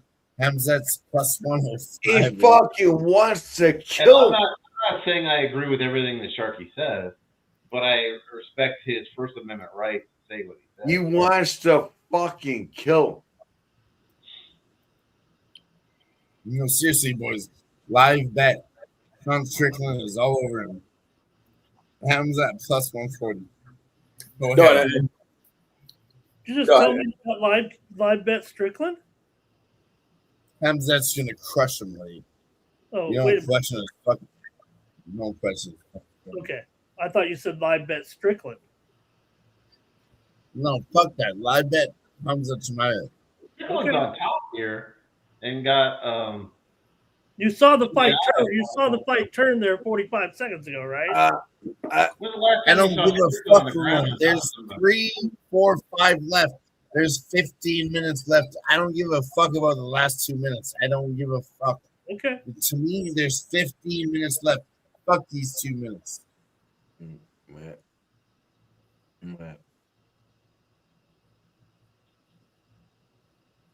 All right. Well, because it seemed like you got, maybe you were predicting a, some type of submission on a guy who's never been submitted. Of course. Matt. Whoever else is doing the same This thing. fight The is guys that not get in the 5 fucking rounds. Man. This fight's all tied up. I get it, Ramon. Honestly, I get it. You're not wrong. You're not wrong, and I'm not wrong. I wish This I fight wish is on actually I wish getting there was a little crazy. timer on And honestly, our Ramon, this is not the way that I thought this fight was going to go. This is I getting agree. insane. No, I agree. He needs a change of strategy. I mean, I don't know if he has a change of strategy, but he's got to figure something out right now. Yeah, this is crazy. Whoever thought Sean Strickland would have fucking ground control? I agree. I didn't. This is not in what I thought would happen. I haven't seen Strickland on top of somebody in 3 years, 5 years, maybe. Even Drickus, he wasn't on top of him. You know, right? The Drickus is a cunt. And even though he didn't win the Drickus fight, that was probably his best outing ever. I don't think it was. I think Strickland is doing better than Duplessis, and that's kind of fucking embarrassing. When Duplessis calls himself the fucking ground guy, and Sean Strickland's doing better than him, it's a little bit embarrassing. Question for you. Sean, like, Sean Strickland have the fucking grappling that Drickus Duplessis does. Look, we just fucking did it. Hold on, Dylan. Just question, just out of curiosity for the show quality here, with Gas in here and the whole thing. Like, guys, you just said you haven't seen this in a couple of years from this guy. Yeah, Like, I haven't seen him on top of anybody on the ground in 3 correct. years. Correct. But my only question to you, if you're like on that line, is like, do these guys just come up with like completely different levels of representation years later, or is this really unexpected? What do you think? To answer your question, I would say it's really unexpected. I wouldn't say it's like, oh yeah, it happened and everyone knew it. It's I don't have an answer for that. No, I'm only saying in terms of projection. Hold on. We always know we might be. No, Dylan, hold on, just 1 second. I'll throw it back to you. I'm just saying, like, I think about it in terms of the actual like articulation of the process of what's going on here. Like, we look at what's going on and we say, okay, is that what was supposed to happen? Was there any sort of reasoning towards this? Like, is there anything? That's all. Right, and I'm not saying I don't know the answer to that, but Okay. I will say this though. I think Chimaev or whatever, I don't know how to say his last name. The path to victory might not be a straight line. Right. No, but what they're talking about, Shark, is that Chimaev never does this. I mean, he's never in a situation where he has to do what he just did last round. Almost unprecedented for this guy. Right. Correct. Yeah. No, it's not almost. It is unprecedented, you know. It absolutely unprecedented. You've never seen this guy. Sean Strickland pushing right now for sure. But Khamzat Chimaev is holding the inside ground. He's holding octagon control. Yeah, that's what I'm saying. I mean, for everybody, crazy enough, our chat, I think, knows more than us based on their comments. We should bring some of these guys on and see what they have to say. I mean, we need more. Look at two great fights here, two really high level fights here. I mean, it'd be nice to have the Well, hey, at least we're here watching them. Yeah, I mean, I feel like every time I talk to the chat, they know more than me. I mean, there was like 67 missed comments from the chat. I apologize to the chat. We fucking love you guys tonight. We would not be here without you. But yeah, we're getting carried away. All right, fights are deep. That's crazy, and I do have to apologize that we did not read all your comments. But there was 67 comments, so we're not going to go back and look at them. But remember this: that we do love you in the chat. We always fucking love you. Of course, Dylan. I've Look at live odds, right? What does live odds tell you here, right? I've been Strickland following is the favorite now. Yeah, so Strickland's the favorite. I swear to God, I wasn't looking past Strickland, and in the bottom of my gut, I was like, God damn it, why am I doing this again? Mm-hmm. So, but the betting market says that Chimaev or whatever is gassed out. I still think this is a very important fight. This is a boring ass fight. What are they doing right now? Main event. Exchanging fucking jabs. This is such a boring ass main event. This is 1,000% more exciting than I thought it would be. Khamzat's gonna get fucking pushing here. I thought Chimaev would have him done by now. Mm-hmm. Right. I didn't remember. I took Khamzat minus 515 because I knew this one was gonna go round 3, round 4, round 5, but I didn't see this. This is disgusting. This is just a boxing match without even MMA. There's no takedowns involved. We're not even seeing a boxing match. This is terrible. For a main event, I'm not impressed. Wow. See, I'm totally intrigued. I am like on the edge of my seat. I agree, Ramon. Nice. Dylan and I, I'm trying to get my coffee going on, but I do agree with you guys in terms of the quality of the fight. We're there for sure. Of course, I hear what you're saying. Yeah, it's a great fight, but man, no, without question, great fight. Going fucking round 3, round 4. They need to be striking and shit the fuck out on the main event. Maybe it's exciting for everyone else, but for me, this is boring as fuck, and you should have done better. Okay. I'm gonna grab. Yeah, they even shook hands there at the end of the third round. The respect is still there. You want to move forward and be the man? You want to get the fucking championship belt? Do better than this. Big dogs, baby. Nicholas, give us a nice little comment, bro. Hey, sorry. I like what I'm seeing out of Strickland, man. I really do. Yeah. Dude, look at Khamzat fucking breathing heavy. Yeah. He's fucking running out of gas. Strickland looks like the fresher fighter. But I actually have it 2-1 Khamzat right now. Nick, you saw in the second round, Chimaev pull guard twice. It just never happened. Sir. Yes, sir. Well, Khamzat rocked him, though, round 3. Right at the end, 15 seconds left, he rocked him. But no, close fight. Close fight. I didn't think Strickland would last this long. Well, yeah, you're not wrong, Nick. The way I'm seeing this, I think we should probably actually take Sean Strickland money line. This plus money, I think we should do that.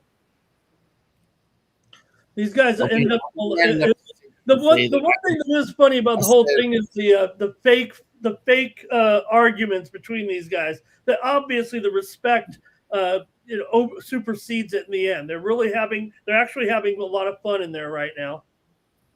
Yeah, I agree with you, bro.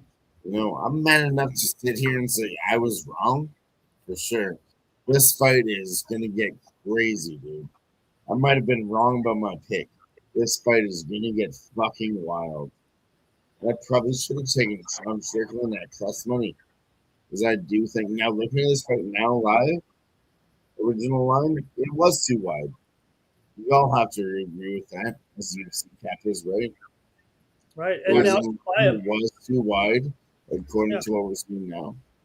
Chimaev's having to play stand up now, and that's where he might not look as good or confident, and this is where Strickland will end up looking better for the judges, probably. Yeah. It's coming down to round 4 and round 5. We're going totally right.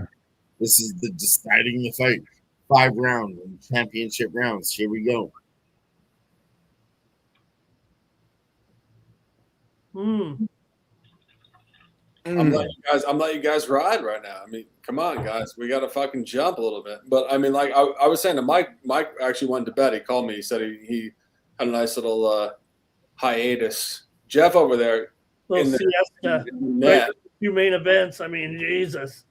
Mike and I always have bets on bottles of wine. So when he wins the bottle of wine bet, he goes to bed and he gets pissed off at me. But yeah. Anyway, let's watch the fight. When we You're saying I think we have a good fight here because it didn't really look like a good fight with based upon the numbers of my capping. Yeah, for sure. Just in terms of the actual quality, I mean, like Nicholas was making comments on the hockey side, and Dylan's over there just hung over as fuck like an asshole. Look at this fucking. I'm not hung over yet. I haven't had sleep. I have to be hung over to wake up in the morning. Hungover. I got to get you out of your woods, bro. Come on, dog. I'm sweating this to fuck. Okay, I got Khamzat and parlays. Everything once tonight. I'm sweating like $400 right now, brother. All right, let's go. Khamzat Chimaev. Get this shit done. Gas is sweating gas. The shark is sweating the waters of the darkness. Nicholas is sweating at least 10 grand. Ramon's sweating 10 grand. And Jeff is sweating 5 grand. All right. I think. That's it. That's all I got. I'm Switzerland here on this fight, so. I mean, I'm actually I used to sweat far more than that, but I'm just being nice.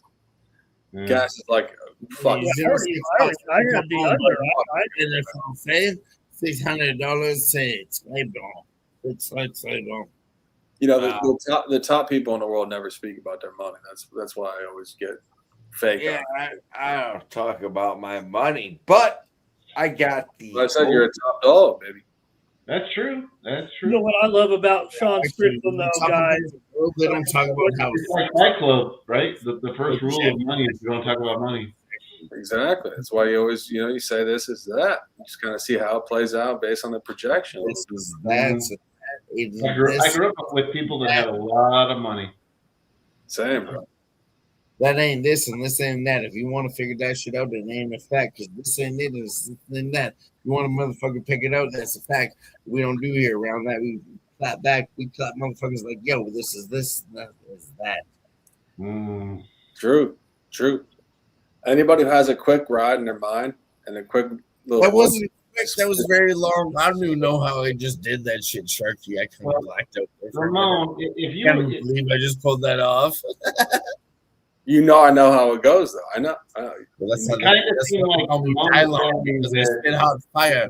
I could do it on fire. I throw myself down. I could do it down. I don't really agree. Or I could just say you spit this. But I do think it kind of that's like tightens up the margins here. Yeah. Well, the thing that I love about Sean, I mean, he's losing this round.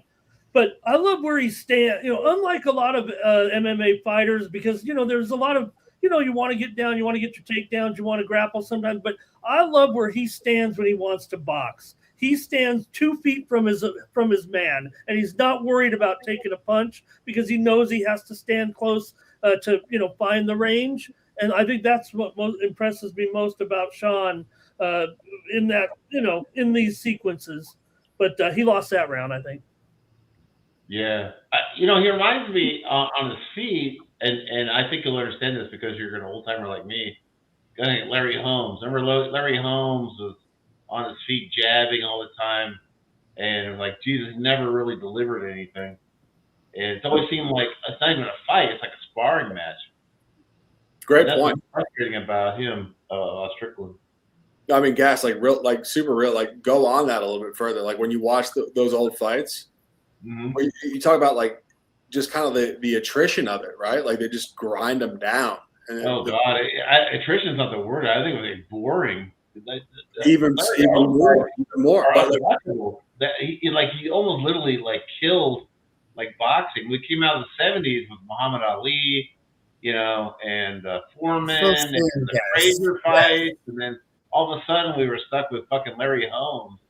Right. And Yeah. in the Let me 80s, talk to you. it was You're just talking about a guy like Muhammad Ali, a No, legend. but like, hold Is on, that Joe, not Joe, Joe, worth Joe, 450 for a guy that should absolutely fuck in MMA? I'm telling you, this guy's the legend. He's the next whatever you want to talk about.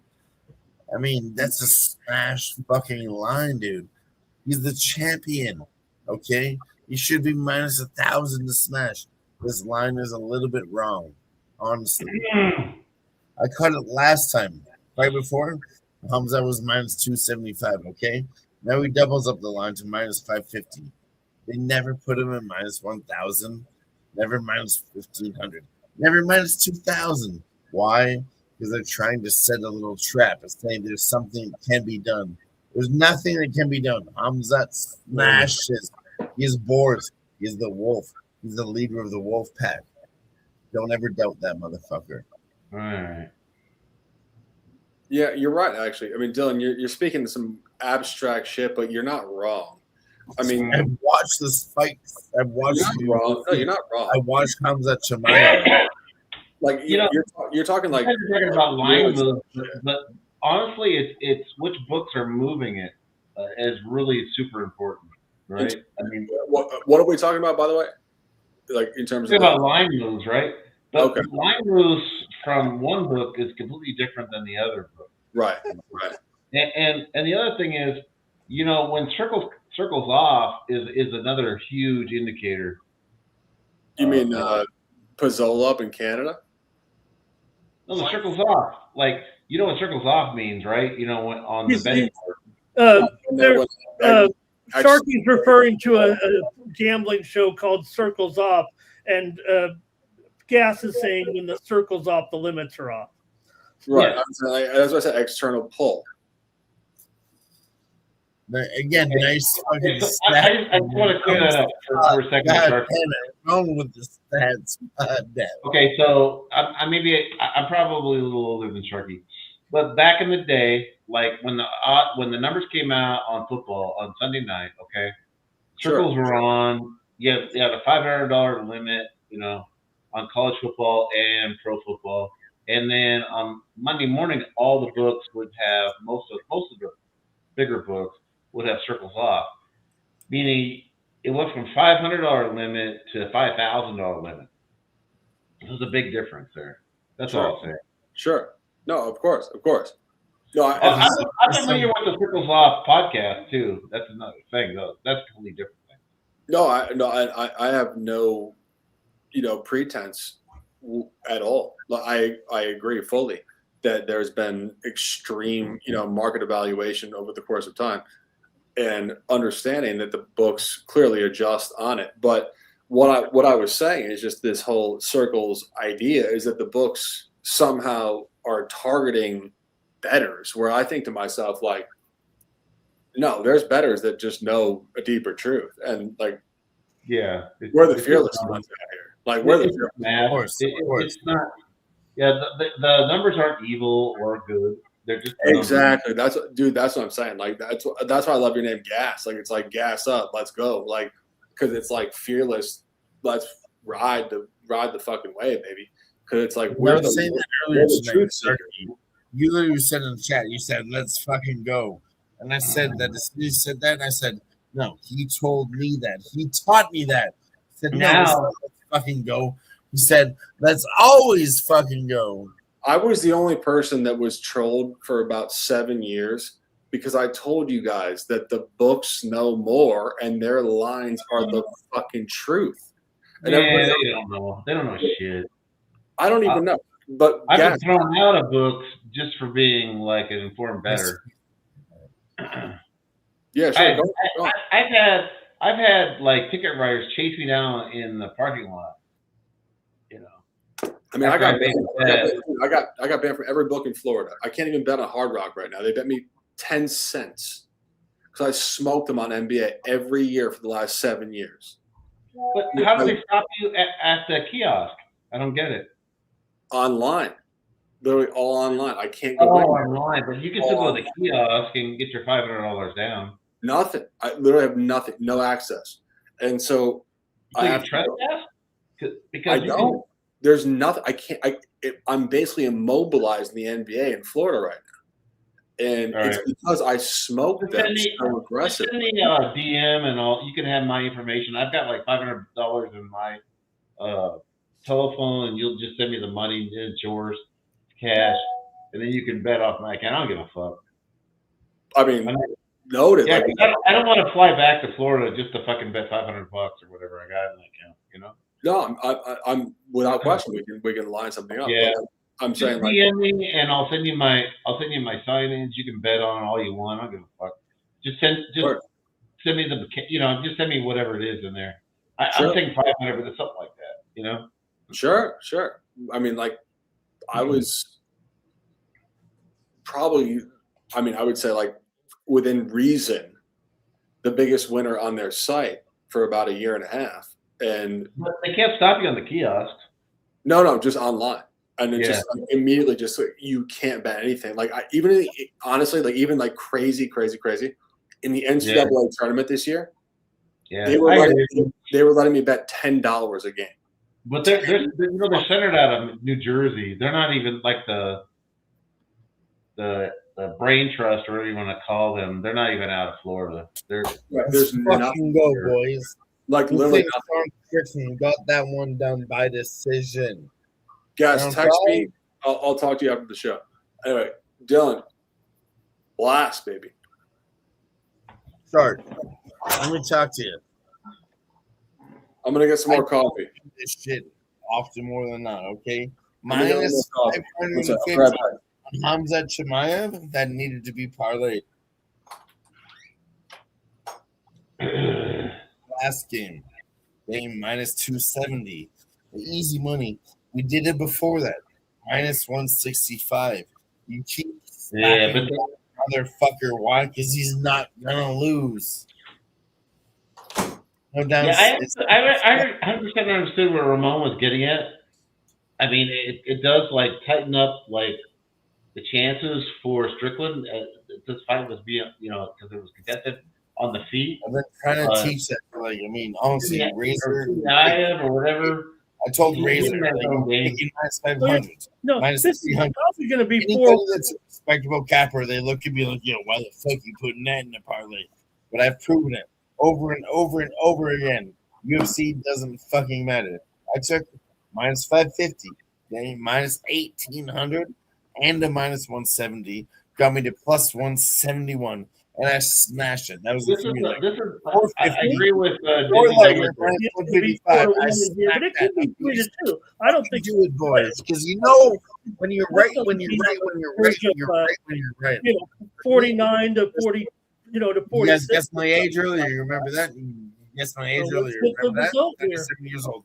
But I've been watching. That's oh my God! It's a split decision. Listen, no, I'm not done talking. I'm not done talking. I love you guys, but I want to talk my shit.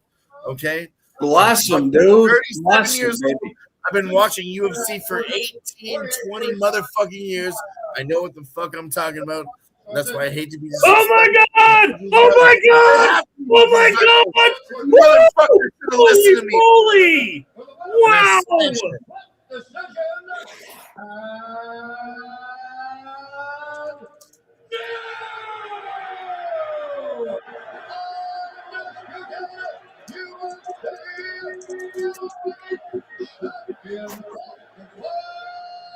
And still, Ramon. I'm telling you guys, we talk numbers all the time. Why the fuck was Khamzat Chimaev -550? Okay, which is crazy, right? Shark moves down to -450, -350. No, that's dumbass money coming in. I know UFC is crazy. You need to take those dumbass fucking numbers. You know why? No, what's crazy is like the live number. Dumbass money. Win dumbass bets. And you could use that to either plus money, right? Or we got knocked out, right? Use that to either angle. If you're not ready to place a stupid bet, you're not ready. Look at people's face when they said that. He looked surprised. It's not for smart money. You see it for dumbass money. and for dumbass parlays. We slapped it. Look, the fight went according to what you guys said, and it wasn't good enough. I think that's the problem here. I mean, I don't think Sean Strickland won this fight. No. And the live odds were like crazy, like -300 going in the last round. It's hard. And then you think Strickland won their last round? I mean, no. Well, that's what I was saying. That's what I said. I think it could have easily gone 3-2 because of that last round. I think it was probably 3-1, and I think Strickland may have done what it took. You know, like I said, he was faced up a little bit and stood toe to toe. And Chimaev was still looking to do what Chimaev needs to do to score points and try to get those takedowns. He landed some great punches in there too. I thought it was robbery. Yeah, this is an absolute robbery. I sat here like I'll be honest. I sat here like an idiot. I kind of agree. So, I'm sorry to cut you off. My broadcast is usually get kind of like. I thought we were talking about the goddamn fucking win right now, and yeah, I'm wrong, and that sucks a lot of fucking dick. I just sat there talking all that shit, but I'm man enough to sit here and say again, I was wrong. I was wrong. Well, that's okay. Honestly, dude. Khamzat comes back. I don't have a doubt in the fight, but we're gonna slap. Just watching the live odds and then watching the fight itself. That's disgusting. Honestly, I thought we had that in the bag, and that's a badass decision. Dylan, that had obscenely.